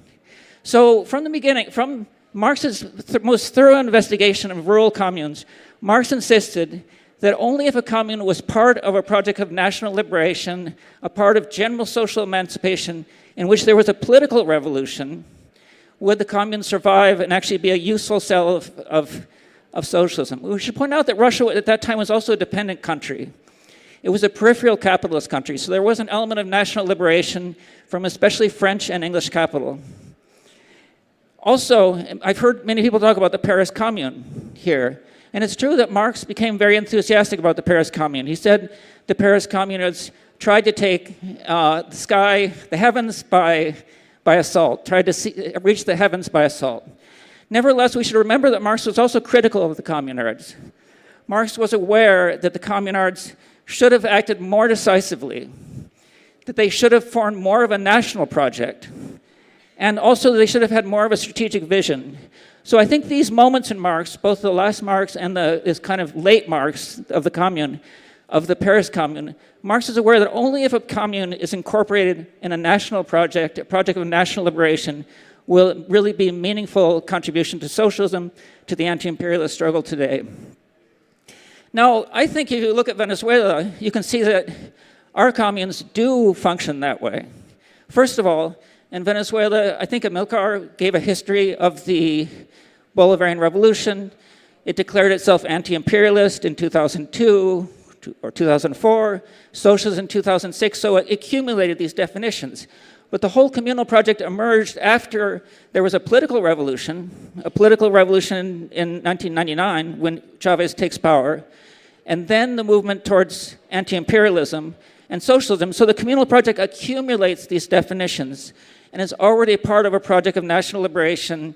It's already part of a project of anti-imperialism when Chavez arrives to the commune. I think that you can, different things Chavez said point out his clarity about this. In the very moment when Chavez launched the commune, he said, it surprised me. He said, a isolated commune is counter-revolutionary. So pointing out the idea that a commune had to be part of this larger project. He also said, a commune is a cell, but a cell needs a body, and that body would be a certain institutional structure. And I think now in Venezuela, you can see how this idea exists, continues. I think one piece of evidence of the idea of the commune functioning as part of a cell and a body is the birth of the consultation process, the popular consultation processes. And I also think if you look at Nicolas Maduro's efforts over the past 13 years, you can see how he could say he spent the first 7 years of his presidency guaranteeing national liberation, and then maybe in the past 3 years, turning to the commune. So you can see an awareness of the fact that the communes need to be part of this larger strategic anti-imperialist socialist project to actually go forward. I'd like to finish with one observation. You know, Lenin always insisted that slogans, Lenin hated slogans that became old or inappropriate, or Lenin always insisted on the importance of slogans being updated. This is a wonderful slogan. I fell in love with it. I put it as a title of one of my books. Nevertheless, in this moment of terrible imperialist attacks, I've often thought that the commune focused too much on the utopian moment of a revolution. And I was reminded today is the 21st of October, which is the one day after Chavez said the golpe de timón. The only time Chavez said commune or nothing was on October 20th, 2012. And it's one of those slogans that really took heart among people. But it's not Chavez's last words. Chavez's last words to the Venezuelan people were in December of 2012, in which he said, he didn't mention the commune, he didn't mention socialism, he said, ahora tenemos patria. And then he sang the song Patria Querida, which everyone will know. So I think we actually need to combine Chavez's two last testaments. Commune or nothing, but we also, patria should be there. I think it should be something like comuna patria o nada. Because we really, without a patria, for English speakers, that would be an independent nation. Without independence, without sovereignty, the communal project will not go forward. So my humble contribution to slogan making would be that we should say something like comuna patria o nada, commune independence or nothing, or commune sovereignty or nothing. Thank you.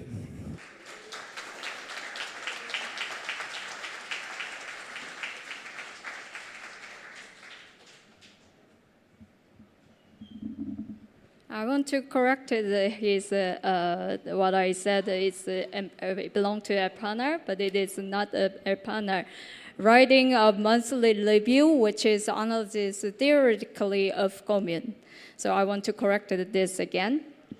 Next speaker is Argentina, Ellen Correa.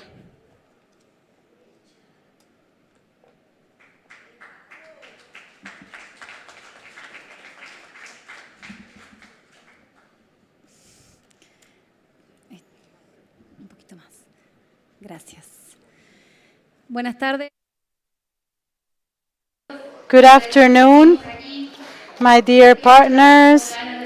We are awake and we want to listen to each other, and I want to share the history of a commune in Táchira State. I would like to say that Táchira State is a very particular territory where imperialism has tried to come to, through which imperialism has tried to come to Venezuela, in 2014, in 2017, and in 2019 too. Therefore, to organize communes in those territories is important.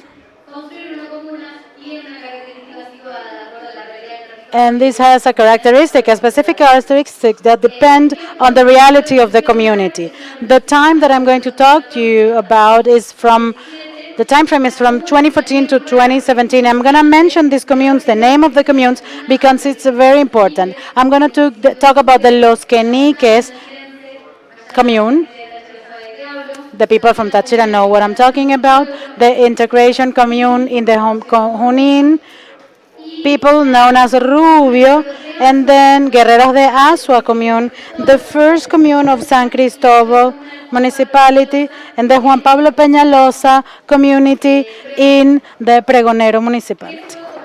What can I share with you about this experience, and that I think it's important for this commune and homeland that Chris was talking about?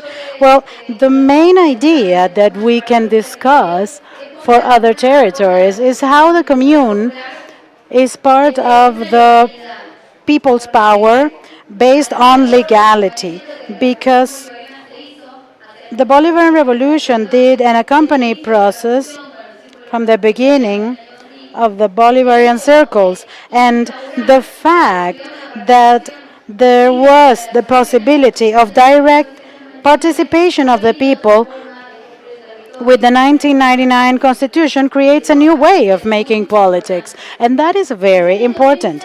In 2006, we had the first regulation for the creation of communal councils, and then in 2006 for the creation of the communes.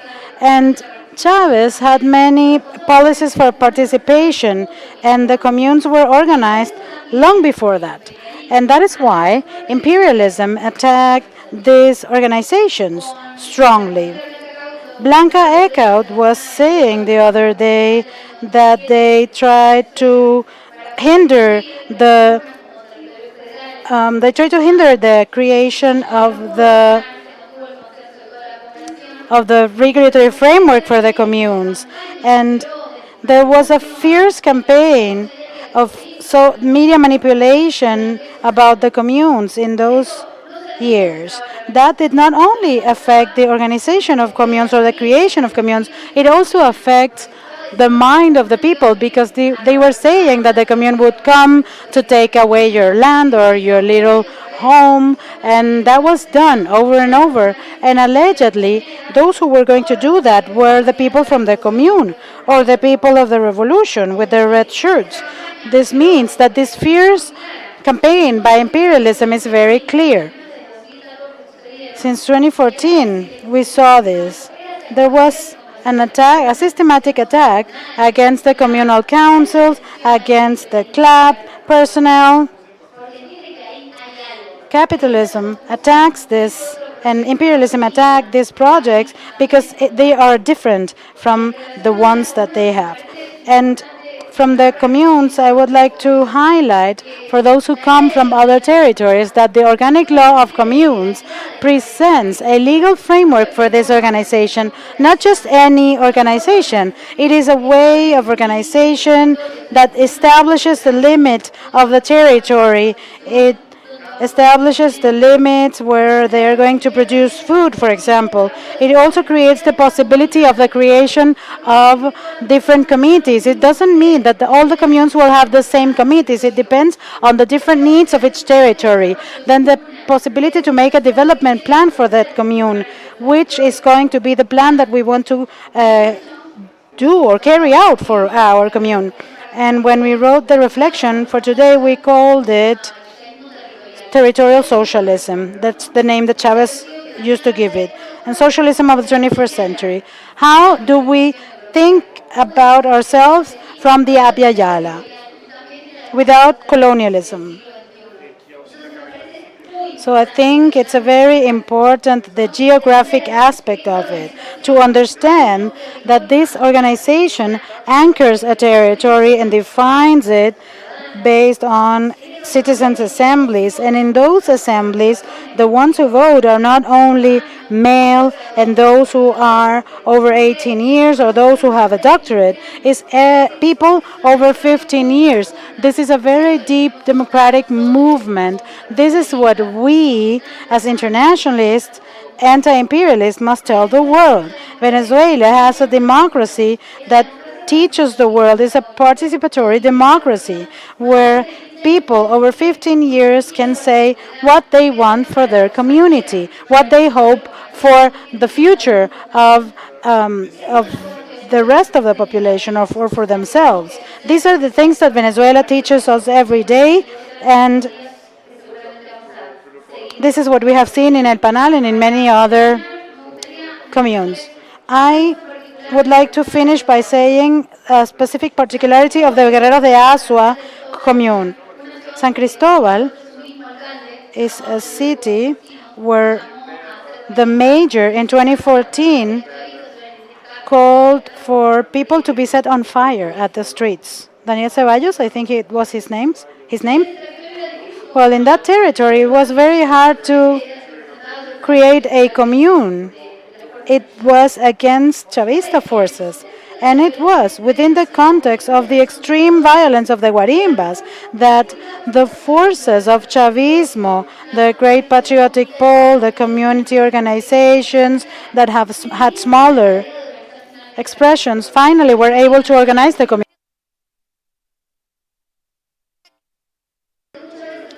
Maybe it is that when we are under attack, we decide to unify. We decide to create unity.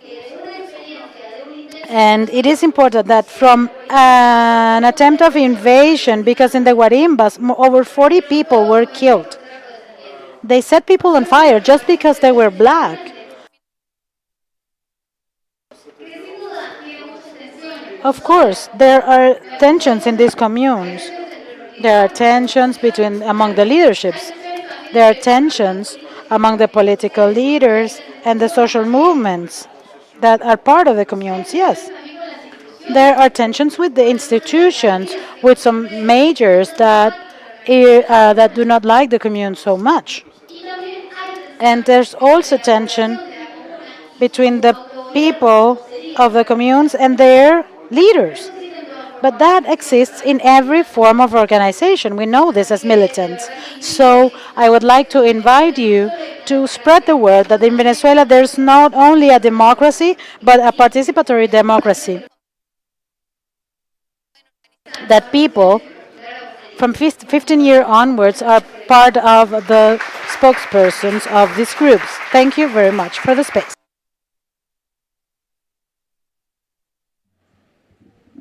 Next speaker, Union Proletariat, Spain.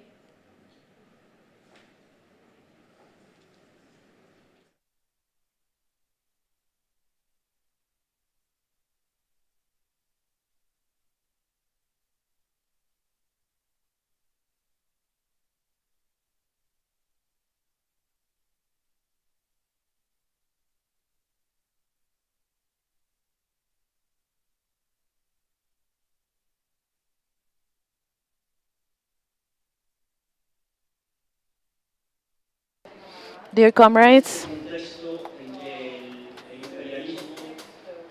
in this context in which imperialism is taking the humanity towards a third world war, the Bolivarian Revolution achieved another success in the October 7 election, and now it will fulfill the mandate of Commander Hugo Chavez Frias, independence or nothing, commune or nothing. Ultimately, the sovereign organization of the working people is the bulwark that guarantees their freedom and prosperity in the face of imperialist aggression. As explained in the Pyongyang Declaration, signed since 1992 by hundreds of workers and progressive parties, the guarantee for the advancement of scientific socialism lies in the popular masses becoming the true masters of society. After Chavez's death, the imperialists launched against Venezuela a barrage of sanctions and aggressions in support of the internal counter-revolution, but they failed thanks to the hard work and wisdom of the organized people, with President Nicolás Maduro at the forefront. Now, as they prepare to intervene with their own armies, they will once again crash against a people who feel themselves to be the rightful owners of their country. Hence the importance and urgency of developing the communal structure from the bottom up, firmly united with the revolutionary vanguard, which scientifically illuminates the path from above. This dialectic is what all the great revolutionary experiences in world history have endeavored to construct, particularly the socialist revolutions. The Venezuelan Revolution has its own particularities, even though it is subject to the same general objective laws that have manifested in the experiences that preceded. Undoubtedly, one of its differences lies in the relatively parliamentary and peaceful path it has followed up to now.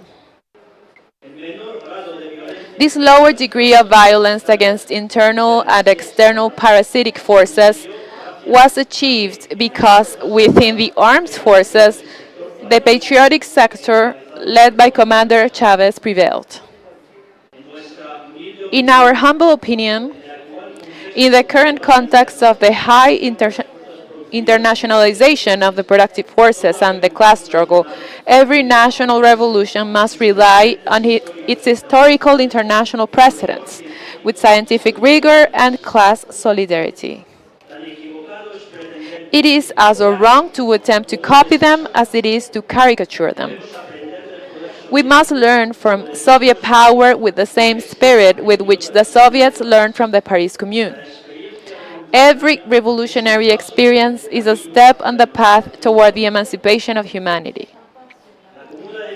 The Paris Commune of 1871, inspired by the insurrectional Commune of 1792-1793, and by the experiments of utopian socialists, was the first experience of popular power led by the workers, and arose from the need to confront the national betrayal of the bourgeois institutions that had delivered France to the Prussian invader. The Russian Soviets, or workers' councils, likewise emerged as insurrectional organs elected by the working masses to overthrow and replace the power of the Tsarist autocracy. They adopted the characteristics and goals of the Paris Communards, but carried them to completion beyond what the latter had achieved in their brief revolutionary experience of 2 months and 10 days. They took production into their own hands, implemented measures of social justice, and workers elected their deputies and judges, revocable, bound by imperative mandate, merging legislative and executive functions into a tiered structure from bottom to top. However, Soviet power corrected the weaknesses that had contributed to the defeat of the Paris Commune, particularly its excessive leniency towards the exploiters, its lack of an alliance policy with the peasantry, and the absence of a disciplined leading party grounded in the scientific theory of Marxism-Leninism. As a result of this heightened consciousness, and also of the more advanced development of Russian society, they replaced the territorial constituency with the factory constituency to reinforce the leading role of the working class, which is the most revolutionary class due to its identity with the social character of modern productive forces and its antagonism to all forms of human exploitation and private property. Because its power was genuinely popular and democratic, the Union of Soviet Socialist Republics twice defeated foreign intervention between 1918 and 1922 and between 1941 and 1945. Not to mention the conspiracies and sabotage in between, and the nuclear blackmail of the Cold War thereafter. Industrialized, mechanized, and collectivized urban and rural production, planned it centrally, improved the life of the population, eradicated illiteracy, liberated and developed the various national cultures of the country, advanced toward overcoming class, gender, and national antagonisms, and contributed to the progress of the revolution on an international scale. But these advances could not fail to be contradictory within an imperialist international context, characterized by the centralization of resources in the hands of a handful of monopolists, and the growing inequality of living conditions between workers of the oppressor countries and those of the oppressed countries. This new reality explains the strength that reformist social democracy and fascist reaction acquired.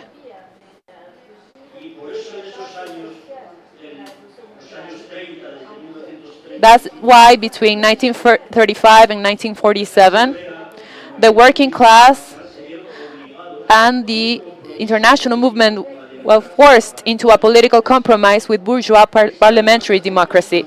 This temporary alliance helps explain, along with other factors, why the new 1936 Soviet constitution replaced the congresses of Soviets with a supreme Soviet elected by direct suffrage. Later, the nearly 30 million lives, including over 3 million communists, sacrificed for the Soviet victory over Nazi fascism, contributed to the ideological and political deterioration of the USSR, the anti-Stalin revisionist turn of the 1950s, and the widening separation between the people and the organs of power. Thus, the Soviets were not always the same, but evolved throughout their history according to the correlation of class forces in struggle. The socialist revolutions after the Second World War in China, Korea, Cuba, etc., sought ways to continue developing communal forms of power amid the suffocating imperialist encirclement. And now the comrades of Venezuela have offered us the opportunity to prove how you do it here in revolutionary Venezuela.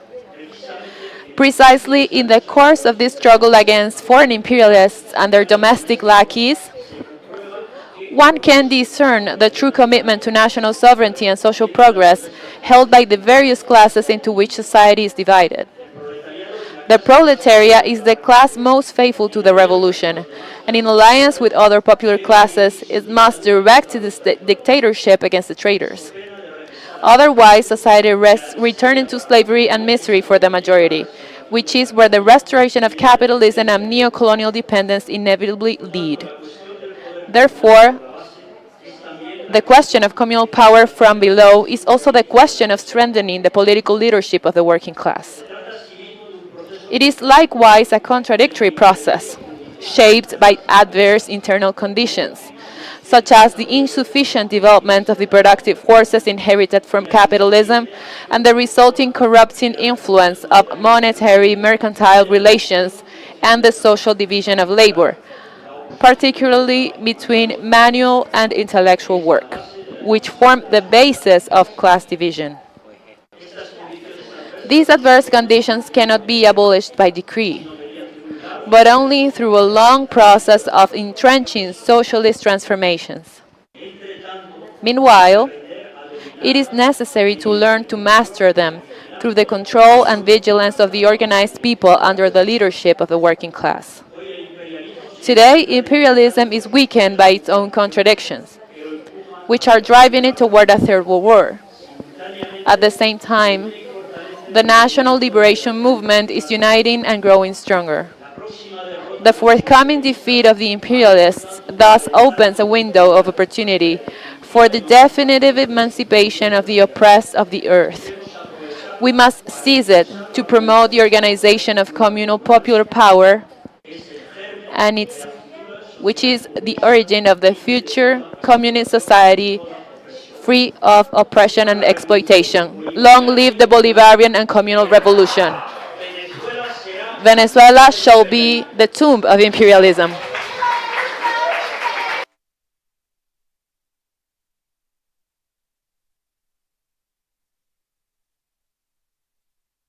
Thank you.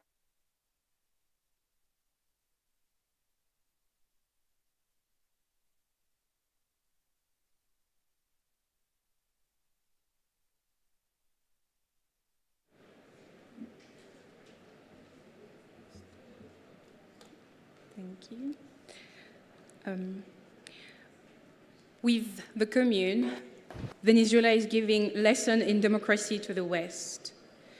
Despite relentless attempts by the United States to asphyxiate the Bolivarian Revolution and get its hands on Venezuela's abundant resources, the hearts of the country still beat strong thanks to the communes. These popular self-management bodies, based on the idea of grassroots power, unite the people in local communities where they govern themselves and manage their own problems. The call for Comuna or Nada, launched in 2012 by President Chavez shortly before his death, was heard by all. And since then, more than 4,000 communes have been founded across the country. The Western bourgeoisie like to describe their political system as the most democratic in the world, because every 4 or 5 years, their population are allowed to vote for a new leader and government.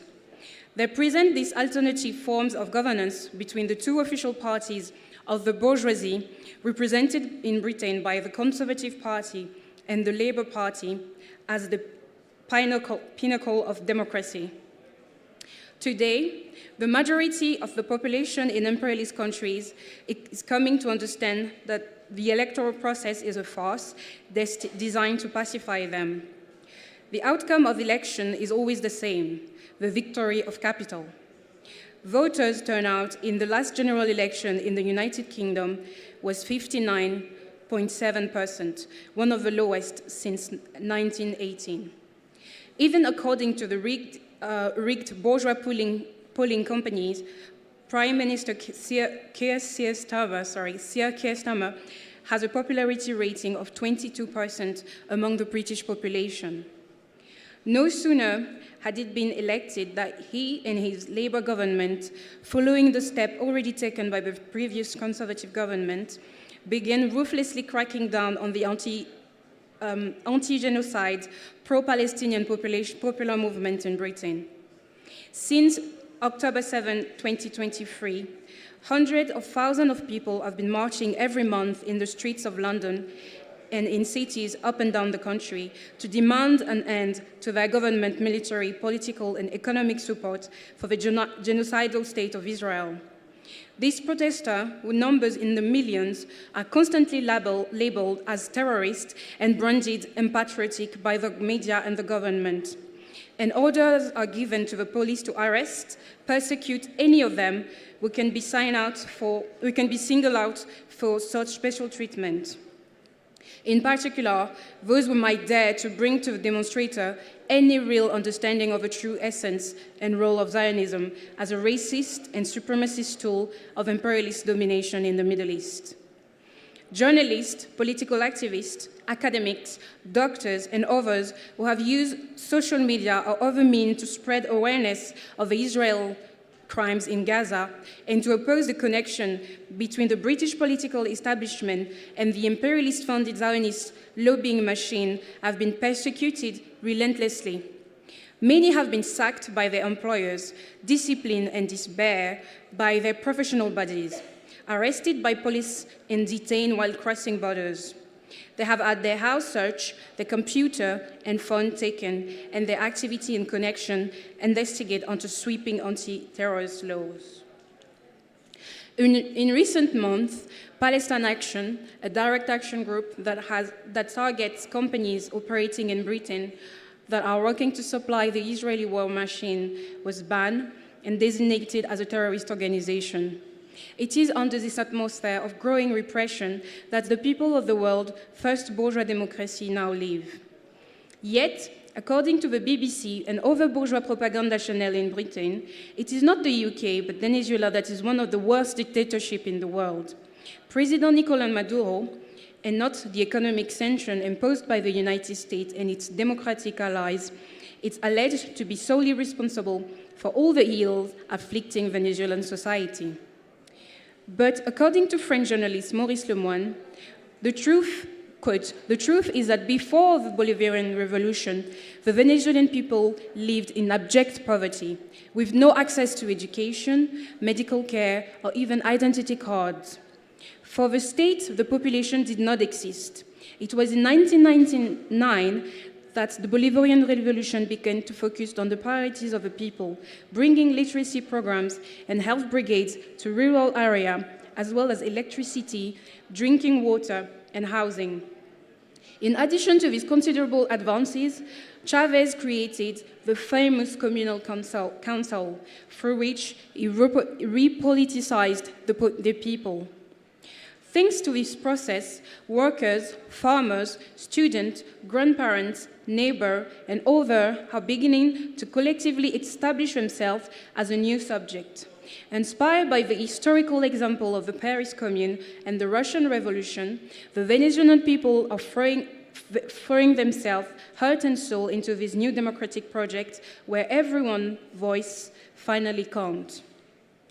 In the ramshackle barrios and deprived countryside, numerous Bolivarian circles, urban lands, committees, health committees, technical committees on water and electricity, neighborhood association, cooperative, and collectivos are springing up, creating a dynamic process of participation that allowed each community to discuss its problem and bring them to the attention of the authorities.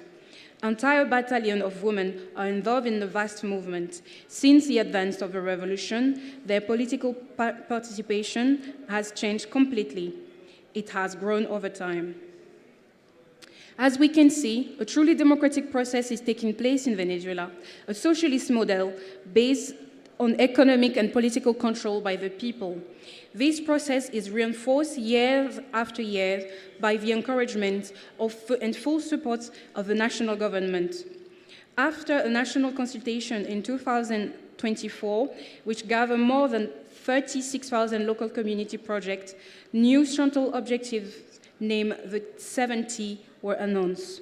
The 70 is the plan for a new era of transition to socialism, a new era that involves the speed and deepening of transformation simultaneously, harmoniously on all fronts of work, battle, and construction in our country within the framework of geopolitical development, said President Maduro.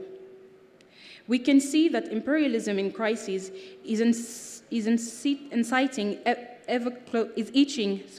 ever closer toward outright fascism and repression in its heartland, while sovereign Venezuela is moving ever closer to a genuinely mass participatory socialist democracy as the only way to truly emancipate its people from the double misery of class exploitation and imperialist domination. This process of reorienting Venezuela towards socialism has been a slow one. It has taken place in the same way. It has not taken place in the same way and with the same speed as the Paris Commune of 1871 or the 1917 October Revolution in Russia. Many problems still remain to be solved, in particular the ownerships of banks, factory, land, media, and other large enterprises, many of which are still in the hand of an hostile exploiting class that is ever ready to collaborate with the imperialists in trying to bring down the Bolivarian government and destroy the Chavista movement. Nevertheless, over the last 25 years, we have seen a certain key shift in state power that are enabling genuine participation by the working masses in government and which together continue to prevent the socialists being ousted from power. In particular, we have seen the remodeling of the army into a genuinely patriotic force and the mobilization of large number of the people into revolutionary national militias, a key first step that was highlighted by Karl Marx in regard to the Paris Commune of 1871. Paris could resist only because it had got rid of the army and replaced it by a national guard, the bulk of which consisted of working men. This fact was now to be transformed into an institution. The first decree of the Commune, therefore, was the suppression of the bourgeois standing army and the substitution for it of the armed people. And further, the Commune was formed of a municipal councillor chosen by universal suffrage in the various wards of the town, responsible and revocable at short term. The majority of its members were naturally working men or acknowledged representative of the working class. The Commune was to be a working, not a parliamentary body, executive and legislative at the same time. Instead of continuing to be the agent of the central government, the police was at once stripped of its political attributes and turned into the responsible of at all time revocable agent of the Commune. So were the official of all other branches of the administration. From the members of the Commune downward, the public service has to be done at workman's wage. The vested interest and the representation allowance of the high dignitaries of states disappear along with the high dignitaries themselves. Public functions cease to be the private property of a tool of the central government, not only municipal administration, but the whole initiative, veto, exercised by the state was laid into the hand of the Commune. This was a quote from Marx' Civil War in France, 1871. This is the direction in which the Venezuela state and government are moving. The closer they get to this model, the harder it will be for the enemy to dislodge the working people from power. As Minister of Communes, Angel Prado rightly says, the commune is the only way to build a new society, transition to socialism as Comandante Chavez wanted, and transform the state so that it ceases to be liberal bourgeois.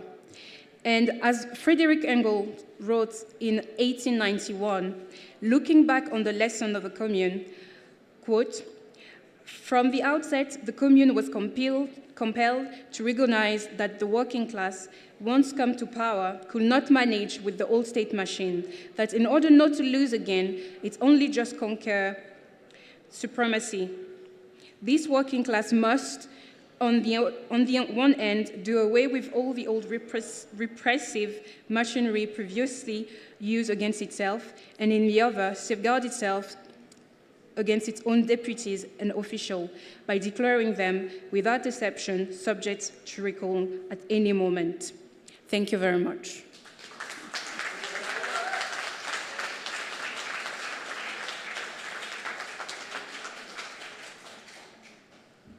Next speaker, Port of Communist Revival in France.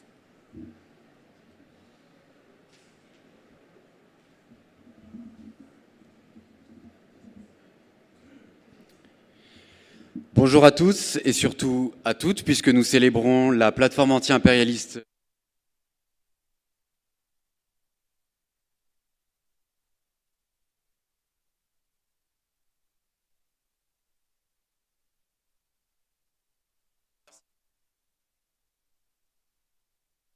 As we used to say in the Commune of Paris, feminism and socialism are essential. I would like to thank the Simon Bolivar Institute for hosting us. When we talk about the Paris Commune, people think immediately about Paris, about the people's uprising in 1871 that was crushed in the bloody week 2 weeks later. However, limiting the story to the Paris Commune is omitting a dynamic that was further extended. The Commune was not only in Paris, it was in Lyon, in Marseille, and it encompassed the whole French territory, but in an unequal manner. When the Commune was born in 1871, these cities were not indifferent. Marseille, Saint-Étienne start with communal experiences of a few days and a few weeks in other cases. They were brutally repressed, but they have the same will to detach the central power and to build a political space in which citizens are actors. In the fields we have the trees of freedom which are planted. Messages of solidarity in Paris. There is an isolation, weakness, politicization, and the fear of vengeance. But this was not a Paris element. It also had a local experience. Paris was the heart of the province, and then its extension. Commune was men and women and in its people united to decide their common life, handle its resources and transform society from the ground up. This idea was broken by the aggression of 1971 and it still marks history. It is the willing of the people to take the destiny in their own hands. This idea is not limited to France, but in other contexts and in other countries, it appears with new ways. Contemporary Venezuela is an example. It is not reduced to an ephemeral revolution. It is a mode of popular organization, a way of building power from the ground up. It is a living fabric of solidarity, collective planning, and shared responsibility. Commune is poetry in action, the seed that germinates, the drum that calls to unity. It is the place where peoples decide to create together, to transform together. Here, moved to a different time and space, we find the same idea that animated French communes. Collective life must be organized by those in Venezuela. The people projects reached a turning point in the Change the Course speech by Chavez. He said this was not a responsibility of a single ministry but the whole government in society. Today, with Maduro, this orientation is being adopted with strength. It's being adopted to give life to communes, people's assemblies, where they elect priority projects and access to different projects.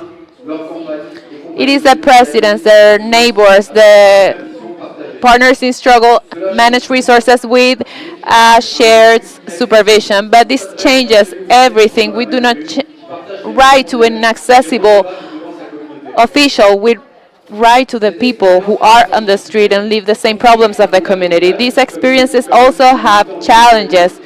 To build a communal state is a long process that will take decades. It is not only about building new institutions, but about transforming the relationships, transforming the relationship of heroism inherited by capitalism. That is why it starts with everyday life, in the way we love each other and share with each other and take care of each other. Those who have struggled every year to have water in their house now have it because of the support to communal projects. These are stories of recovered dignity, shared efforts, and concrete victories. The Venezuelan commune is not only an institution, it is a school of democracy. It is a vibrant commune. Dreams stop being individual to become collective.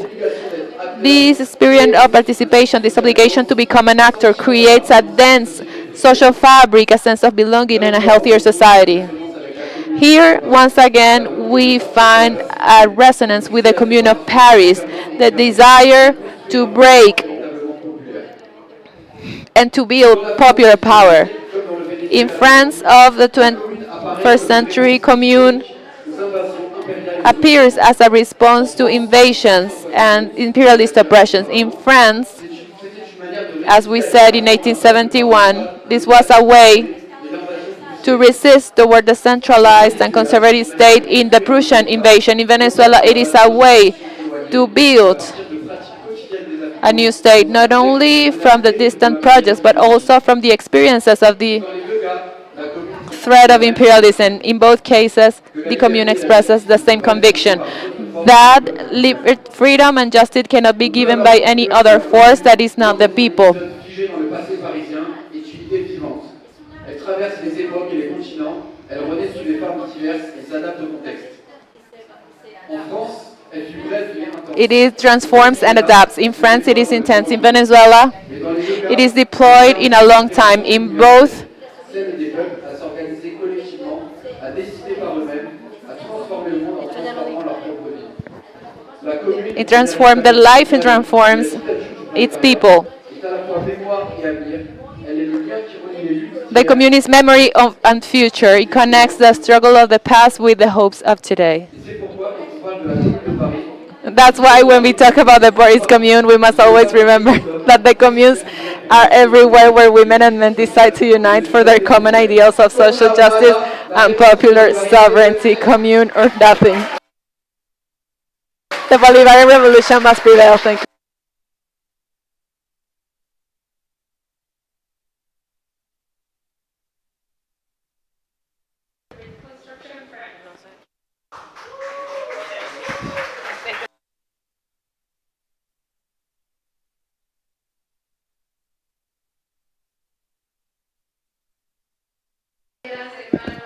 Well, my dear brothers and sisters, I'm not going to repeat what has been said about the Paris Commune.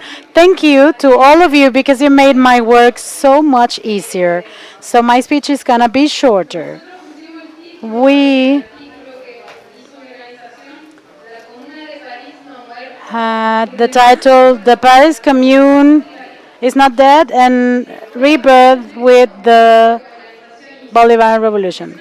But I'm going to talk about a specific thing that my organization did because we need to communicate what is happening in Venezuela and what is happening with the communes. On September 2025, we did the projection on cinema of the documentary of Thierry Veron on how Venezuela moves mountains.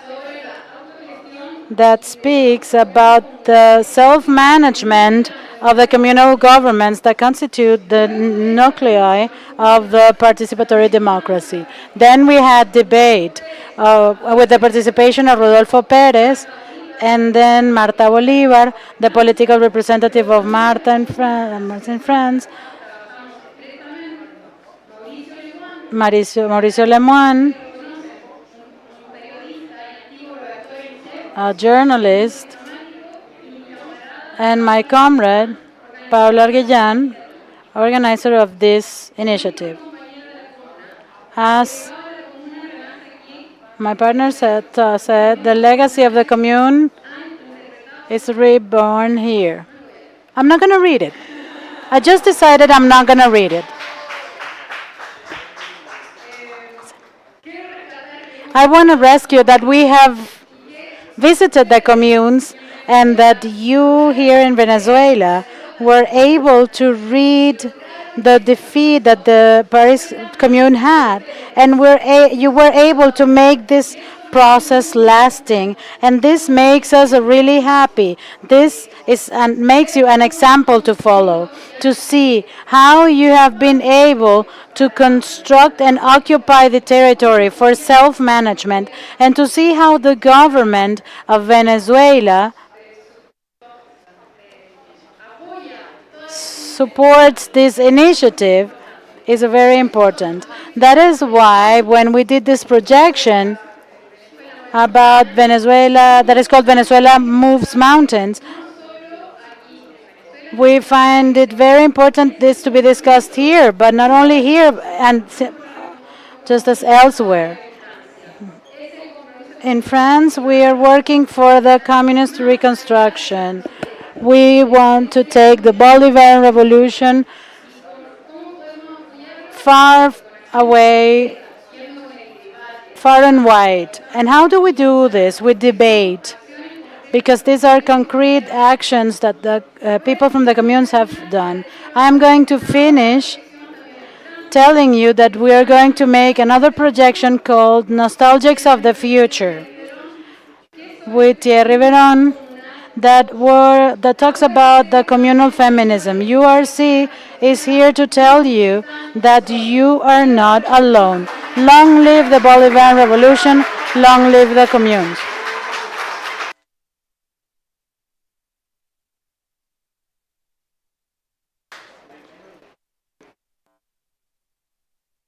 Si quien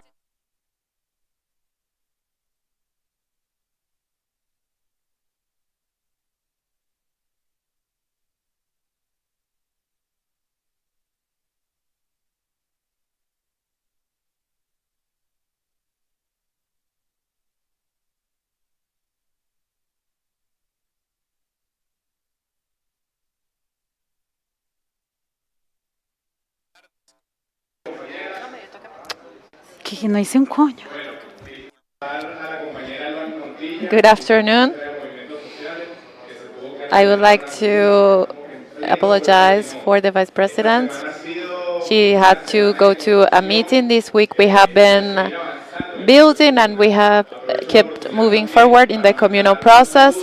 I also take this opportunity to send greetings by our comrade and minister, Angel Prado, who was not able to be here today, because we have a permanent agenda within the framework of a process to defend our country, but we need to keep building our process within the communes.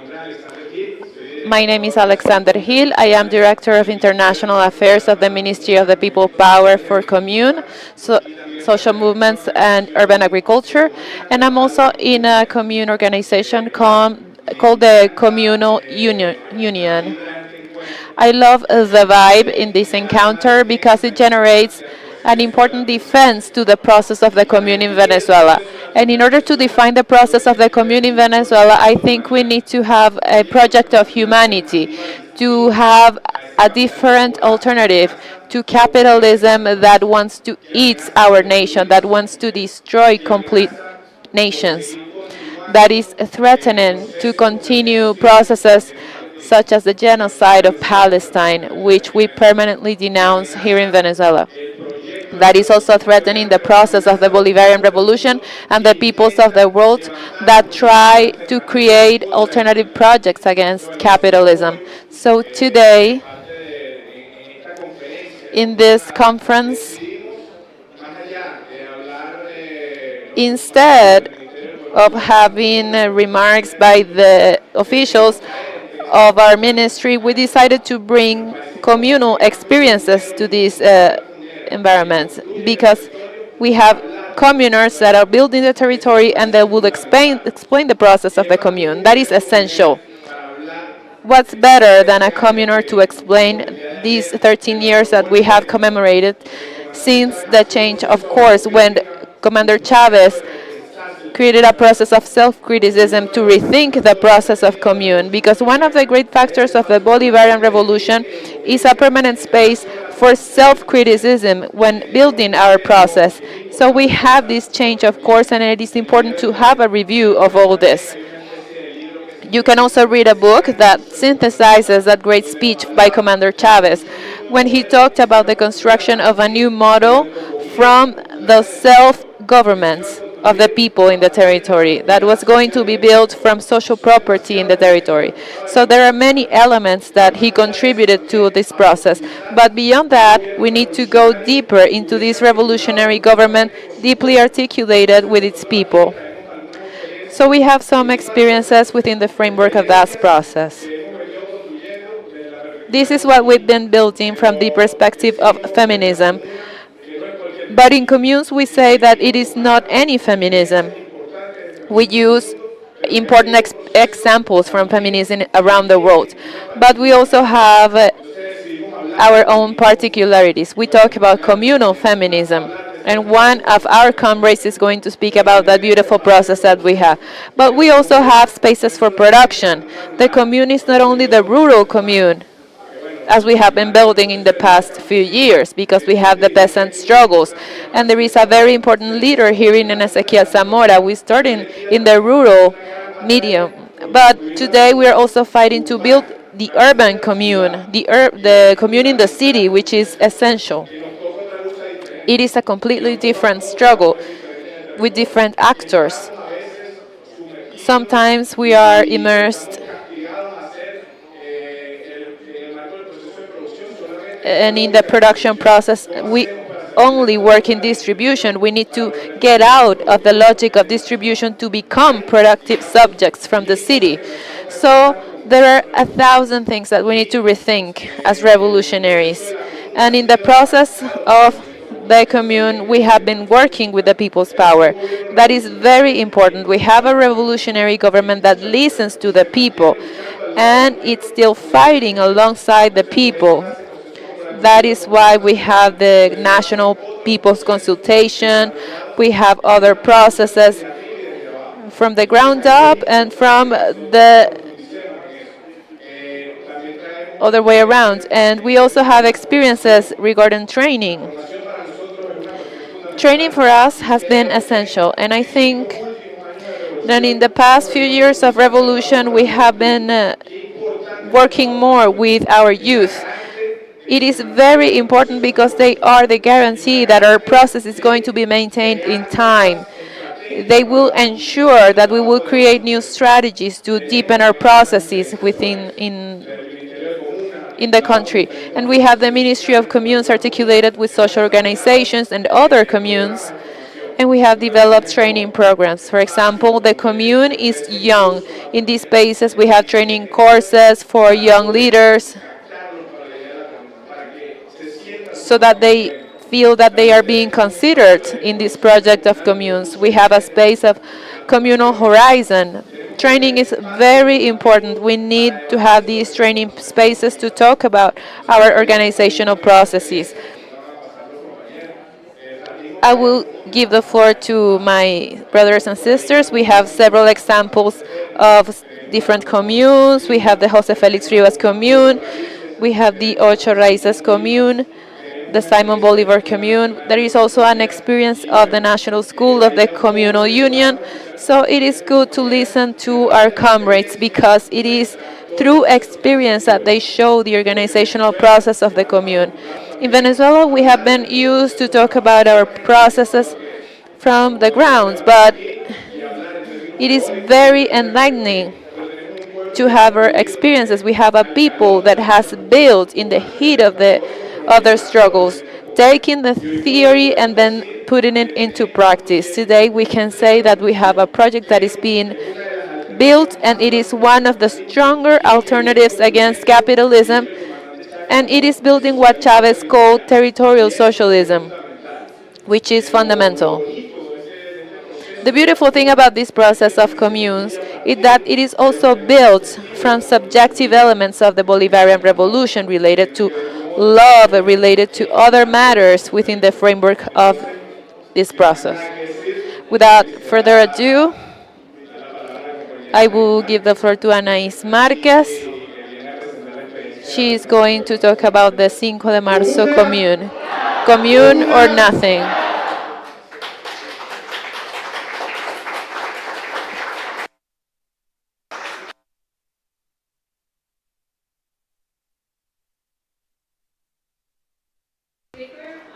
Ahora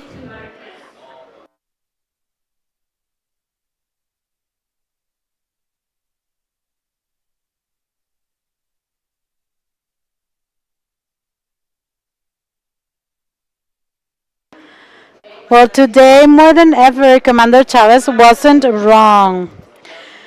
Within the framework of this change of guidelines, we realized that only the people can save the people, and that through the legacy of our Commander Chavez in each one of the communal territories, we deepen and construct the Bolivarian socialism of the 21st century. Commune, that is our motto.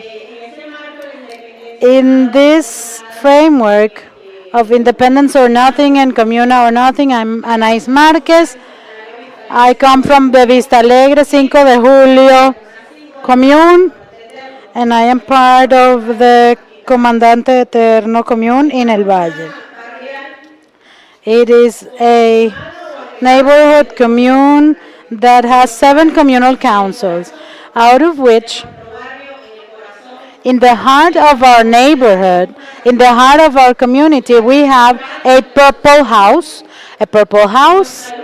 where we conduct our struggle, where we elevate or raise the banner of feminism. We have taken care of our women in a loving accompaniment, in sorority, recognizing that women are usually the ones who are the spokesperson of the communes. 80% of the women are the ones who are organizing and participating in each commune in Venezuela. And from the 5th of March commune, we decided to call it the flower root. And that is where we see the diversity and all the problems that we suffer every day, like gender-based violence, productive economy, that many times includes the cycle of violence, because we continue awaiting for the man to be the head of the home, to be the one bringing the money to the household. And we decided to take a step forward to see how we can self-support. We continue our legacy based on understanding which are those processes of struggle that we're carrying out and having the control with respect to the productive economy. Same thing happens with our sexual health and reproductive health, which is the Cayenas route. That is how the women in our Committee of Gender Equality get organized, and in that little purple house we have psychology attention. We did different days for intrauterine implants as well as transdermal implants, because we don't want to be part of the patriarchy that made us see women from a different point of view. We need to be aware, and that is how we could empower each and every one of the leaders, women leaders that we have in the territory. And the women who are in the territory are taking a step forward, and we see how in each consult we are the ones mobilizing and creating the participation of the whole population, of men, of elderly, of children, which is a priority for us.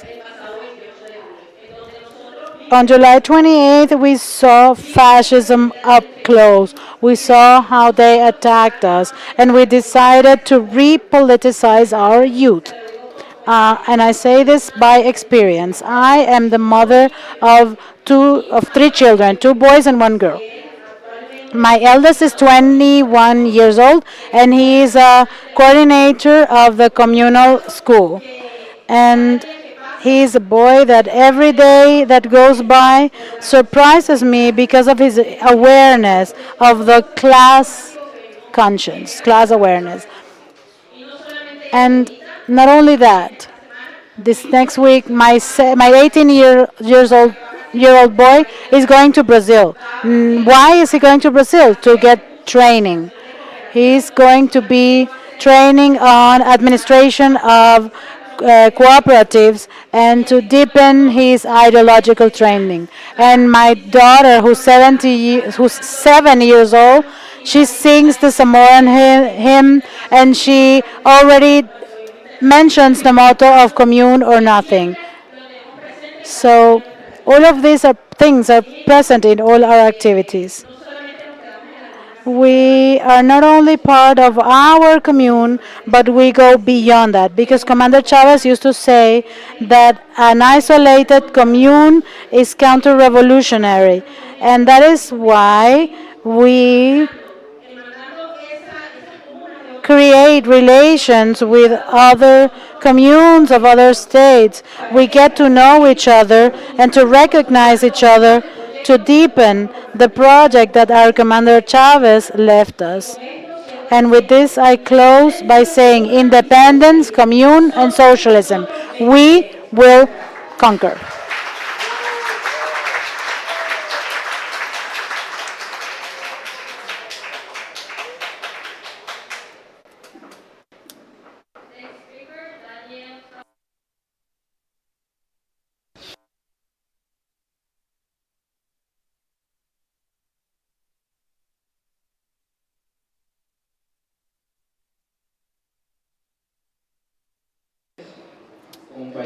Good afternoon, brothers, sisters who are in this space, and we celebrate because being gathered here is one battle that we are waging against imperialism. Even though the American empire is threatening us in our coast, there is a conscious people, a people that has been trained, and there is pure internationalism among brothers and sisters and countries unified in the struggle against the oppressor country, commune or nothing. Well, I will talk a little bit about the training experience that we have in the national schools of the communal union. My name is Daniel Castillo. I am part of the general coordination of the national school. There are other young people as me. I am only 21 years old, and as Anais was saying, it is important the trust that you put in the Venezuelan youth. In the framework of the training process, we have been fortunate to have important leaders in our history. Bolivar, Zamora, and more currently, our eternal commander, Hugo Chavez, in that political ideological training, and today our president Nicolás Maduro continues within that historic line and leaving its legacy. From our national school, we have been training people for emancipation. This is framed within the fact that communes need to have several tools to generate debates with the processes that are developing in the territory. So we have this need of training in different communal territories. It should not be isolated. It should depend on the needs of every territory. It should not be isolated to a specific subject. Alexander Hill already said that we have a process with Communal Horizon. We have already 4 training courses. This is addressed to the communards of the territory, to men and women who are leaders, who are working every day to train people. And we are doing this to have different tools to debate and also generate new elements that will help us to achieve new subjectivity. From that need of training,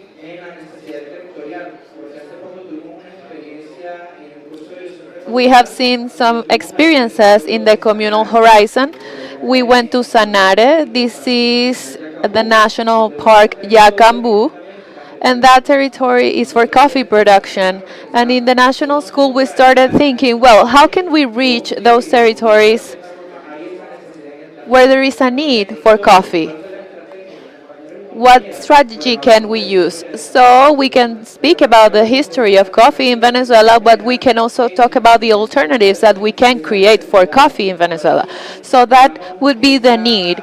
We identify the difficulties in the productive area for coffee. So we had this training course addressed to the population who wanted to learn about this topic. We had another course for the young commune, for the Venezuelan youth, to connect with boys and girls so that they have a deep connection with that ideology that we want to transform, which is not an erroneous ideology, because most of the Venezuelan youth is very clear that within our process of the Bolivarian Revolution, we are in the right side of history, and this is thanks to our liberators and our heroines, and also thanks to Commander Chavez and our President Nicolás Maduro. So in this ideological discussion is where we wage this battle against the reproductive apparatus of the capitalist system. And how can we do this internally? And in these training processes, we find different communes in different sectors, in different popular sectors, with different levels of understanding. So within that sea of ideologies and diversities, how can we generate a good debate? That consensus comes from the policy of liberator popular education. I think it is important to mention that popular education is the path for the territorial bases, and the people continue to achieve the transformation that we want. Nobody can educate himself or herself. We all save each other collectively, and I would say that we do it in the commune because the horizon is a commune and it is open for everyone. And I think that every day in our process of Bolivarian revolution, we emancipate even more with our people, with our women, with our youth, with our grandparents, but especially with a unified people that is also identified as internationalist. So thank you very much for this space. And let's say together, commune or nothing. Let's internationalize our struggle and hope. Thank you very much. Long live communes, long live the free peoples, long live Latin America. Thank you.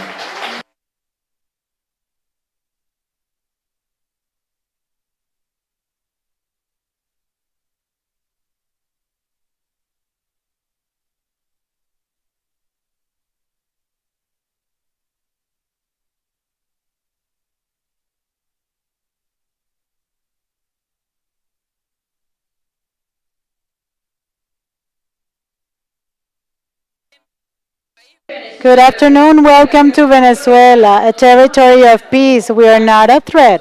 We are peace. This is a territory of communes. As everyone who spoke before me said, Venezuela has its old territory being conformed in communes because we are aimed at the communal horizon. That is what Chavez wanted, for the people to be awakened, for the power to be in the hands of the poor.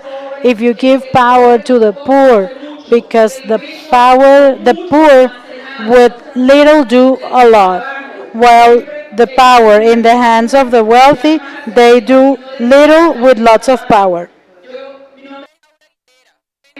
I come from the socialist commune Jose Felix Rivas from Antímano. I am not here as a person. I am here as a commune member. The experience in our commune is that it is an urban commune, urban productive commune that was born in 2018 with the consolidation of 6 communal councils that saw the need to transcend to a different space, which was the commune, to get better solutions for their needs. We all had the same needs, and that is where the idea of the confirmation of the creation of the communes started. With 35 communal councils, we created our commune. We are a productive commune, as I said, because when we saw the needs of each territory and the human talents that existed there, we did many or carried out many diagnoses, and each and every one of those told us that we had human talent in different areas, like in clothing production or for framing or for silversmithing. So you would be able to see, if you visit us, what we are able to produce. This is in a very poor neighborhood, and if you could see the amount of talent that we have, you would be admired. You would admire it. We have the privilege to participate in the elaboration of the school uniforms of the children of our homeland, as has been done in other municipalities of Caracas.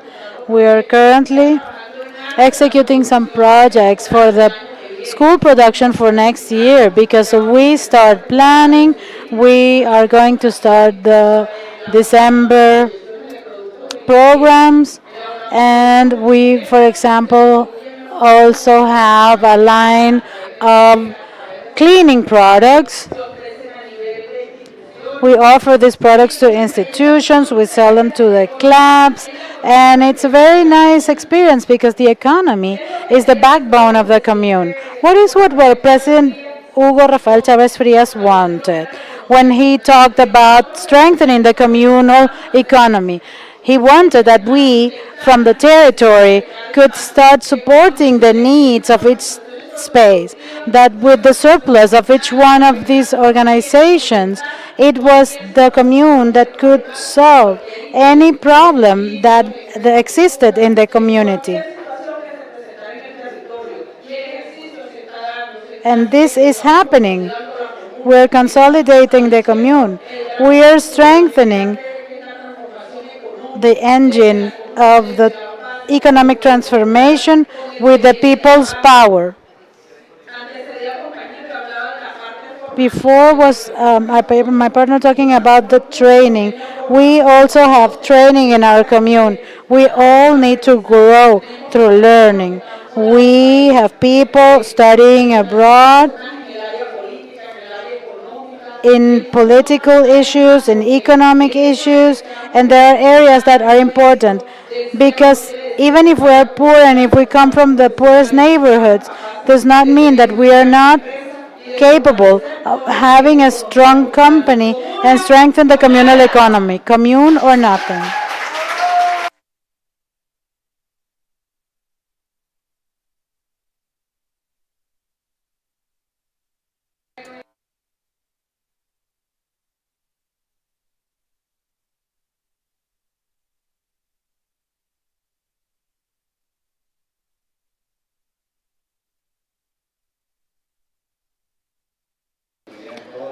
Good afternoon. Thank you for this space and this opportunity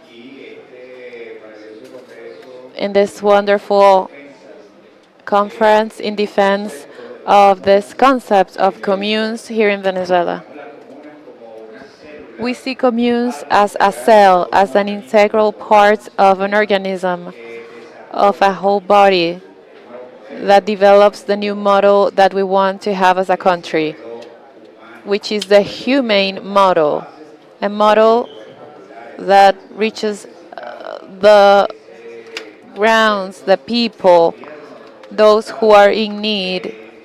Is a concept of state that identifies the human being for what it really is and not for what it has. So, as our eternal commander Hugo Chavez says, if socialism is destined to failure, why should we fight against it? And that is the war that the empire is waging against our territory and against our people to destroy that model because it knows that it is the source that it has to use to move forward and to develop as a sovereign homeland.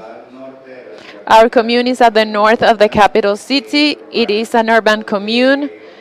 And in this commune, development is complex. Therefore, productive activities is what is most common in our commune. So communal development with a socio-productive goal. So the resource will be obtained from self-management and take care of the needs of our territory without depending exclusively from the states. So in function of this, we have developed policies, programs, projects in which we can obtain resources to attend to important needs within our territory. It is also important to say that in this system of communes, we have the organizations of the people. We have permanent assemblies consulting our people, our neighbors about their needs, about the possible solutions to the critical notes that we have. We do it house by house. We make a diagnostic. We assess the criteria and the basic needs of our people. Not only with regard to their housing, their infrastructure, but also with regard to their health situation, regarding the environment, regarding their pets, the animals that are in the area. Everything can lead us to diagnose the critical issues of our population. And based upon that, we propose solutions and we prioritize with what we have been developing from 2004 with people's consults. In those consults, the organized people propose us the projects that are going to be a priority, then they are subject to vote, and the state will grant the resources, and the people will manage those resources. The project is created by the people itself, and the people is held accountable to the community assemblies with regard to the execution of the project, with the management of the resources, the amount of benefits that were granted, and what is outstanding for a next stage, if necessary. So I think that is one of the best experiences that we have had in our territory as a commune. And this is the example that we want to give to the nations that are still oppressed under that economic imperialist system that is inhumane, that and leads them to live hijacked in their own humanity. Thank you very much. Commune or nothing, we shall prevail.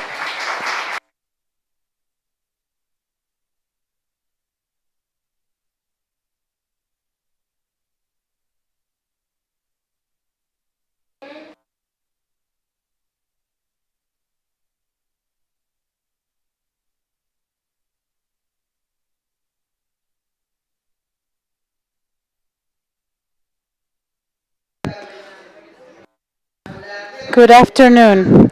Speaking about the Simon Bolivar Commune, so that you can locate it. It's where the body of Commander Chavez is, or the mausoleum of Commander Chavez is. It's a very important commune because we have 21 communal councils, and it's a commune that is located in 23 de Enero, which is one of the parishes that historically is more combative.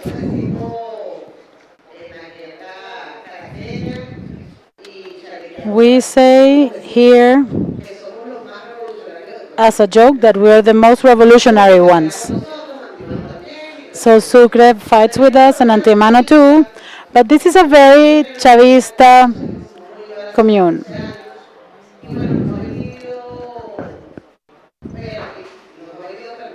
And it has allowed us to do several things which are related to the development of the territory.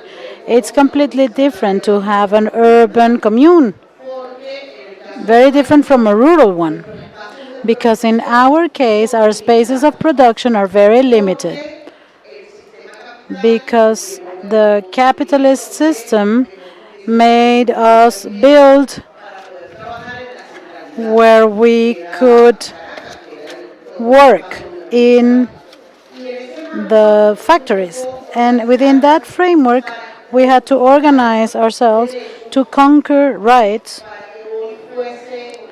so that today these are enshrined in the Constitution so that we can achieve as people many benefits in the territory. It must not only to struggle for the water, struggle for the transportation, struggle for sports areas or sports facilities, and that is how the colectivos were born.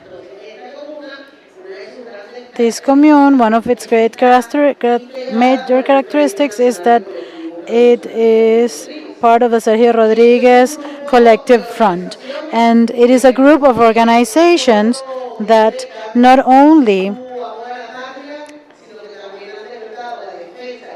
talks about its love for the homeland, but also its love for the commune.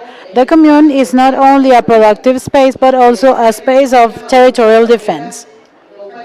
I was saying to a few partners that if we want to maintain the independence that Commander Chavez mentioned 13 years ago, and that is why he said independence or nothing, commune or nothing, it's because it is in the commune, it is in the territory where we, men and women, can maintain the defense of what we believe, of what we dream, and what we are. So our commune in this whole time has been accompanying the calling and the project of our second liberator, who is Hugo Chavez, and has also assumed what our forefather Simon Bolivar said: the highest amount of happiness for the people is the best government that you can have. And within the framework of respecting those words of Simon Bolivar, we have tried to develop actions that President Nicolás Maduro presents in the plan of the 7 transformations.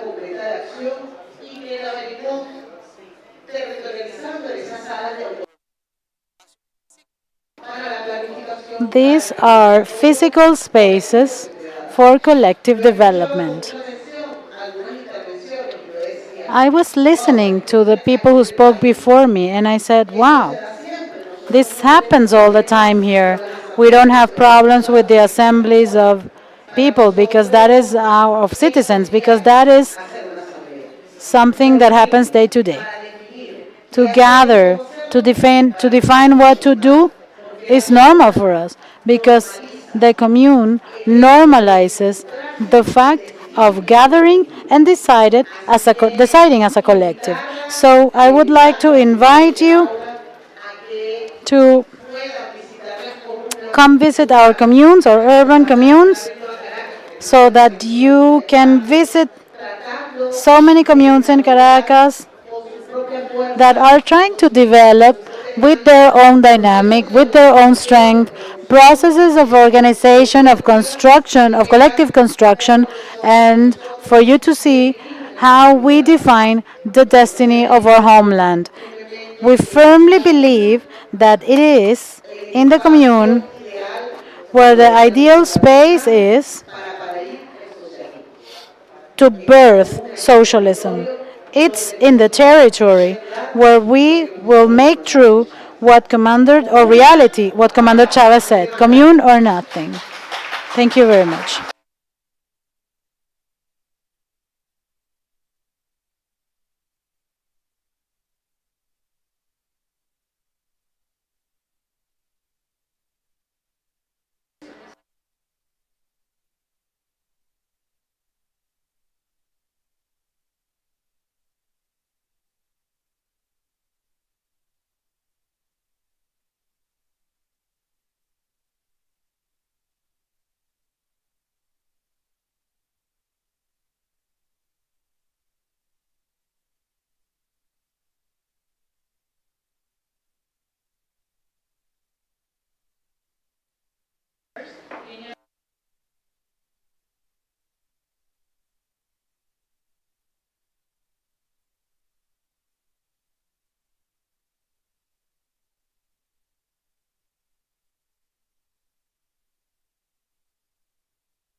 Балтийская платформа.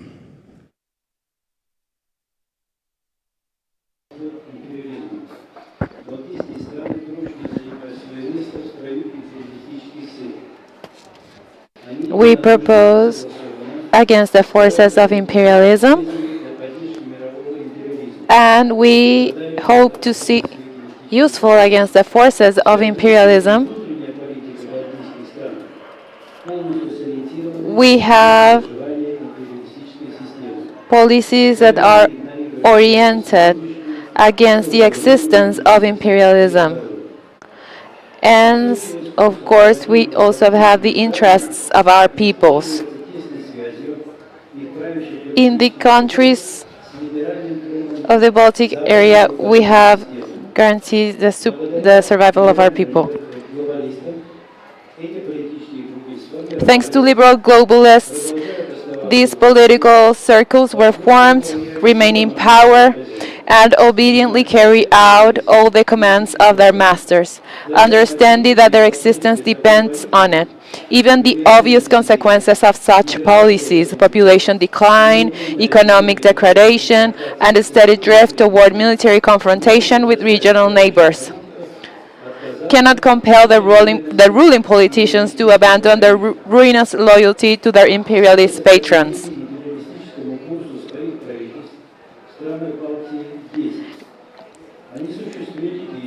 Resistance forces against the imperialist course of the governments exist in the Baltic countries. They persist and act despite harsh repressions carried out by the authorities and the sophisticated policy of ethnic division among the population. The primary tools used by the ruling elites to suppress dissent and rampant anti-Sovietism, Russophobia, and the militarization of public consciousness.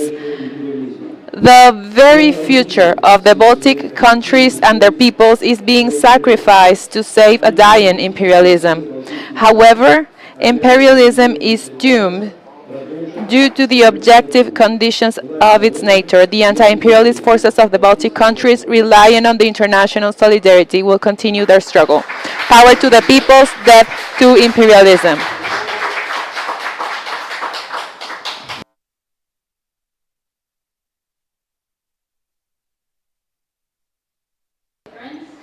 Sí.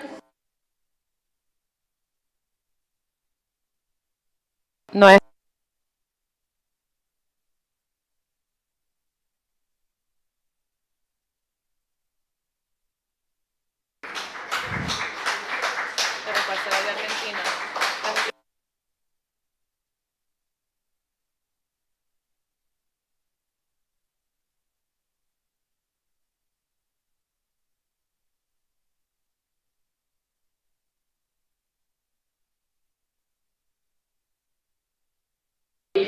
Well, first of all, from the Liberation Party of Argentina, my embrace to all the people who spoke about their experiences in the communes. And it is truly wonderful what is happening in Venezuela. I hope that we can present the work of this Bolivarian process to eliminate the lies against Venezuela and its Bolivarian process. With respect to the situation that we live in our country,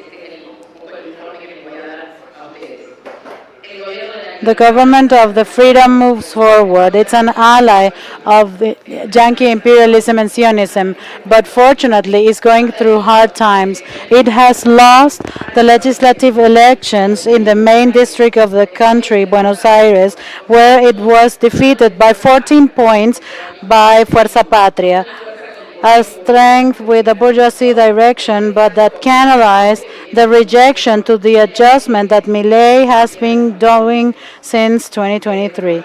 From our party, we value this defeat, but we do not support Fuerza Patria because it does not mean a people solution on the crisis that is happening for the people. Milei hasn't changed his political plan and economic plan, and will probably be defeated next Sunday when we will have legislative elections where we will renew the Congress and senators.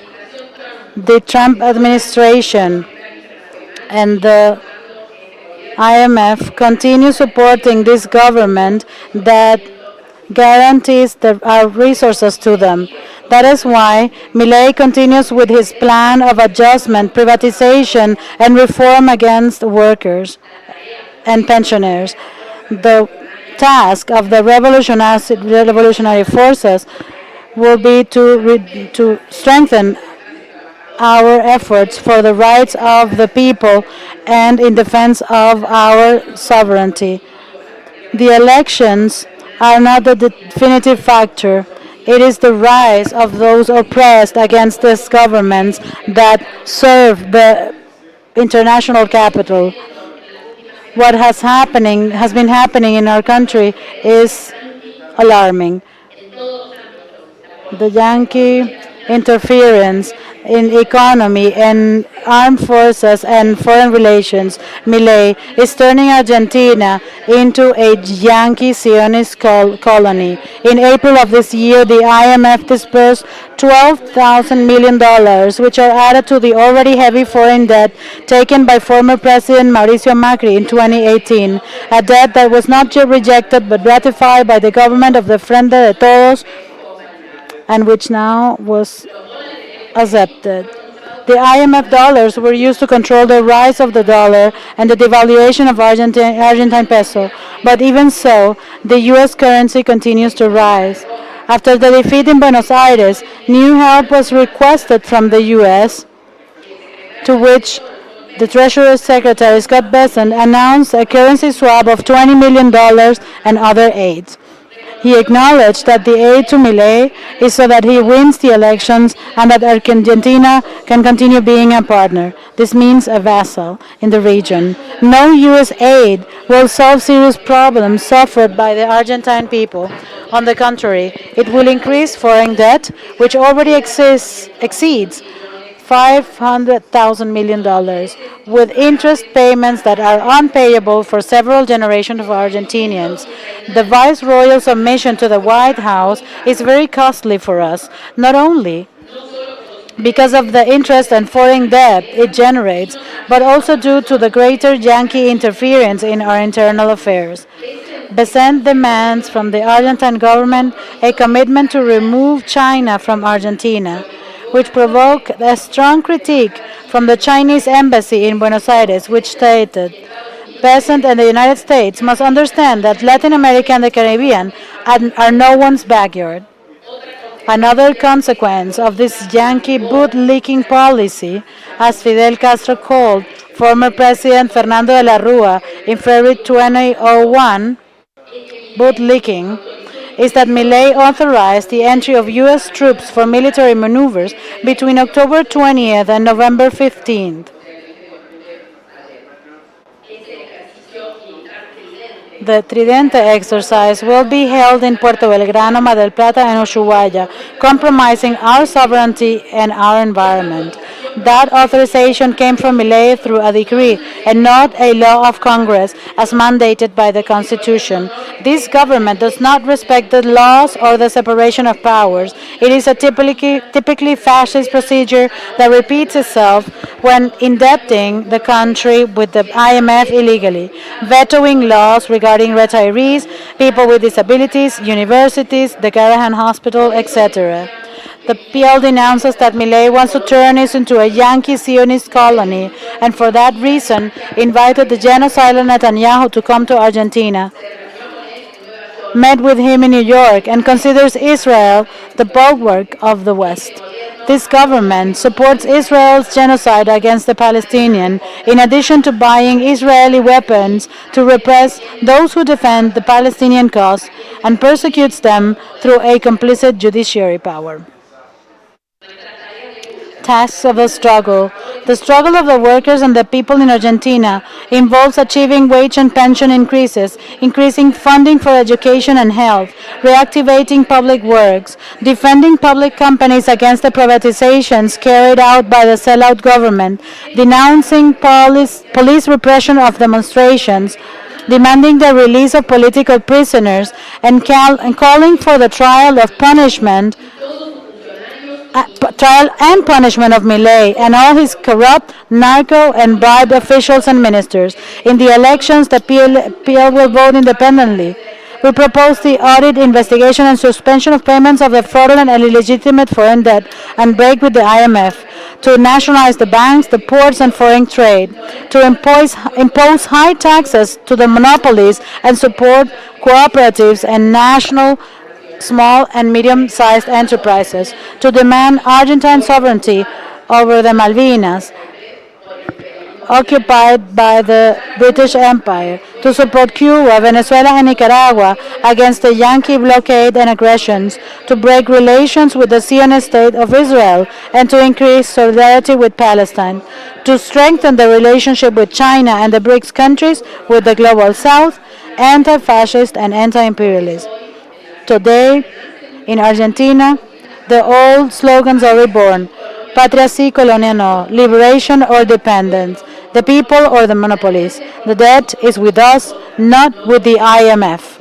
We are the children of San Martin and Che Guevara, not of Trump, Besant, and the IMF.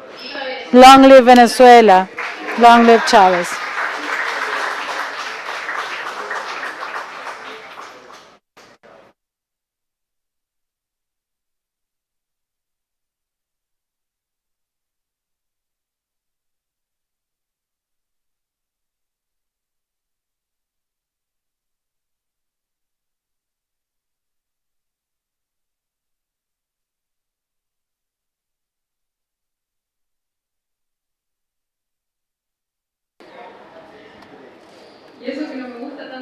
It's me again, and I don't like speaking in public that much.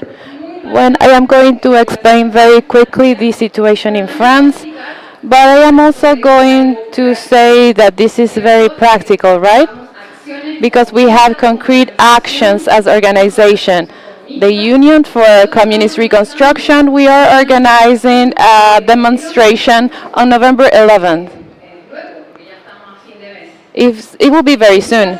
So why on November 11th? Because it was the end of the great massacre of the First World War, an imperialist war in which millions of workers around the world lost their lives because of the interest of bankers and weapon builders and for the colonial distribution of the world.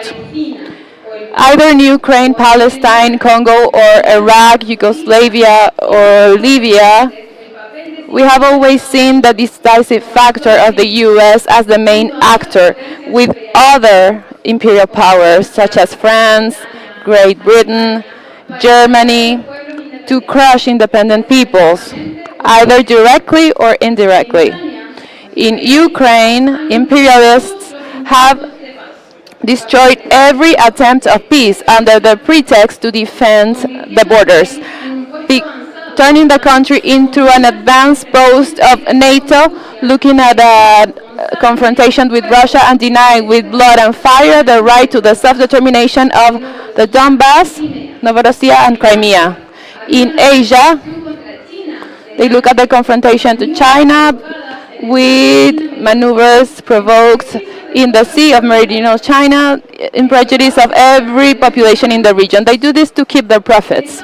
In the United States, NATO, and also the European Union have the objective to increase the budget. They call this defense budgets, but we know this is for war.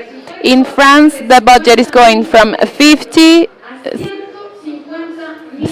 euros to 150,000 euro.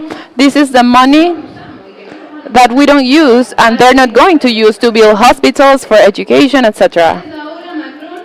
Now Macron has decided to increase military budget to 64 billion euro, and he has launched a call for the commitment of the youth to recruitment disguised as universal service. So he wants to send French young men to war. And this recruitment service evidently is not like the one here in Venezuela. It is with an imperialist axis of war and fully capitalist. The worst promoted by NATO, the European Union, and the Macron government are not accidents or misunderstandings. They are part of the capitalist system in its most invasive stage, imperialism. When the profit of great companies start to fall, bourgeoisie in crisis is looking for more control, more resources, and more dominance.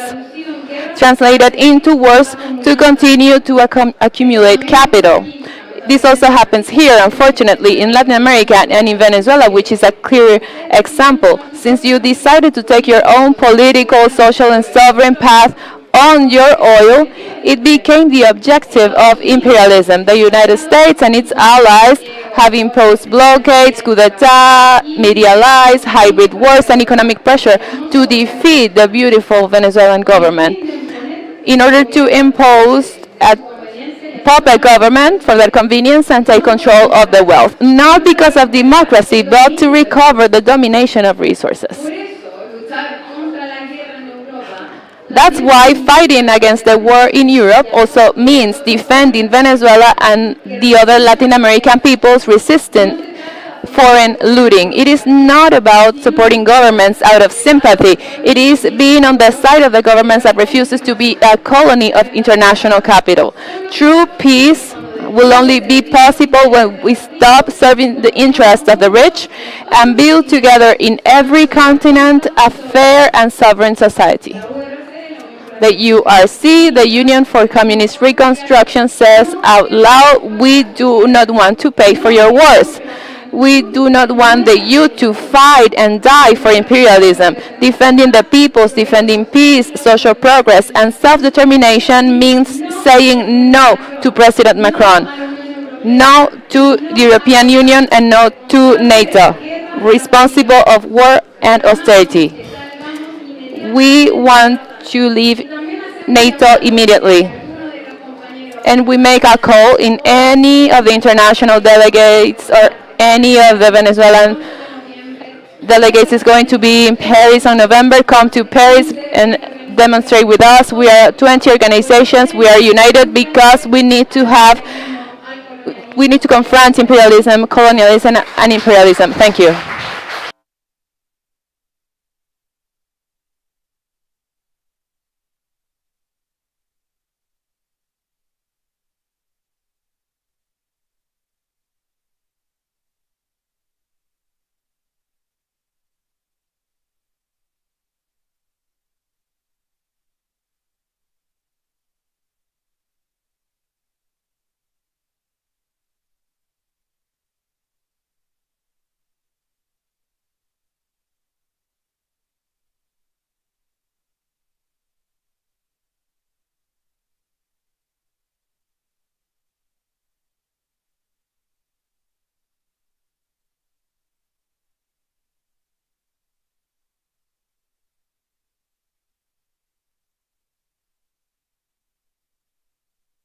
Resignation of our newly elected government, led by Sébastien Lecornu, on October 6, 2025, just hours after forming his government, demonstrates the accuracy of the analysis of PRCF. Indeed, since the end of 2020, well before the re-election of the illegitimate despot Macron in April 2022 and the dissolution of the government of June 2024, we have repeatedly explained that whatever government is in place, it will be impossible for it to gain popular approval. For beyond the now frantic turnover of prime ministers, the real problem is the policy that the proponents of the Euro-Atlantic order want at all costs to convert the workers of France who are increasingly reluctant to accept this order. This is therefore a serious crisis of political legitimacy, in line with that Lenin already explained, since those at the bottom no longer want it and those at the top can no longer continue to live the old way.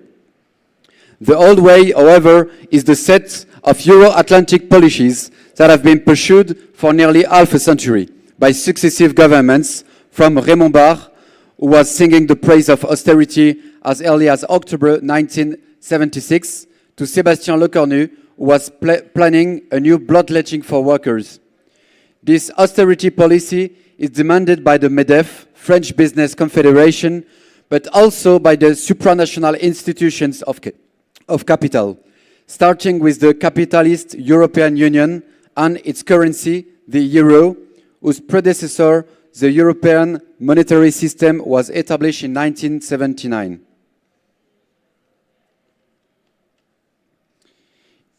It is quite striking to note that the discredit and impasse in which Macron finds himself are exactly the same as those affecting Donald Trump and his henchman Benjamin Netanyahu and Volodymyr Zelensky. You would have been born yesterday not to see how, on the one hand, the fascist Israeli theocracy is continuing its policy of annihilation the Palestinian people, notably by starving them, as advocated by the fascist finance minister Bezalel Smotrich, and on the other hand, how the regime in Kiev, which Donald Trump has decided to support even more, is riddled with corruption at all levels, revisionist, neo-Nazism, and anti-communism, which has been targeting progressive politicians and trade union activists since 2014.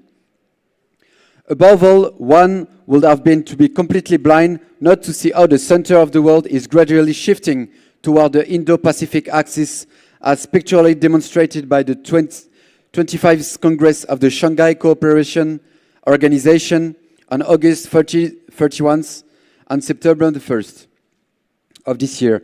An anti-hegemonic counterforce is developing under the impetus of the People's Republic of China and the Russian Federation, attracting regimes that are sometimes less than commendable, such as Wahhabi Saudi Arabia. But at least the motley coalition is taking shape, which includes progressive regimes such as socialist Cuba, is providing a growing counterweight to US hegemony, which is becoming more discredited by the day.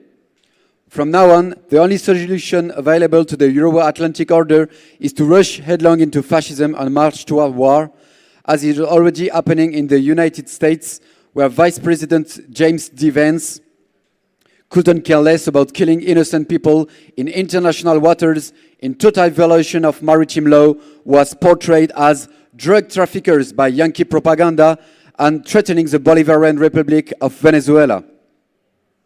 As a result, the United States and its allies have no choice but to rush headlong into war, pushing for the encirclement of the People's Republic of China and the Russian Federation, notably via the Arctic and the annexion of the Greenland claimed by Donald Trump, and the bombing of opponents of imperialism such as Iran and Venezuela, and a frenzied and frightening arms race with the goal of allocation 5% of the national budget of NATO member countries to rearmament. Beyond Lecornu's resignation and Macron's downfalls, all of this is actually at stake. In this regard, refusing to call Macron's resignation constitutes a real betrayal of the workers, and worse, continues to fuel the EU-NATO machine, which is vital to break with as soon as possible. And of course, it will be illusory to believe that all the country's problem will be magically solved if Macron resigned or was impeached. For if this means that Le Pen-Bardella duo, equally committed to the Euro-Atlantic orders, will come to power and thus allow fascist forces to wage a witch hunt against foreigners, Muslims, trade unions, progressive and communist forces. It will be, of course, impossible to accept. This is why the only solution lies in the red and tricolor alternative, popular and patriotic, which the PRCF has been calling for years and which requires a progressive Frexit. In line with the tricolor struggle, we call more than ever not only to weaken as such as possible the defenders of the Euro-Atlantic order in France, but also at the same time to pursue the only possible political strategy that have been validated by the working class, namely breaking with the euro, the EU, NATO, and exterminatory capitalism. Only at this price will it be possible to build the new happy days, les jours heureux, called by the PRCF, for which so many resistance fighters and comrades sacrifices themselves. For the illegitimate Macron, resign, and for the Euro-NATO axis, let's get out.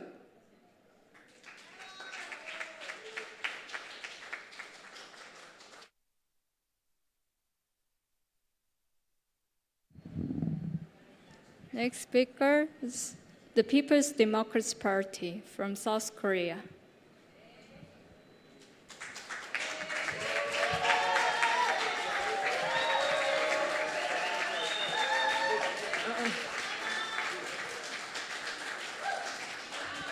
We resolutely oppose the unlimited currency swap trampling upon monetary sovereignty.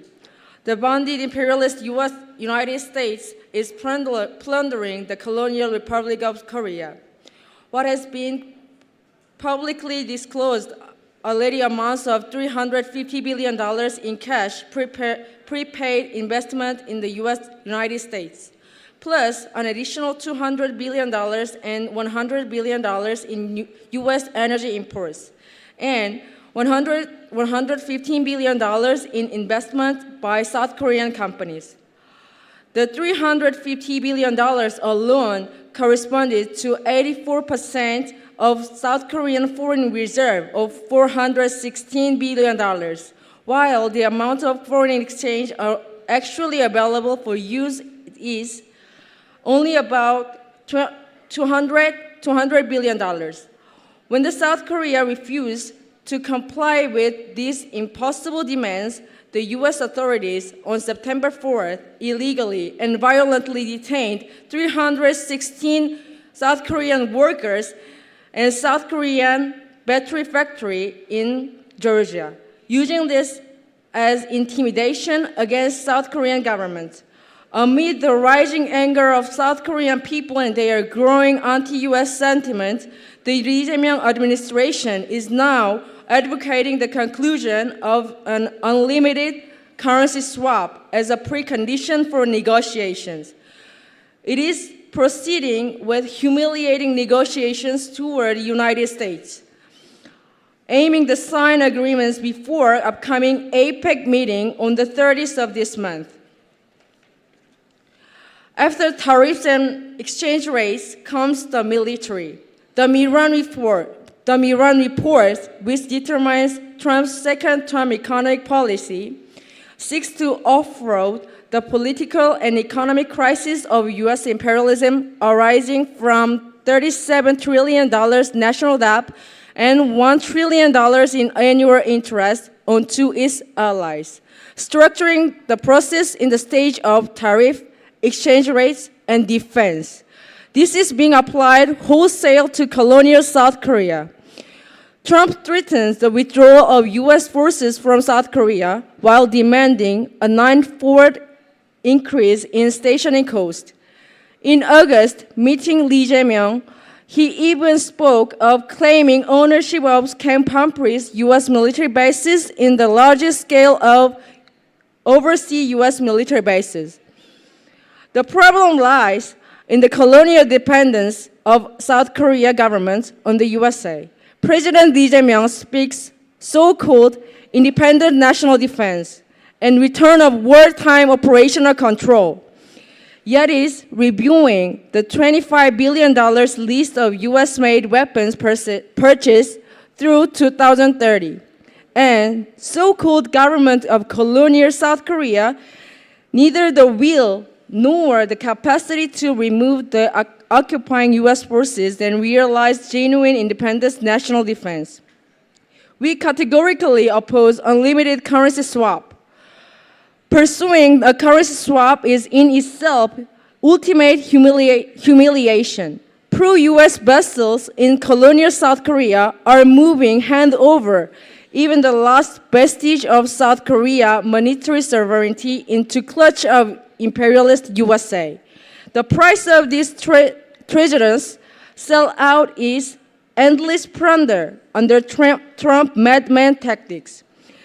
The insult of becoming not merely ATM Korea, but a global super doormat, and the stream of colony.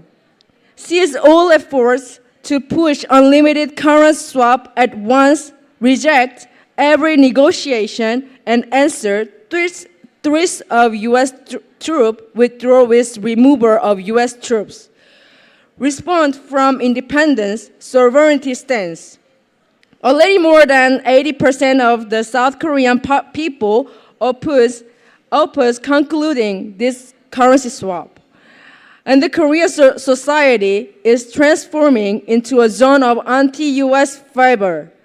Our people, together with the peoples in the world, will rise in a fight against US and imperialism, smash the US imperialist aggression and plundering schemes, and hasten a new era of independence and liberation.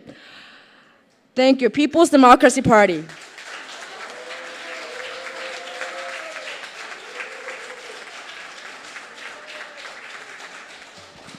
Next speaker, the Communist Party of Armenia.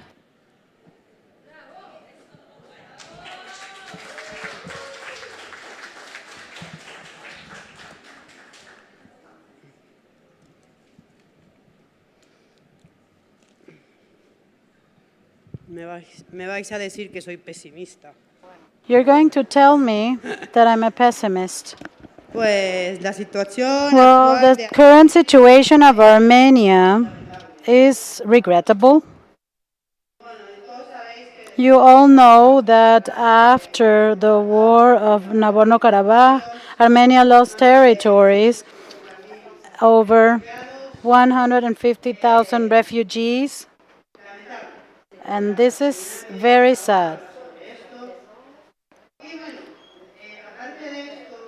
And besides that, I wanted to tell you that in Armenia, Mr. Pashinyan, who follows the views of the West, has done all he can to worsen the relations with Russia.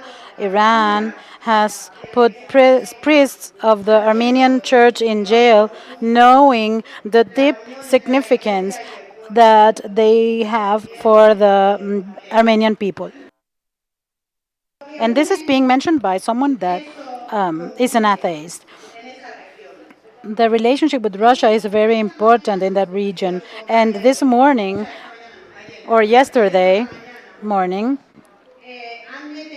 they detained the mayor of Gumbri that represented the Communist Party of Armenia.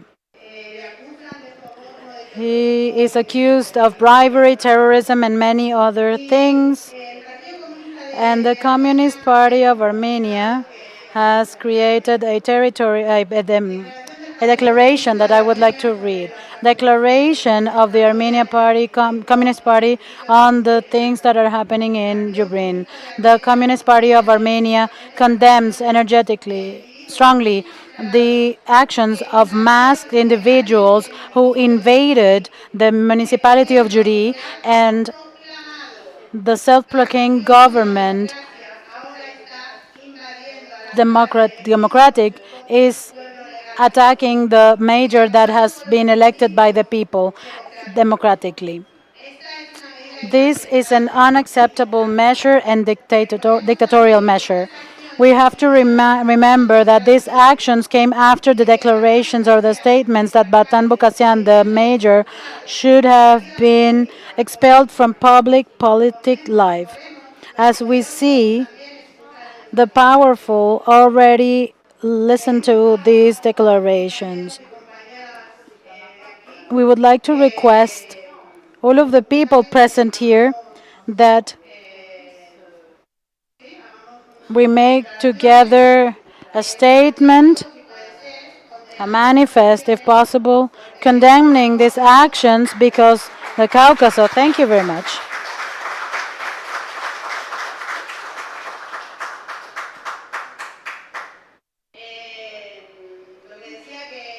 As I was saying, the area is in a very delicate situation. And we don't have oil in Armenia. What they are looking for is a corridor. Of course, they want to provoke Russia and create another front for Russia. But it would be the corridor that would block Iran too. So Mr. Pashinyan had a meeting with Mr. Trump and the president of Azerbaijan, and allegedly they signed a peace treaty for the Caucasus there, when those people have always lived in peace under the Soviet Union. We never had problems in the Caucasus. Capitalism arrived and destroyed everything, the friendship among peoples included. So we would like to say to Mr. Pashinyan and to Mr. Trump that without socialism, there's no peace. Thank you very much.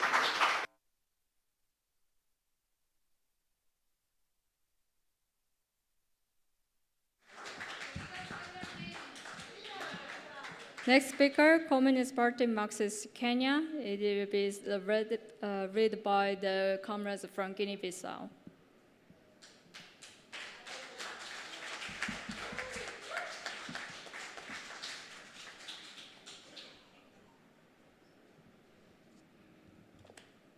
Obrigado. Ok. Boa tarde. Boa tarde, camaradas. Olá a todos. Eu me chamo Adama, sou de Guiné-Bissau e falo aqui sobre... come from Guinea-Bissau, and I'm going to talk about Kenya. Thank you for the opportunity. Thank you to the Venezuelan people. I am here to stand in solidarity with the people of Venezuela. We are together. Thank you very much.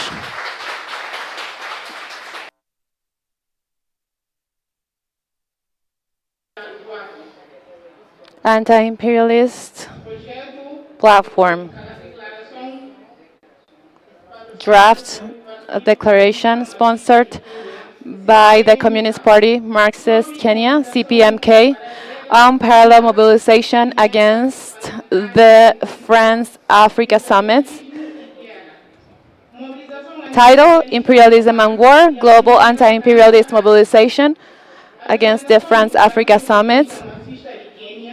This was submitted by the Communist Party Marxist Kenya to the Anti-Imperialist International Conference, Caracas, Bolivarian Republic of Venezuela, October 2025.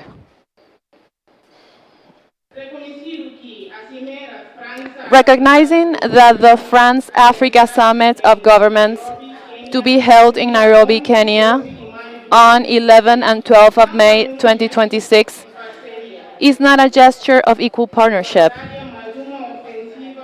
but a calculated imperialist offensive, a rebranded mechanism of recolonization disguised as climate diplomacy and green economic cooperation. Recalling that French imperialism, having been expelled from Mali, Burkina Faso, and Niger through revolutionary and patriotic uprisings, now seeks to reposition militarily and economically in East Africa, with Kenya as its new outpost and gateway. Noting that the so-called green transition promoted by the French Africa Summit is nothing but a new theater of capitalist accumulation, advancing monopoly profit through green colonialism and sustainable exploitation. Condemning the wider imperialist strategy led by the United States and its allies, including the designation of Kenya as a major non-NATO ally.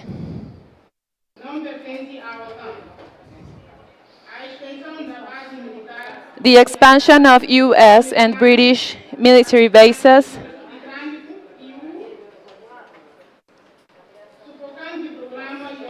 and the suffocating IMF-imposed austerity program that has devastated the Kenyan working class and peasantry.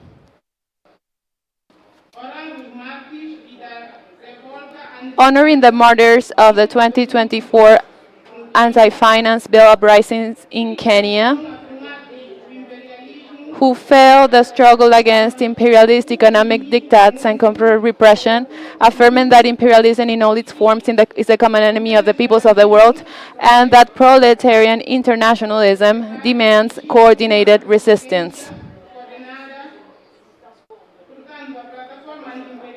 Therefore, the World Anti-Imperialist Platform, WAP, results to declare the France-Africa Summit an imperialist and recolonizing project intended to entrench French and Western monopoly capital under the guise of environmental partnership and financial reform. To endorse and participate in the Pan-African Anti-Imperialist Conference, PAIC, to be convened in Nairobi, 11th and 12th of May 2026, organized by the Communist Party Marxist Kenya and allied revolutionary forces under the central theme, Imperialism and War from Resistance to Liberation.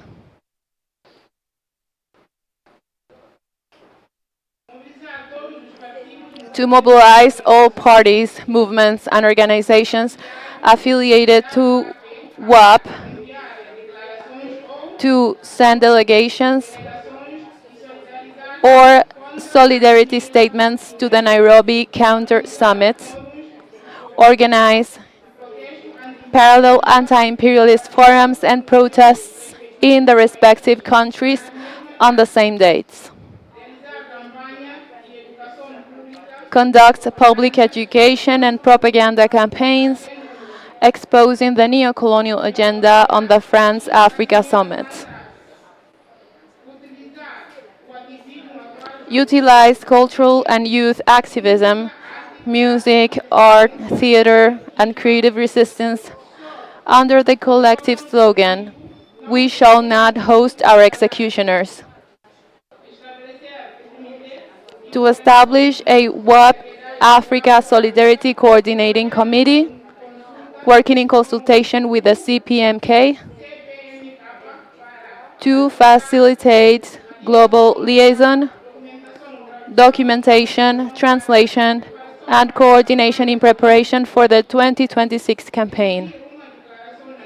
To issue a collective international declaration, the Nairobi Declaration, from below, as a symbol of continental and global unity of workers, peasants, youth, women, and oppressed peoples against imperialist recolonization.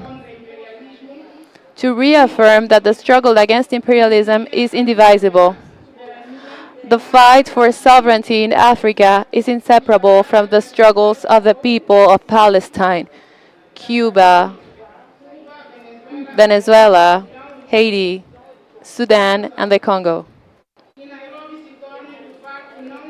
Let Nairobi become the stage not for imperialist diplomacy, but for organized African defiance. Let the streets speak louder than the boardrooms of capital. Let this area be marked not by the summits of plunder, but by the summits of people's resistance. The empire is tired, the peoples are awakening. Kenya shall not kneel. Africa shall not be recolonized. Forward to the Pan-African Anti-Imperialist Conference 2026. Long live proletarian internationalism. Down with imperialism and neocolonialism. Long live the unity of the oppressed peoples of the world.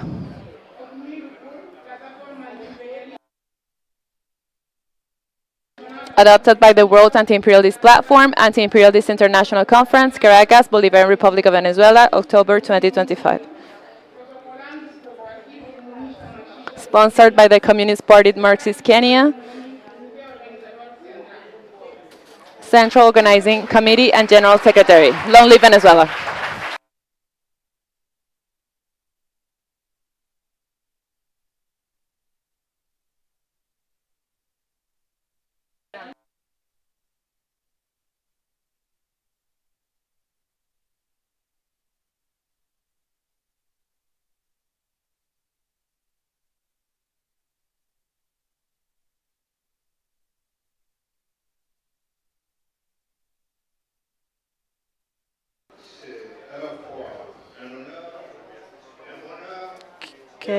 Dear comrades, for me it is an honor to be here in this battlefield.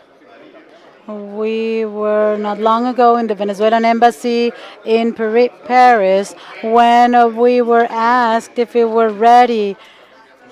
Yes, we are ready to be always at the side of the Venezuelan people, and we will always be here with you tomorrow because the Venezuelan people will always be with the peoples of the world. The peoples of Africa have suffered attempts of recolonization after the destruction of Libya and after the war in Sudan that divided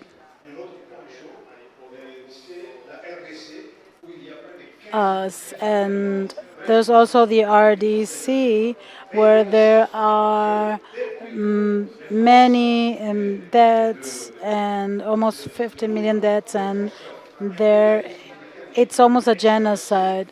These imperialist forces were expelled from Mali and Burkina Faso, from Niger and Chad and Senegal. And since then, there's been an intensification of the plot. And despite this situation, we have proposed a general resolution. The Anti-Imperialist Confederation that is carried out in a climate for the exacerbation of the anti-imperialist documents, the imperialism and the hegemonist crusades and the wars of the will of occupation and territorial annexion, as well as the plundering of our wealth. We were instruments for the dominant powers. International law is transforming the right of the most powerful and is feeding the xenophobia that is creating a hate speech. As if this was not dark enough, the right of the peoples to dispose of their own resources has never been questioned more. Sovereignty, as understood by the Greeks, has been eliminated, and the law of the strongest one is the main law in geopolitics, in world geopolitics. No place in the world is free of this depredation policy and plundering and from the political struggles and popular struggles that up until now have led free societies to progress.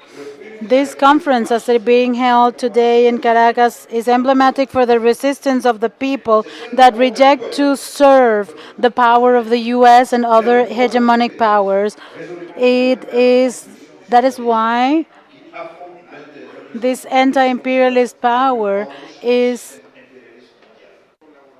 with the firm will to create a system of struggle against world imperialism. The Trump administration is suffering from strong resistance, and we see a real challenge that the leaders of these forces are facing to take their destiny in their hands. We want the world to be free, and we want to build a world of socialism.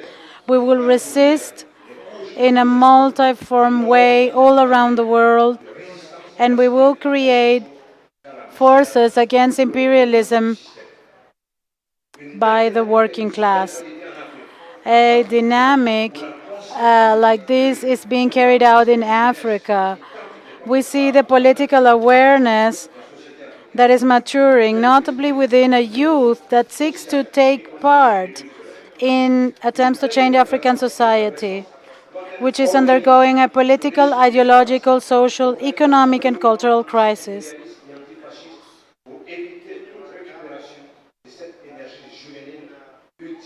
We must carry out a struggle for this youth to avoid the imperialist forces to feed from their youthful energy. This resistance also constitutes an example for other peoples of the world confronted with the same hegemonic ambitions of predation, pillage, and domination by the globalized capitalist model.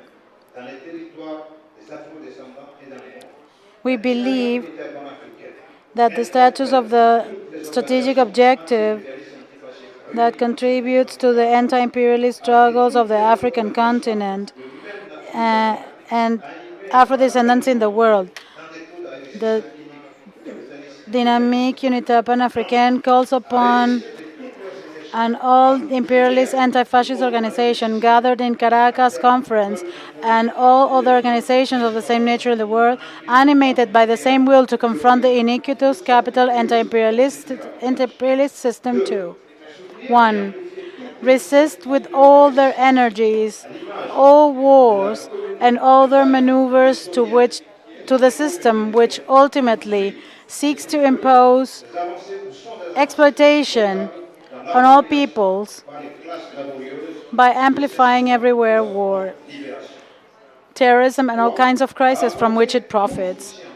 2. Support and amplify all popular initiatives of resistance in the image of the Paris Commune or the Soviets, which were notable advances in the appropriation by the working classes of the instruments of their own liberation. 3. Provide all the support that the Venezuelan people and their leaders need to contain the aggression and consolidate resistance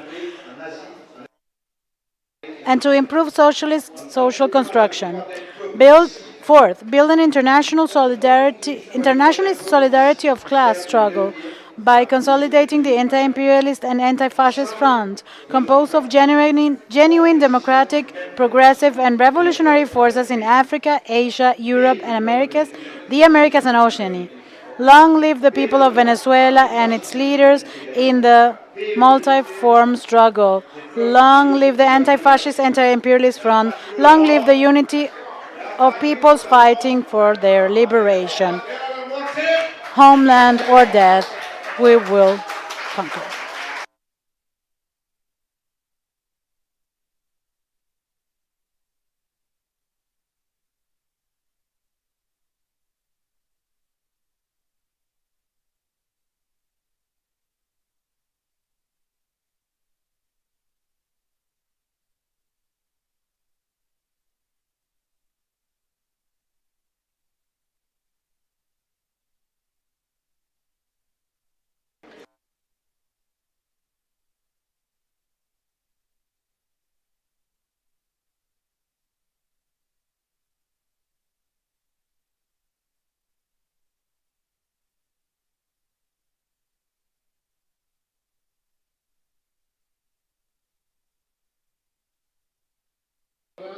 Queridas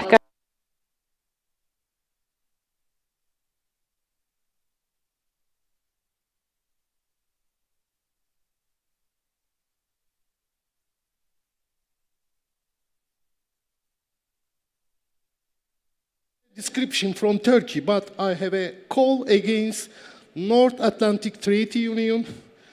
It's about in July 2026, Ankara in Turkey will once again host a NATO summit after 22 years. This murderous gang, which is dragging the entire world step by step into a devastating war, will once again set foot in Istanbul, in Ankara, and they made a summit. Although NATO markets itself as a defensive organization, it is a fact that it's an offensive pact established against communism and Soviet Union. Since the inception, it has considered every means permissibly to crush the national liberality struggles, the goal of socialism and every genic popular revolution. Coups, political assassinations, cooperation, and direct military immersion are crimes acted into the NATO. This list of wars and destruction, strengthening from the breakup to Yugoslavia to the Afghanistan invasion of Afghanistan, from the body advances Iraq to distract Libya, is most concentrated proof that NATO is not a defensive organization, but an offensive organization. NATO is the most relentless enemy of any struggle waged by the working class of power, whether it be called national liberality or social revolution. Every genic popular revolution must fight not only against their bourgeois in that country, but also against imperialism and its military political organization, NATO. I can try to shut. Yes. We declare hereby that imperialism war headquarters, NATO, the murderer of the people, will once again be met with the anger of the militant actions deserved by the workers and laborers in Turkey. Once again, they will hold their meetings in those tiny spaces where they hide from the people under the occupation of thousands of cops. There is no peace for them anywhere. They cannot flee. This is our call to all workers, laborers, women, and youths. Let us take the streets to protest this war gang gathering in July 2026 and shout and demand for its dispersal. We call on all forces defending democracy and peace, freedom and socialism for the people to take the streets and rise up against the NATO. Down with NATO, long live Proletarian International. Struggle unity from Turkey.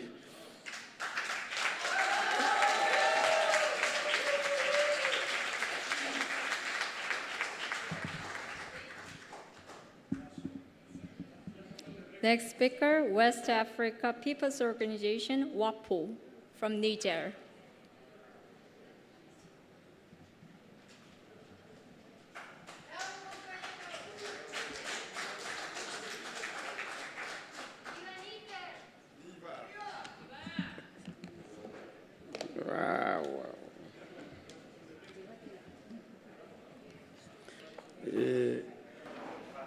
Bonsoir camarades, comme s'il fait déjà il est soir. français. Et merci à tous les participants à cette Dear comrades, good afternoon. Thank you for your presence here in this anti-imperialist and anti-fascist conference in support of the communes or nothing. Thank you. We would like to thank the Bolivarian Revolution for offering these spaces to explain briefly the situation in Niger and the Sahel and Burkina Faso. The Sahel has been attacked in those three countries. When we talk about Africa, we talk about the misery, we talk about all the things that are hard to listen to. But when other continents struggle against imperialism, we say that we are still under imperialism. France complains about the US, but we complain about France and the US. And we also have within our own Africa organizations that are completely subjugated to imperialism, like the CDAO, which are financed up to 90% by imperialist countries. And that is why our revolution was awakened in Burkina Faso one day, and one day in Niger, and one day in Mali, because Africa was occupied by American military bases. And if we follow the example of Niger, we see that we have 4 military bases, the Americans, the French, and we also have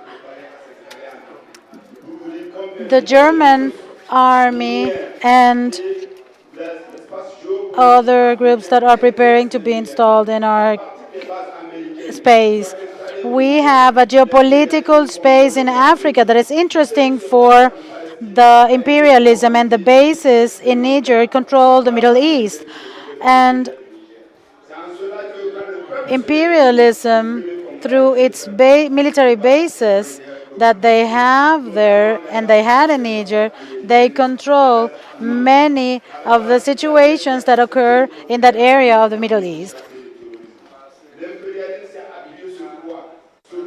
The French military base and the German military base that cooperated with us to struggle against terrorism was there, but jihadism is looking for the devastation of our natural resources and mining resources in favor of colonialism and imperialism.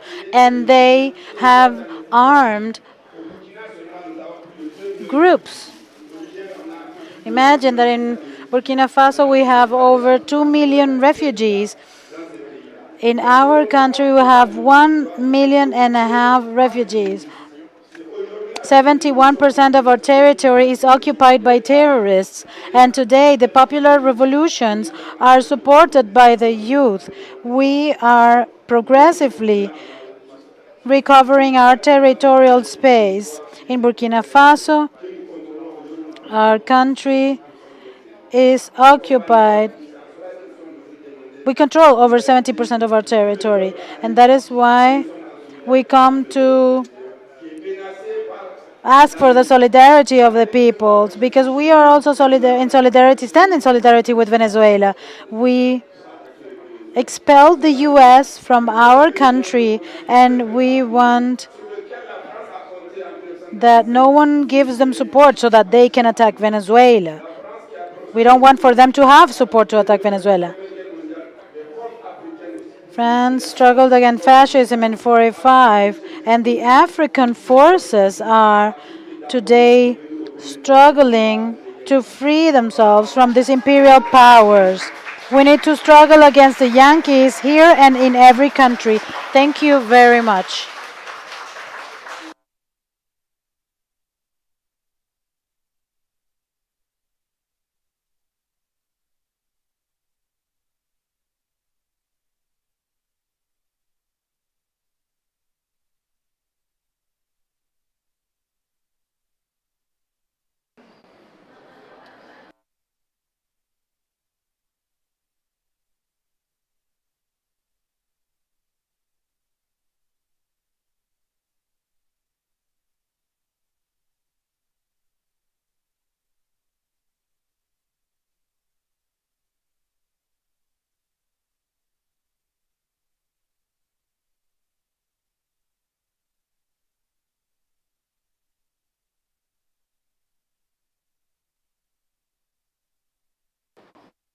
One second, I just need to find my text.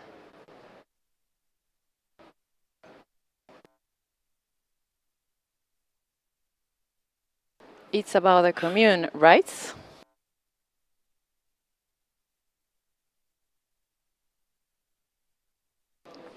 The thing is that my phone died and I'm looking for the text.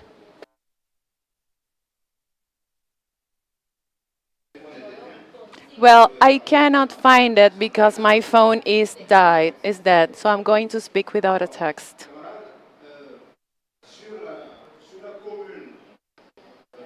When it comes to the commune or nothing,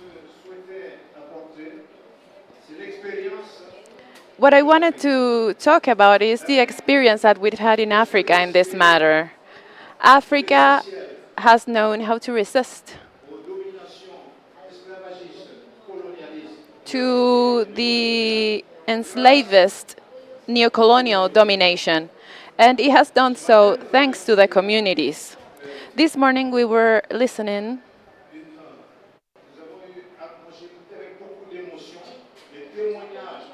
all of the presentations, and I was very excited to hear the testimonies of a combatants of an older age, and as if she was my grandmother, she was explaining the role of the communities. And this is exactly what happens in Africa. For a very long time, communities have been the pillar of resistance against the enslaved domination of the Arabs and the West. And these communities were also the pillars to resist the colonial domination.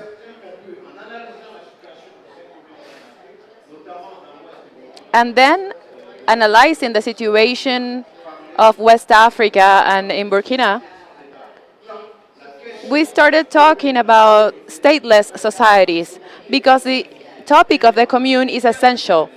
These communities used to be organized by themselves, and they were very proud of their political ideologies. To give you recent examples, when Thomas Sankara took power in Burkina Faso, he decided to divide by sectors the different cities in order to create communes that, through the committees for the defense of the revolution, would ideologically prepare the people and organize an armed resistance. So those forces were armed, and they also had political and ideological formation in these communes.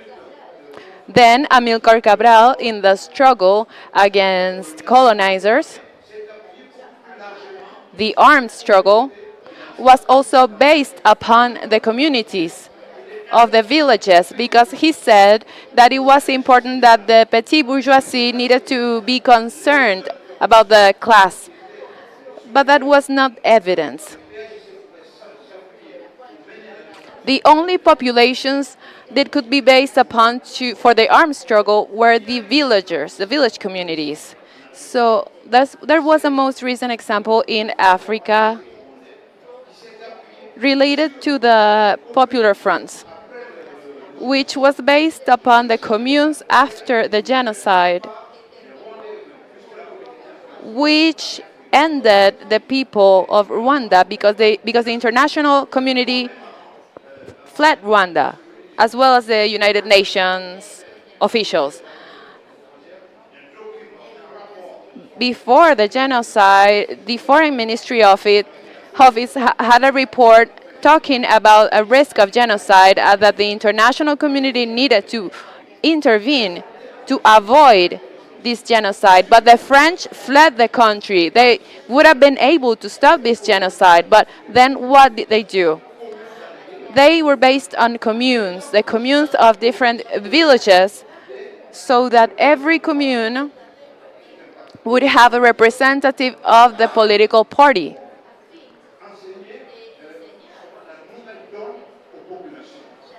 In order to teach the new situation to the population.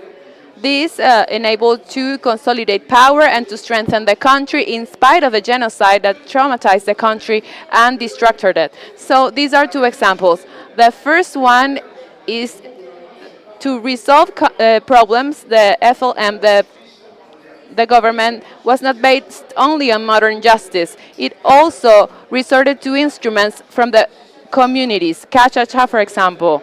This is a traditional system for problem settlements. And this resolved most of the conflicts that emerged. And the second example, which I think is a good one,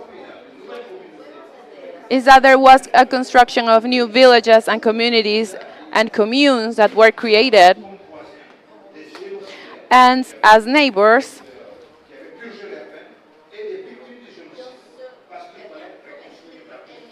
those who committed genocide and the victims of genocide were able to reconcile. This is an example that shows the importance of the commune. That community that enabled Africans who were deported, for example, and then they rebuilt their communities. They allowed for reconciliation, and they were the same who defeated Napoleon in the past. So they were able to resist and maintain their identity. Neo-colonialism completely destroyed our culture, our states. They are states.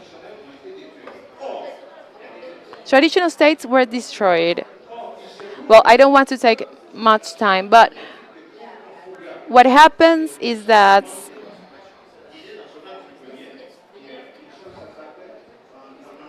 the first charter of the communities talk about the Mandesilicam. This is about the oath that is the basis of the Mandé nation, the empire of Mandé. And it was precisely this oath that became a part of the intangible patrimony of UNESCO.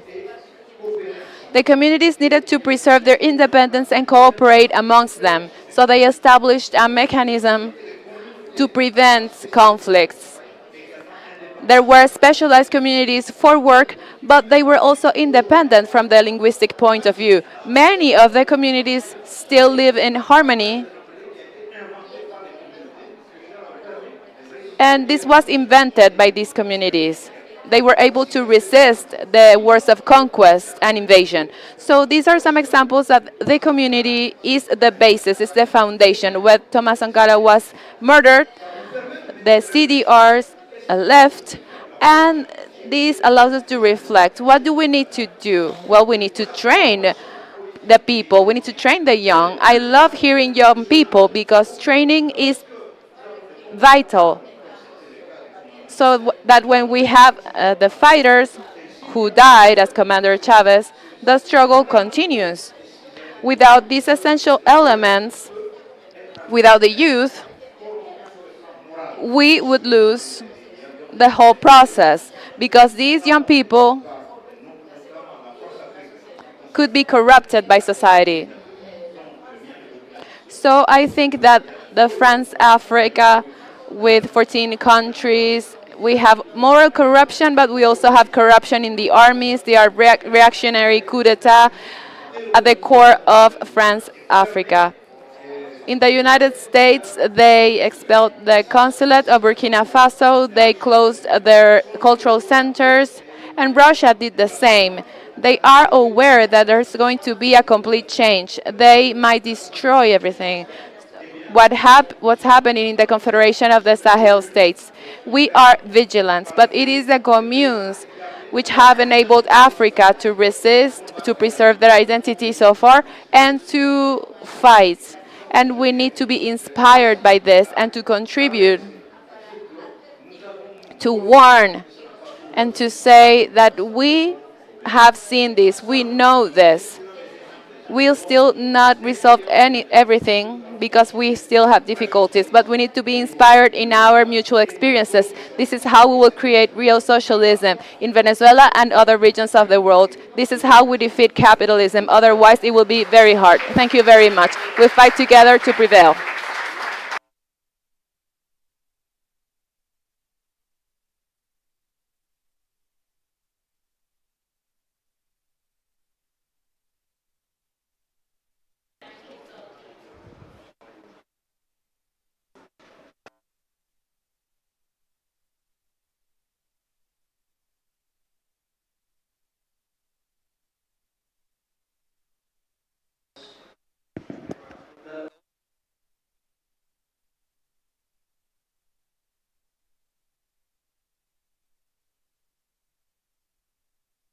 Submitted in this conference. But before anything else, we would like to express our gratitude to all those people who have made this conference possible, especially to our Korean comrades, Venezuelan comrades, and other comrades. In relation to commune or nothing, we would like to share to you our experience in the Philippines. We remain in a neo-colonial situation and remains a poor country, exploited by its local oligarch, capitalists, and foreign interests. Recently, our country was rocked by mass demonstration as a result of exposure of so much corruption, unprecedented in our country's history. But what is amazing that most now is many progressive forces are very much different from its usual stance abrupt expulsion of the president. And what is very alarming that it want to limit the narrative. What is alarming now is that those we called before progressive forces are just want to limit the narrative in just exposing corruption in our country. What importance of commune in Valenzuela that it has made an example. Whatever anti-imperial forces are deeply rooted and organized in all places in the society, simple, anti-corruption campaign can be expanded, where the narrative local capitalists can be prevented of giving misguided hopes to the masses. System that want to perpetuate poverty in their own respective country, prevent the masses from charting its true sovereign path of development towards socialism. So what is clear to us is that all progressive forces must unite against imperialism now more than ever. Thank you.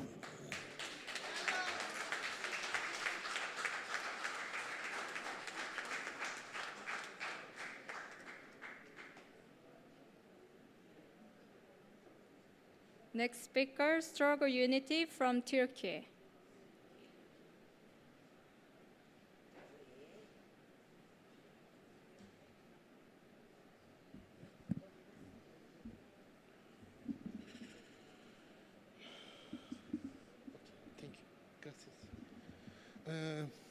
I think it's the 17th speech.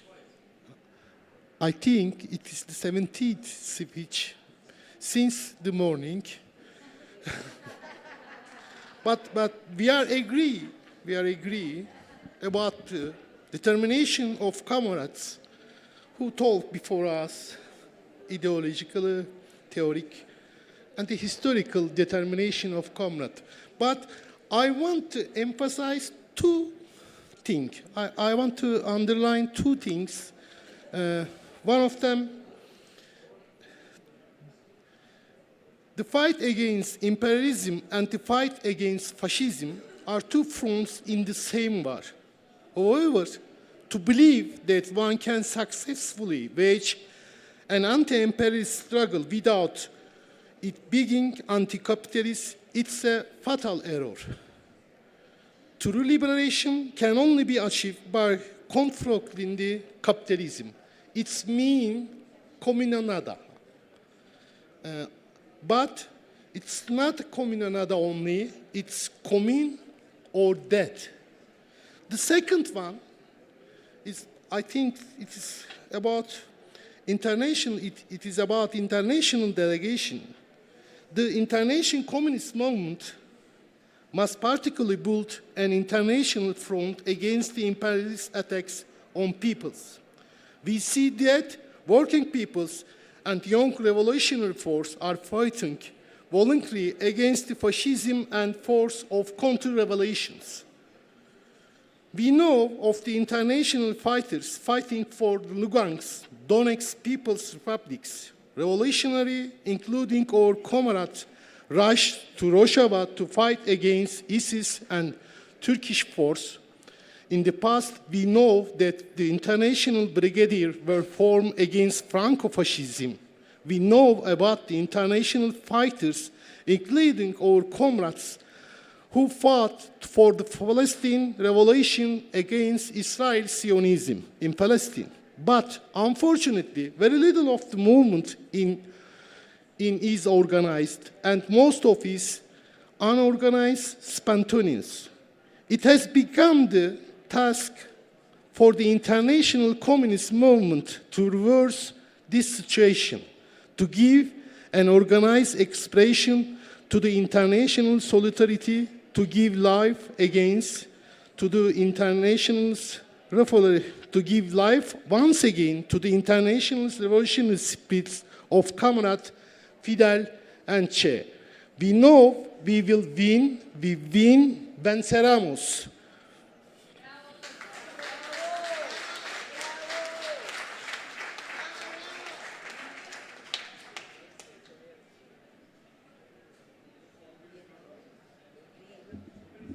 Next speaker, Dimitri Patalis from Greece.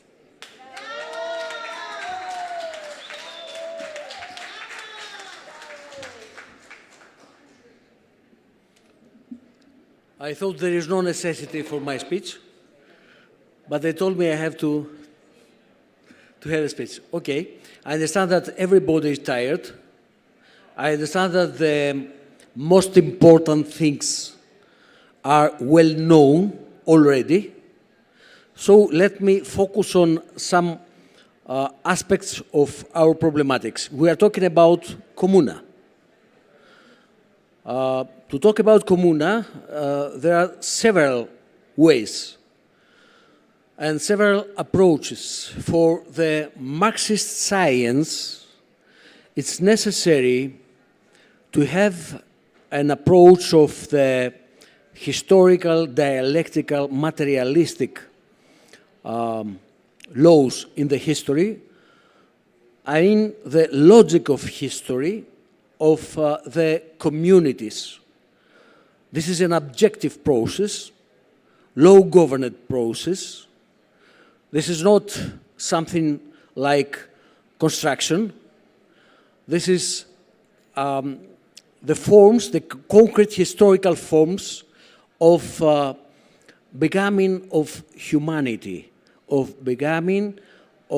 humanity from the level of the natural relations to the level of the primitive human society. In some old Marxist books, you can find the terminology like primitive communism or primitive comuna.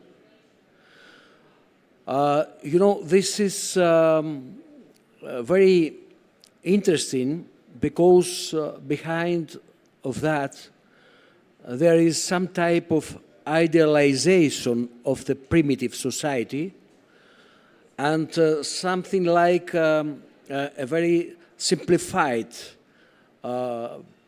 history with three main stages, parts: primitive communism, class societies, and developed communism.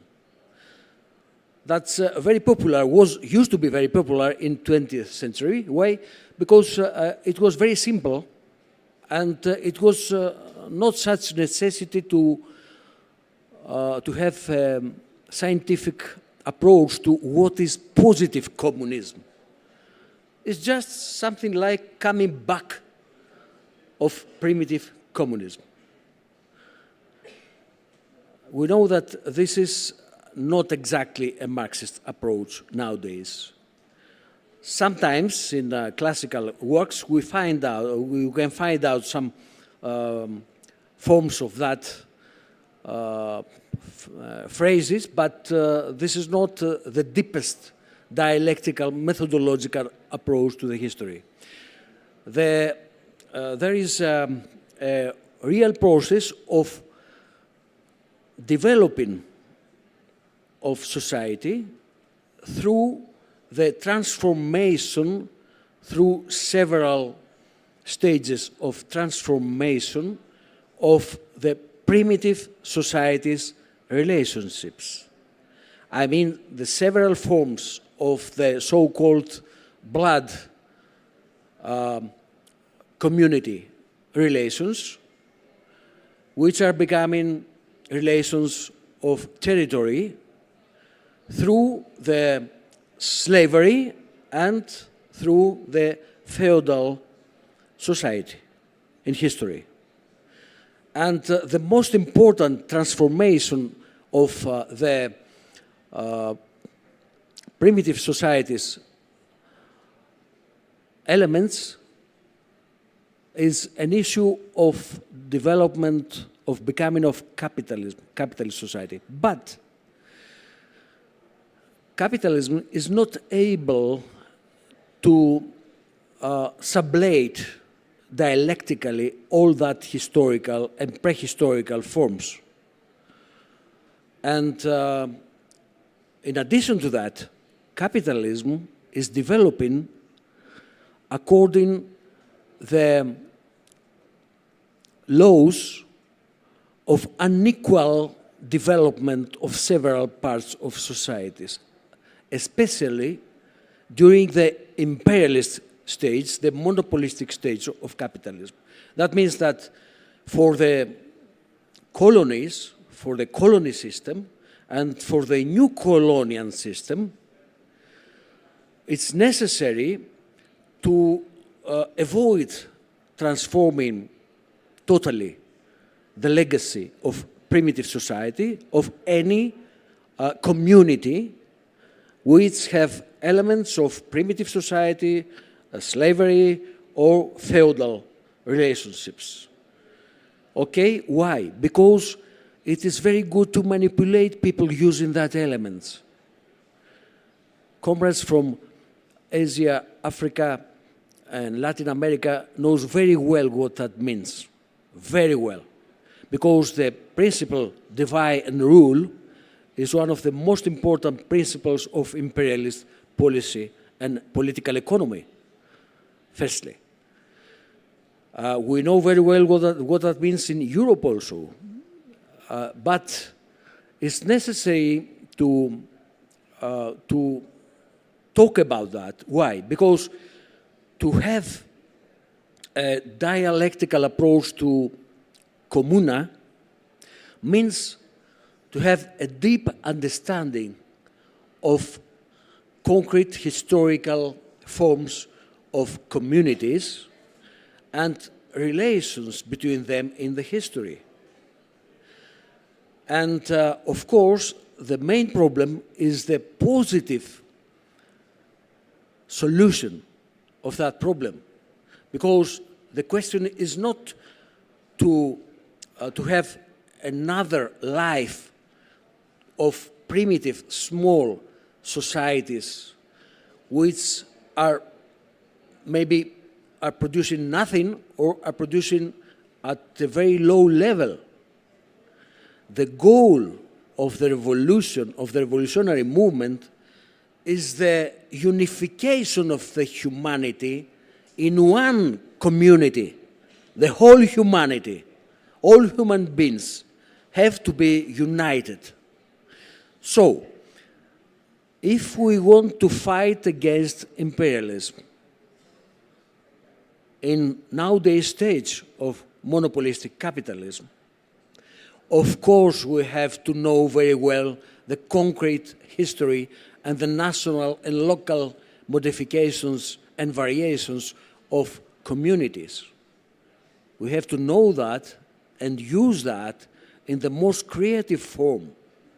For example, when imperialism is attacking a society, a state like Venezuela now, it's necessary to use in a creative way all the forms of unification at the local level, at the national level, of working class, of peasants, of all the people, to do what? To have self-defense of that society, to have all the people's defense of that society. And Venezuelan people know very well what that means. And in those days, we are here, and in 23, when we first time as platform visited this brilliant country, brilliant people, we had excellent lessons of real making of such revolutionary communities, which are resolving problems, which are resolving real problems, economic, demographic, infrastructure, housing, buildings, energy, telecommunications, all the aspects of the life, education, healthcare, and at the same time, they are putting in front of the society goals of the future of socialism. So, Comuna in Paris in 1871, Soviets in First Revolution in Russia and its colonies in 1905. And all the other forms of instruments of organizing and developing the subject, the social and political subject of revolution, are very useful lessons for us. And of course, I have to remind that we have to take useful lessons not only from the point of view of the triumph of revolutions, and from the point of view of the counter-revolution and our defeats. For example, Comuna in Paris, in one city, was alive for 72 years. The first socialist state, the early socialist state of Soviet Union, was alive for 72 years. The DPRK case of early socialism is alive for 8 decades. The Public Republic of China is alive for 76 years. You can follow a low-governed process of vitality, of developing of vitality of socialist construction, and this is because of the several forms of comunas, of revolutionary theory, practice, and organization of socialist constructions, of socialist revolution. Viva la revolución!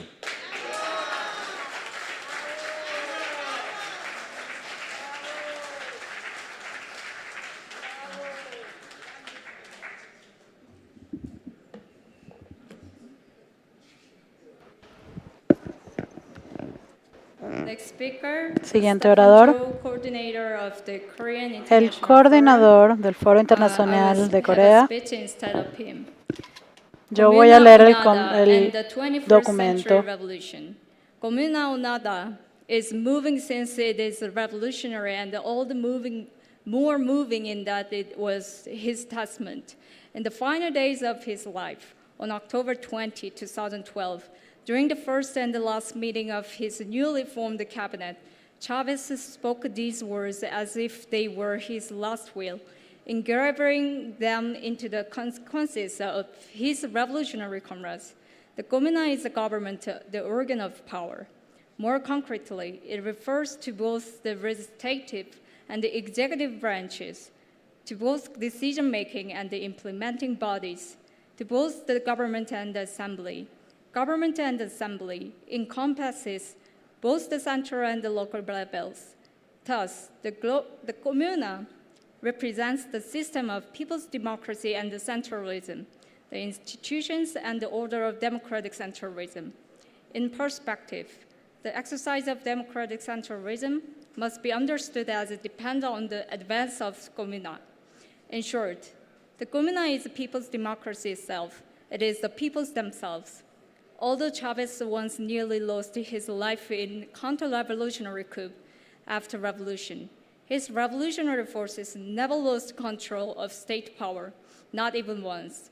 This was not only because Chavez's party was strong, but also because the people's support for Chavez movement and the party was unwavering and resolute. The Bolivarian Revolution continues to be inherited, deepened, and developed under his faithful successor, Nicolas Maduro, even after Chavez was assassinated by the imperialist forces. Maduro said, "The Comuna is the great center of the direct democracy and the shield against imperialism."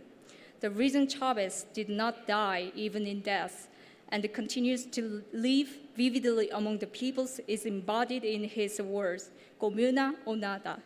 The spirit of the Che Guevara slogans, hasta la victoria siempre, finds its constitution in Chavez's call, Comuna o nada, which continues to guarantee the victory of the Venezuelan people and the Bolivarian Revolution. Venezuela's Comuna is, of course, rooted in the long history of the people's life and the struggle in Venezuela, while at the same time it is connected to the broader historical experience of people's government shared throughout world history. Of particular importance are the Paris Commune of 1871, the world's first proletarian government, and the Soviets of the Russian Revolution of 1917, the world's first victorious socialist revolution. These two historical liberation resolutions, People's Democratic Resolutions, and the Socialist Revolution in many countries, including the Democratic People's Republic of Korea, the PRK, and become classical historical experiences, paradigms of people's government, creatively embodied in each country. Unlike in developed capitalist countries, in colonial countries, the primary contradictions and thus the foremost revolutionary task is national liberation, the elimination of national oppression. Lenin clarified the revolutionary truths of proletarian dictatorship. He identified one of the key reasons for the failure of the Paris Commune in its lack of thorough implementation of this revolutionary principle, and he did not allow it to be repeated in the Russian Revolution. Based on its experience with the People's Revolutionary Government in guerrilla zones, liberated areas during the anti-Japanese struggles, the DPRK established a people's government in the northern half of Korea after liberation on August 15, 1945, without falling into either leftist or rightist deviation. As a result, the anti-feudal democratic revolution following the anti-imperialist national liberation revolution was accomplished rapidly and smoothly. After carrying out a national liberation war against imperialism for 3 years, from 1950 to 1953, the DPRK swiftly advanced the task of socialist revolution, the establishment of socialist relations of production in the 3 years from 1956 to 1958, without resorting to violent methods. This task was achieved quickly and smoothly. Defining the 21st century as a new era requires a compelling justification. For us, the 21st century conveys a crucial lesson from the collapse of socialism in the Soviet Union and Eastern Europe in the late 20th century, and it demands that future socialist revolution and constructions must avoid both leftist and rightist deviation. In 21st century revolutionary theory, the Industrial Revolution of advanced science is as bitter as the people-centered political revolution of the 21st century. The revolutionary task of inheriting and creatively renewing Lenin's classic formulation. Communism is Soviet powers plus electrification of the whole country. In accordance with the conditions of our era, the 21st century cannot be overstated. Today, the Soviet power is the Comuna, the people's government, and the electrification is of advanced science. Thank you very much.